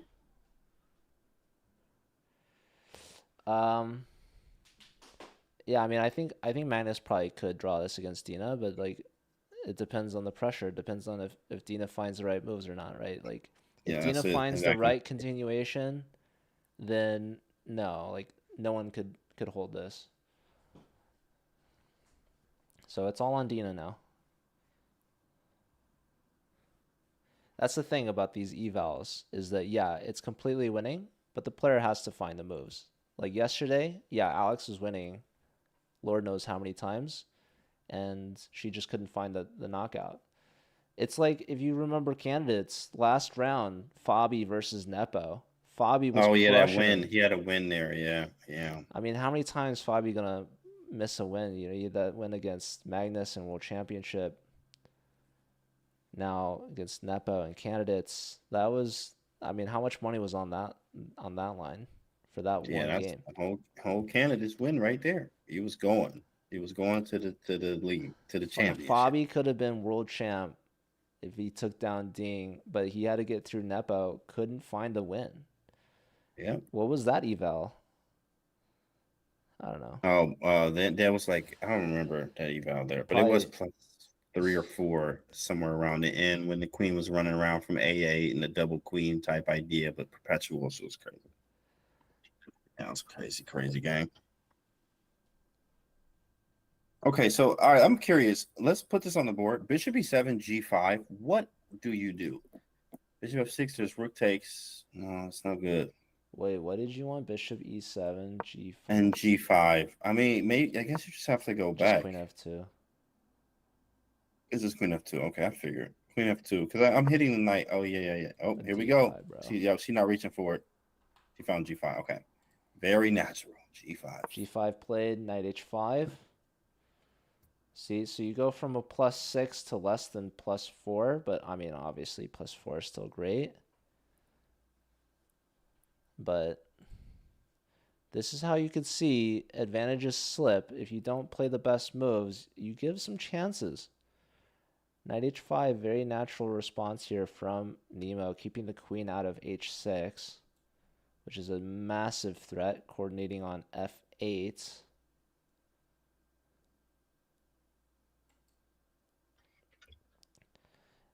Yeah, you have to go H5, right? Not a lot of options else, unless, I mean, do you want to go You to have to. G8? And what do we look at here? Knight H5 and then Bishop D1. Would you play knight G8? Wait a second. Hold on. Knight H5. Is there just Bishop F8 to H6? Knight H5, Bishop F8, King G or H. Bishop H6, maybe Rook E8. And then I could even go Queen E4. Yeah, this one's Queen gonna be E4 is bad. gross. Yeah, I could go Queen E4 there. Yeah. I'll show the Queen chat. E4. Bishop check, king down, bishop back, threat is mate, rook E8. Yeah. Bishop cares? H6. Takes. Apparently it's like +1 here, but Rook And if you E8, Queen takes E4. we can't take back because we get mated. But there, I mean, I guess you're okay. Bishop E6. No, this is still worse. Yeah, there's a mate there. Yeah, this is still worse for black. Still worse, but computer doesn't love it as much nearly as what it wants. After knight H5, it's calling for bishop to D1, which you called for. Bishop D1. I saw this, and then oh yeah, and then we looked at Rook B6. That's what we saw before. Rook B6. Computer's also saying H6 is an idea. H6 is crazy. Oh, it hits G5 though. I get it. Hitting that G5 pawn. Trying to trade queens. I get that.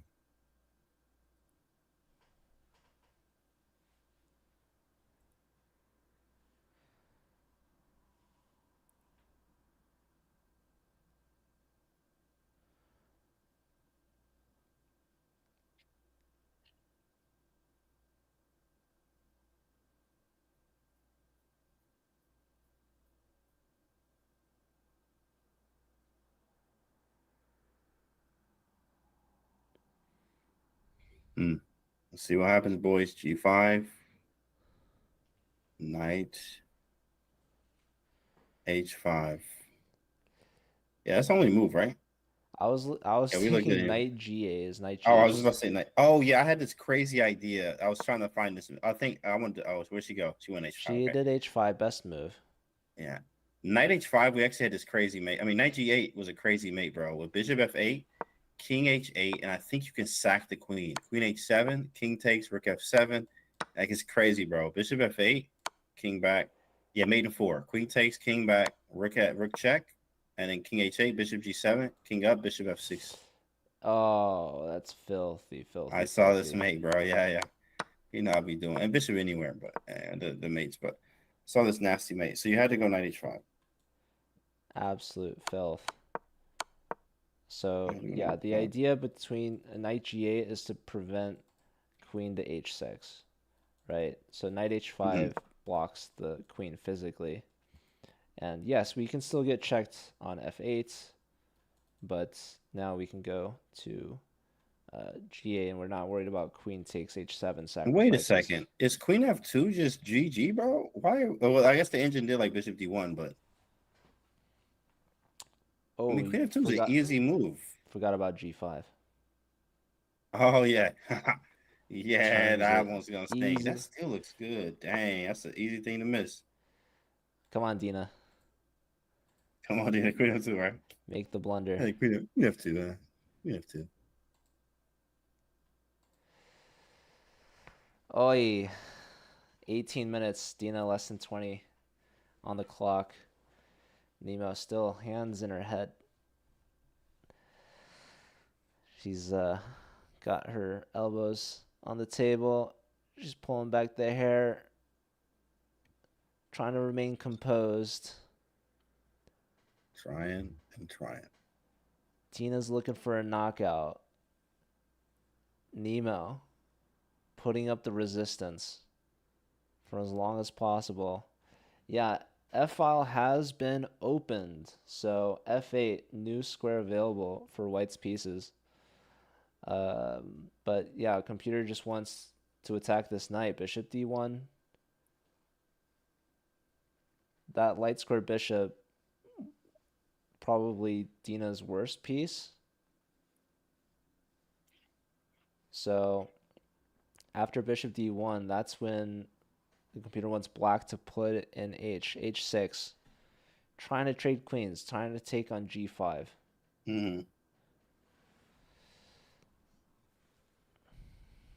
Nemo is definitely a fighter. She's a tough cookie to beat. She hasn't lost yet this tournament. Yeah, she definitely a fighter at time to play. She has not lost yet. She's had 2 draws and 1 victory. So Jennifer, Dena, and Nemo, the only players that haven't lost yet. This game right here, Dena's looking to join Jennifer at the top. And that's going to be a huge match, Dena versus Jennifer Yu. It'll be a big match. So let me see who happens or what happens. Who's going to be the most prepared? Who's going to have the nerves throughout the game?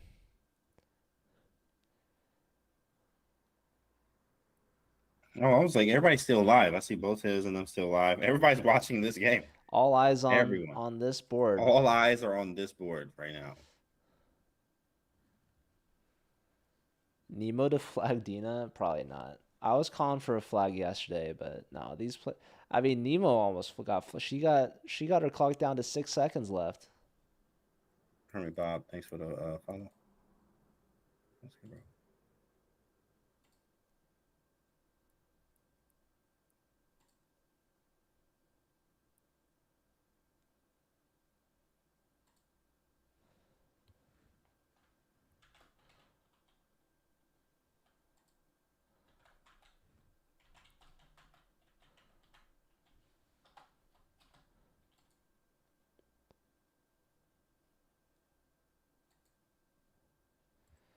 Nemo spinning a lot.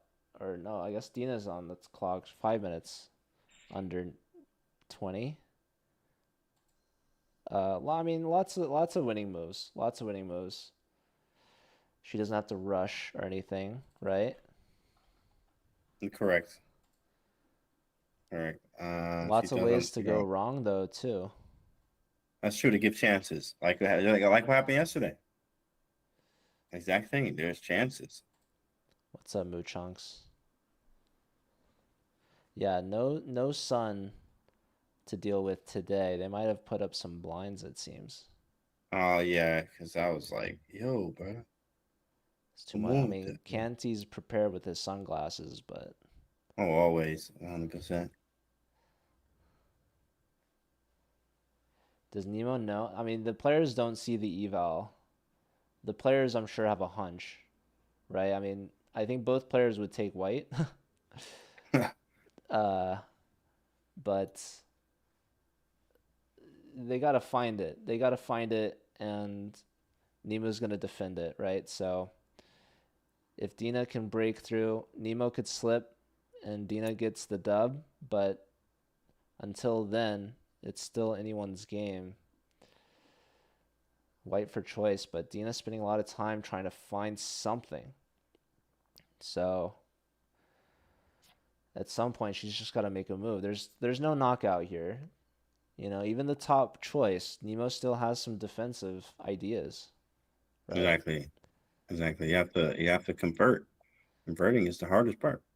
Oh, that's what we said the other day. Is hardest game to win is a 1 game. So it's a 1 game. Game you're winning, exactly. Can Dena finish this one off? She's getting lower on time though. 13 minutes here. You know, that's actually a good thing for us. Waiting for that time to get lower.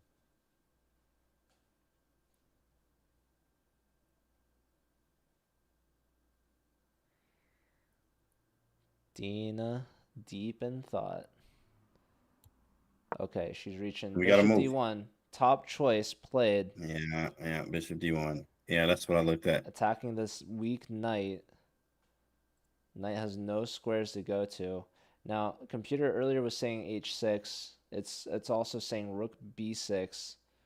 Also saying rook a6. I don't think she'll do that.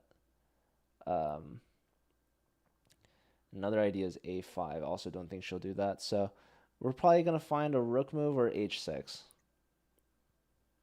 And also the computer's evaluation fluctuates a lot, even in the same position. It's not sure if it's made up its mind on just exactly how bad it is or how much it's favoring white.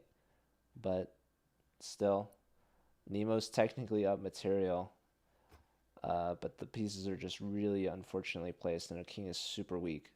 So h6 is a big idea to try to trade off queens, try to take this g-pawn off the board, try to help defend the knight a little bit. Definitely. Yeah, we have to play. Oh, wait, was that h6 move a thing? No. Oh, there's bishop f8. Yeah, we can't play h6 at all. So bishop it's f8. Yeah, bishop f8 in the take. It's gonna be problematic. So yeah, we looked at rook b6. Right. And rook b6, take, and then go rook g6. That's like the best type of way to limit the damage, as we mentioned yesterday. Rook b6, bishop h5, gh, queen h5, and rook back to g6 was the whole idea. And at least we're limiting some things, limiting some damage. And we hope on our pass pawn on the a file and some perpetual checks if we can find them. Yeah, I think Dena hasn't, I would try still h6, I think is possible, but it's funny, every move I put on the board, the computer doesn't like white as much. Like it's saying top move is plus over 4. What's the top move? Rook b6. Oh yeah, and then when I play it, it's like only plus 3, which is still very much winning. Right. But no matter what, it's a tough life here. Hello, inverted. Good to see you. But yeah, not envying Nemo's position at all. And even if Dena spends all of her time, like she's still playing these good moves, her position's still very much favorable. It's going to take a couple of mistakes from Dena. Or, I mean, who knows? Maybe there's a one-move blunder that can happen at any moment. Which is we were banking on that, guys. We hope for a one-move blunder, but he's just said it done. When time gets lower, then okay, we have more chances for that. Right now, very difficult. My stockfish is on depth 20. It's stockfish 16 NNUE, which I think is something to do with neural network. But no idea. Newer one. All right. So Nemo, under 20 minutes. This is move 43. So yeah, they were both over 30 minutes 3 moves ago. So you can see they're going to get into time pressure quick at this pace. We got to get some quick moves in about 5 or 6 minutes or so. You're going to have to move a little bit faster to not, get too long time and start making mistakes. That's usually what happens. You get lower on time, even in winning positions. You could blunder something crazy. It's harder to do that here because white's really on the attack. It's going to take a very big blunder, which is not likely with white here. But you can blunder a perpetual. Oh, for sure.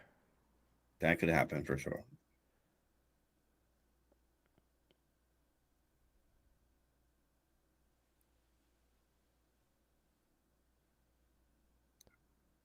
Nemo's first game with Jennifer lasted 93 moves. And her last game against Alex lasted 100 moves exactly. Wow, so you're just getting all the long games, like all of that. Nemo's played the longest game every single game round in terms of time probably in terms of moves. I don't know if all the games lasted. Her game against Linda was only 34 moves, but it still was the longest game played. Not, I don't know about moves, but in terms of time spent, that game was like 3.5 hours. Yeah. Long games though. And Very long game. dude, it's really like crazy how that time adds up. It takes its toll on Nemo. She's not getting as much rest as the other players. She's spending more time and energy than all the other players. Right? Nemo's the only one that's been playing for this long. And that's why today even we decided to start early. Yeah, because it was like, yeah, I'm probably gonna be late. So yeah, I'm probably gonna be late game, so start earlier. Which makes sense. White Noise asking, why is Nemo in trouble? Why is the eval screaming +4 for white? And Nemo's up a pawn, mind you. So what's the problem with this position? The problem is the rook on the f file, this bishop attacking the knight along with the queen, and this bishop guarding f8. Essentially, the king is just trapped. Very weak. Lots of strong checking ideas. The knight essentially trying to hold the queen back as best it can. And with the bishop breaking through, it's not possible really to defend the knight. You can't move the knight anywhere. And there's really no like counter chances.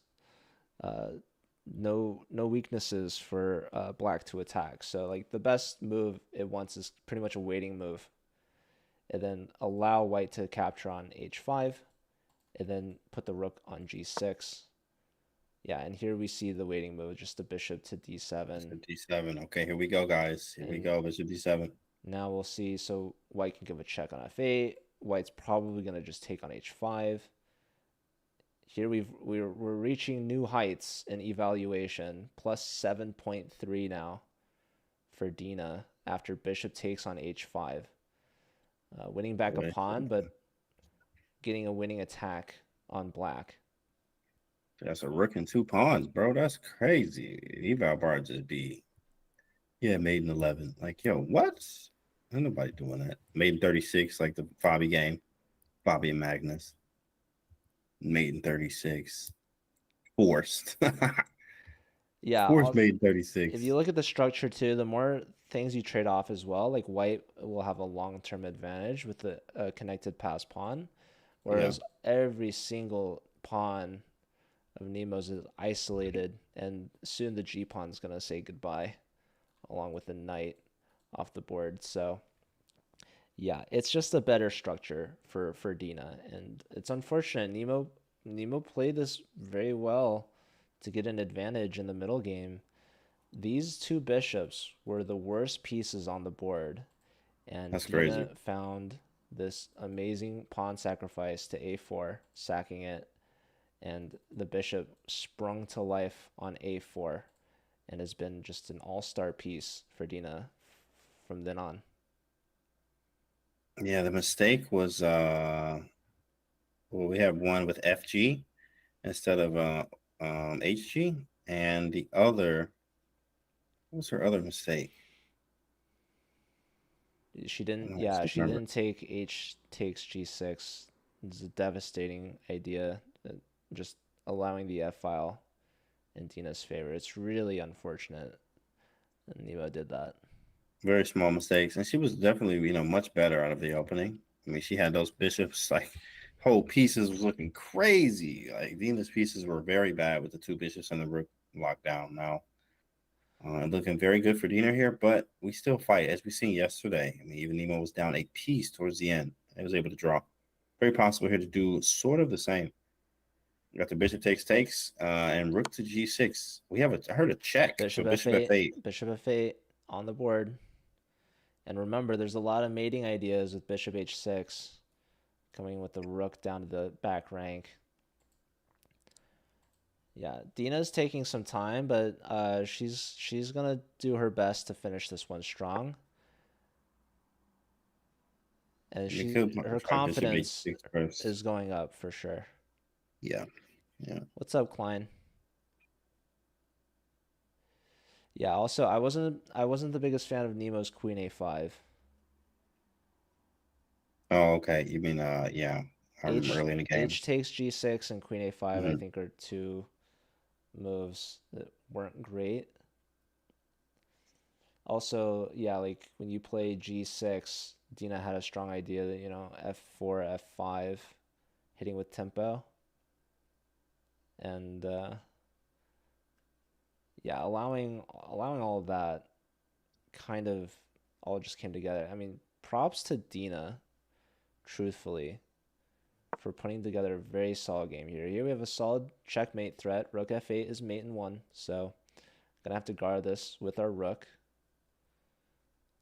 So now probably rook E8, and I was thinking, well, now we have queen F2 there, if rook E8, and maybe queen. Oh shoot, how do you stop that? Oh, bishop F5, but then that drops a piece. Oh yeah, that might be just GG. What's the sequence here? Rook E8, I guess that's forced. Rook E8 played.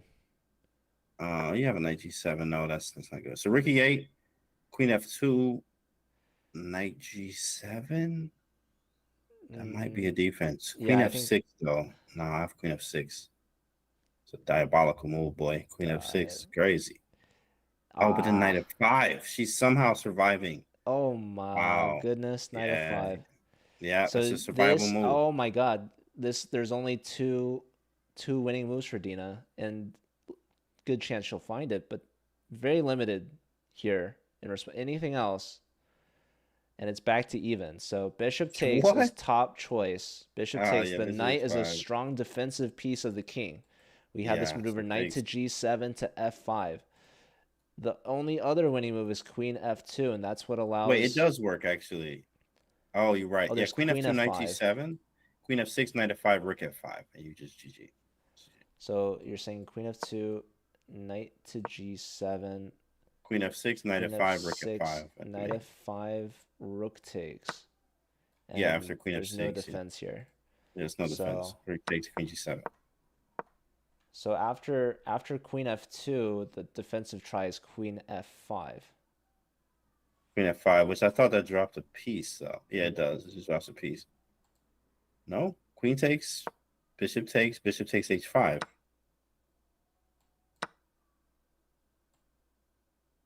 Just take it. And it wants you to take on H3. Take on H5, you take on H3. Okay, yeah, I got a piece, though. Oh, wait a second. Hold on, this is weird. Rook. So there's chances. There is. Maybe wants- bishop E2. It wants bishop Yeah. D1. Or bishop, yeah, bishop something. I D1, got try two to get the bishops pawn versus back. rook. Yeah. Okay. But of course, we don't have to see any of this with queen F2. Dina has a great chance here to play the top choice. Let's just play bishop takes H5. Yeah, very simple. And she's done it.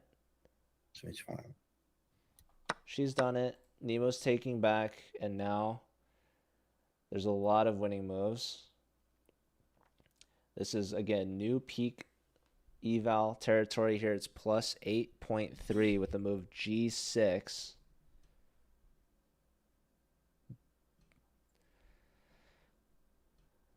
Computer is also calling for rook F6. It's also calling for queen F4. Queen F4, queen F2, probably the most straightforward.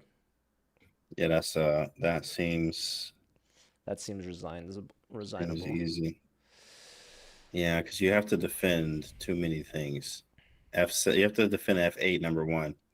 Then if you defend F8, you can't defend F7. So yeah, after queen F4, you have to play like queen F5, I'm assuming, or bishop F5. Yeah, queen F4, bishop F5 is the best defense. It's just you give up a piece. And that's pretty much all she wrote. Yeah, tough game. She had a great opening though. The opening was great, and Nemo was well on to like maybe squeezing that game if she was able to get that king side rolling with the king side attack. But it was unfortunate. FG really caused a lot of problems in this game, as you see. Ended up winning down the F file. That's crazy. She took FG and kind of lost down the F file itself. Imagine if we could play F5, with the H pawn being on G6 and being able to play F5 and lock down the whole file. Yeah. Imagine the H pawn was on F5. Right. Queen F2, same idea. Yeah. Queen F2. The threat is Queen F8, Botez Gambit. So legitimately, the only defense is to give up a piece on F5. Yeah. So now she was able to draw down a piece earlier, but the problem is here our king is cut off. The king She is might just try never Queen leaving. F5, take, and then the rook's getting behind the pawn. I was gonna say, wait, we got the passer, guys. We got to pass a pawn over there, but rook A5, and that's gonna end it. All hopes and dreams.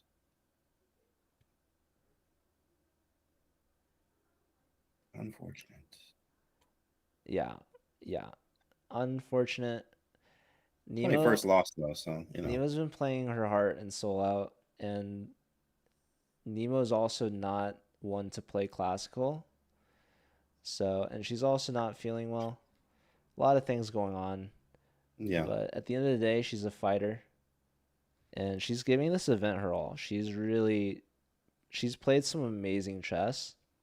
I mean, I still think her draw against Jennifer Yu is a spectacular finish. That's something that you can hold on to for life. To say I was able to hold Jennifer to a draw with Black, 2-time U.S. Women Champ. I mean, so many accolades. And started off strong, got the win against Linda. Rough game against Botez. Rough game here against Dena, where she was playing well, and then Dena fought back, finding really nice ideas. I mean, okay, Nemo's hold against Alex yesterday after knight b4 was spectacular, right? And that kind of shows you the state of mind that some of these players are in. Like Botez had a crushing win, unable to convert. Here, I mean, this game's not even over yet. Dena still has to convert. I mean, yeah, down a piece, but extra bishop's not enough to win alone. But with the rook, it's gonna be a win. But yeah, it's tough, guys. Nemo's been playing the longest games every single day, 4 days in a row. Tomorrow's a rest day, a much needed rest day. Definitely. It's mentally draining. And then come back, finish the tournament strong. Exactly. With 3 or 4 rounds to go. 3 rounds remaining. She's got Jules Gambit, Anna Kramling, and then Andrea Botez to finish it off. So, yeah, she hasn't been beaten yet. 3 games in. This is game 4. She's going to get a loss to Dena. Right now she's really thinking, okay, queen on f5 or bishop on f5. There's really nothing else. Yeah, she's trying to calculate it all the way through, which is understandable.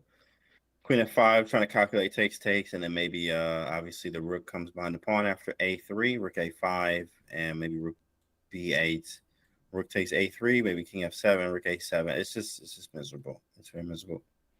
It is miserable. Yeah, but of course, good analysis of the game as afterwards.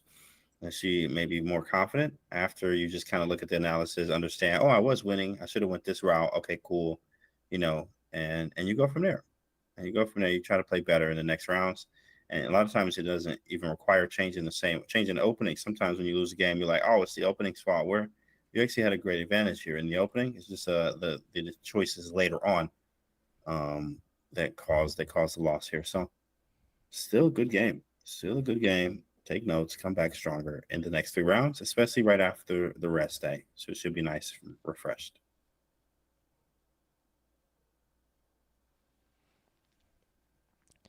Big screen watcher saying, so 3 easy wins coming up for Nemo.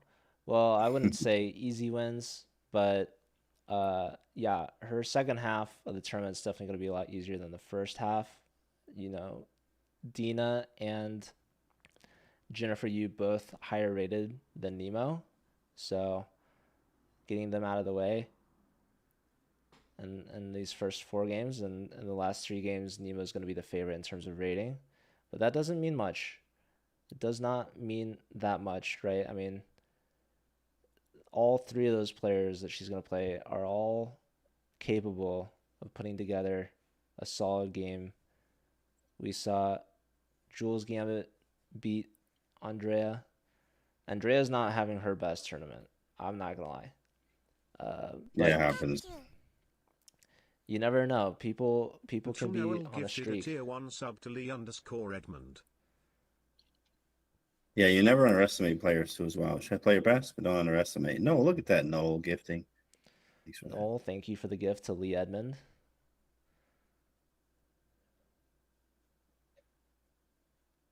Anna Cramling's been having solid games.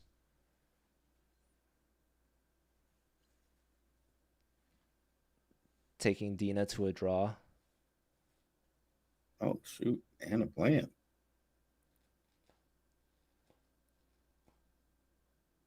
She are really playing. Yeah, I think this game is a game that Dena can be proud of. We have the clock paused and handshakes. Resigns here. Didn't want to give up the piece. Yeah. Didn't want to spend any more time here. Didn't want to play down a piece again. And yeah, score sheets signed. And this is Nemo's first loss. It's tough. It happens, guys. Happens to us all. First loss. That's okay. She still has 3 rounds to go. And a rest day tomorrow. GG's to both these players. Back and forth early on. Nemo had some chances. She really closed down the position, shutting out the bishop pair. And Dena turned things around with a4, where she was able to sacrifice a pawn and get the a3 square for her bishop. And, we see Dena showing her knockout with the hand gesture across the throat. Yikes. And a smile after Nemo had left. So let's see if we'll do an interview or not. Maybe she'll let us go early again.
We're trying to figure out the audio situation. Okay. Cool. So I'm curious. See you in chat. Yeah, this is live. No, this is live. Big fan. Let's see if we can get Nemo on. All right, Canty, I have an idea. Okay. Well, okay. The audio is going to be delayed. Unfortunately.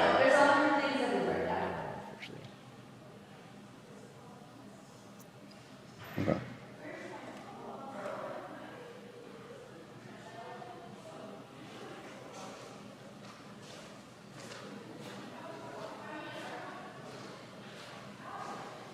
Nemo? Hello.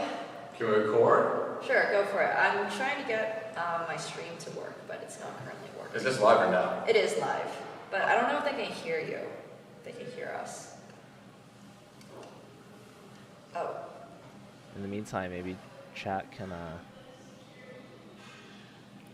I'm trying to get an interview going with my... put some questions. Okay, you want to just wait for you? Yeah. Sounds good. Thank you. Sorry.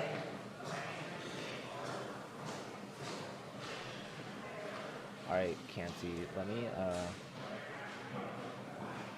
let's mute from the Google Meet call, and then we'll Oh, keep you on guys? Discord. Okay. Well, I Okay. need to be able to hear You want me to mute my the mic? producers, but Yeah. we're trying to figure that out. I don't know if Canty's gonna be able to hear me.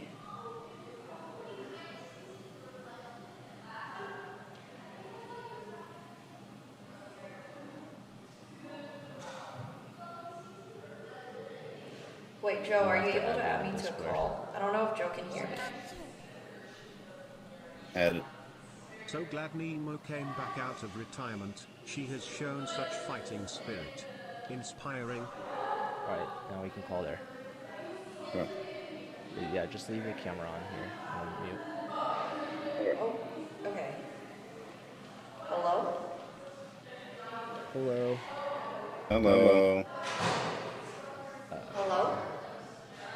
You gotta mute on Are one you of able the... to hear me? Can you Oh, mute the this Google might Meet, not work. I Canty? apparently always have to use my fucking Dude, laptop. Okay, one sec.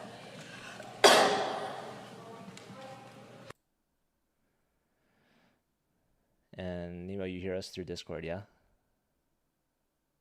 Alright, hello? Hi. Hey. Are you guys able to hear me? Yeah. Yep. Okay, hello? Hello. Is the audio delayed or? Compare to the camera, it should be. What? It's delayed? Yeah, we can also hear ourselves. Are you Oh, wait, listening guys to can this? hear me? I'm listening to the audio on no headphones. I'm just in Okay. the playing room.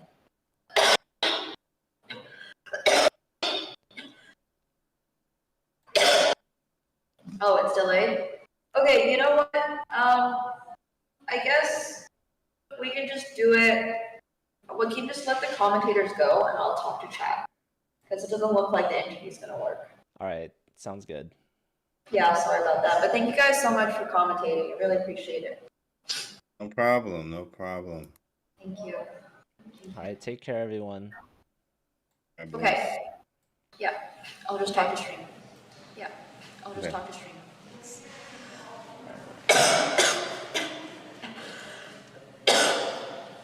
Okay.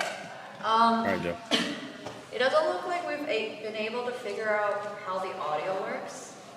So honestly, it's fine, but shout out to Canty and to Joe, obviously, for doing an amazing job with the broadcast. They are awesome. Oh, I'm trying to find my game right now because I'm honestly super curious about where I made a mistake.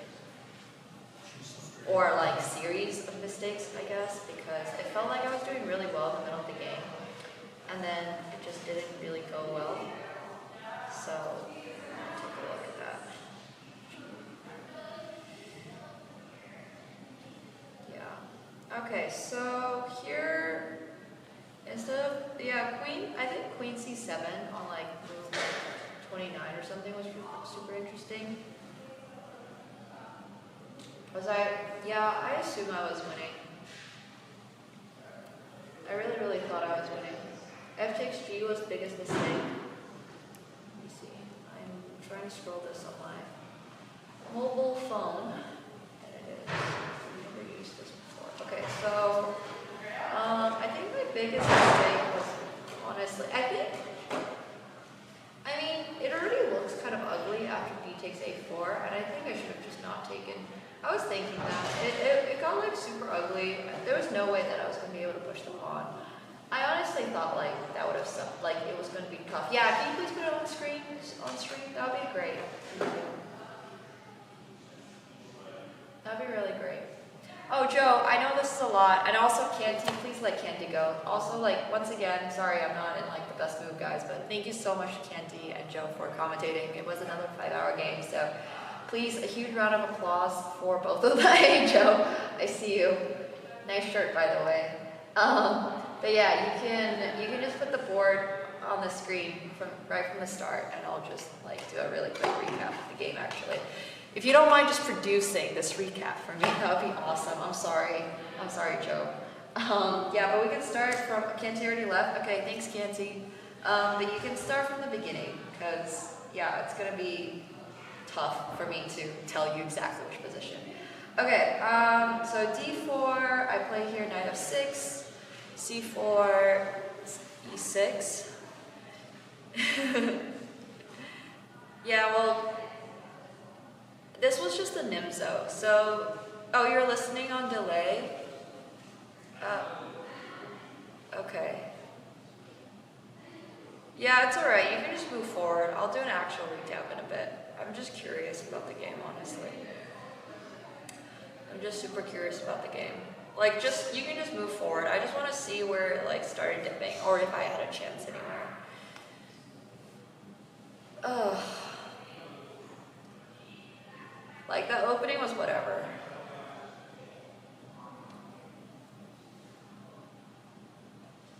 I'm just more curious than anything else.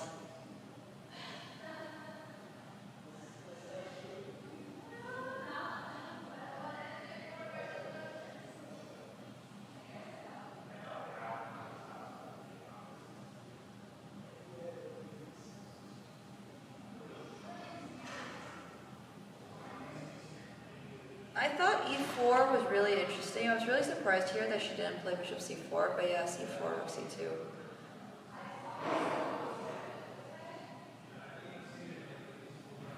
Here I thought I was positionally way better.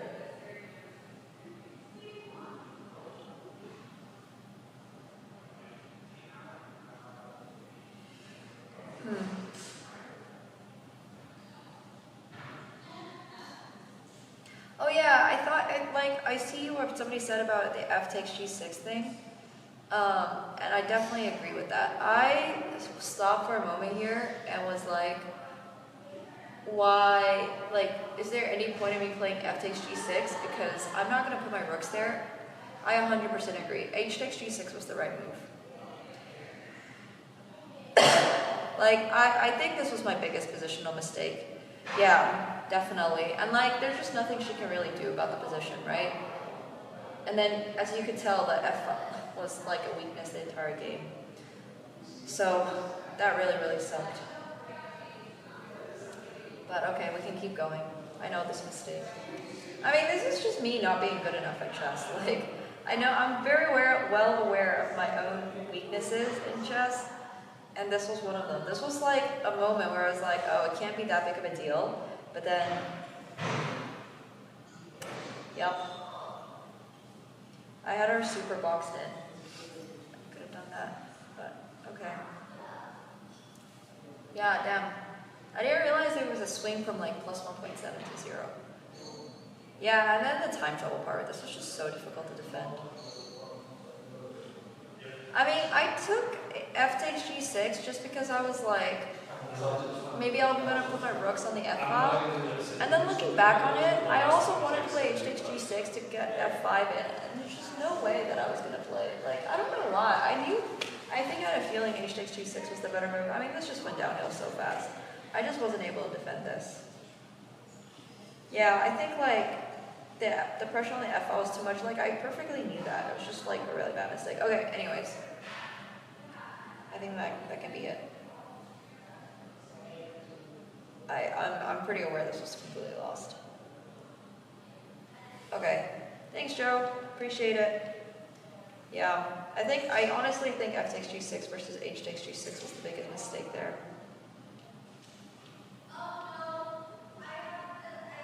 Aw, Dena, thank you for the raid.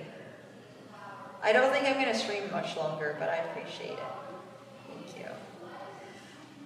Well, I guess now I might stream a little longer, but you really didn't need to. Thank you, though. That was a good game. I'm really disappointed in myself for losing that one, I think. Yeah. Yeah, this was just completely lost. That's such a bummer.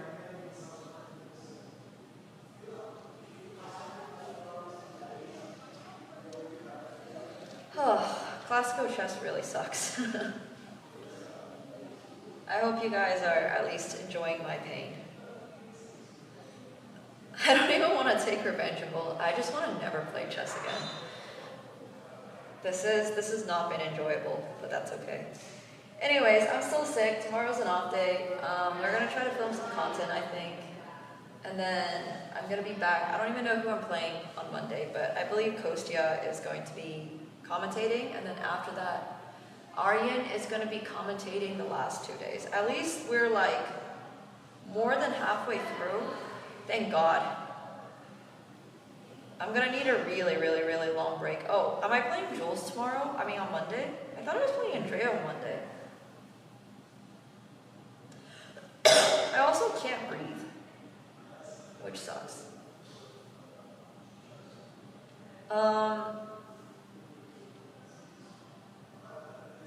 Oh, I'm playing Jules on Monday with black. Okay, I get double black. Alright, so I'm playing Jules on Monday. Yeah, we have an amazing commentator lineup. Seriously, like, huge shout out to our commentators. Huge shout out to Ben, huge shout out to Canty. I do not trust chat at all. But I am absolutely not having fun. It has been every single second of the chess is a reminder of why I never liked playing this in the first place, and why I hated my parents for forcing me to play it in the first place, and why after this I am hopefully never going to play classical chess again. Like, it's just not been a good experience. But honestly, I really appreciate the commentators. I appreciate Alex for having me. I do not enjoy 6-hour games. I don't even enjoy, like, yeah, it's just, it's not fun, but that's okay. It's alright, we're just trying to get through this. I'm literally just trying to survive. Like, my cough has been so bad. I'm just trying to not end up with like a $10,000 bill at an American hospital because I'm so sick. But, yeah.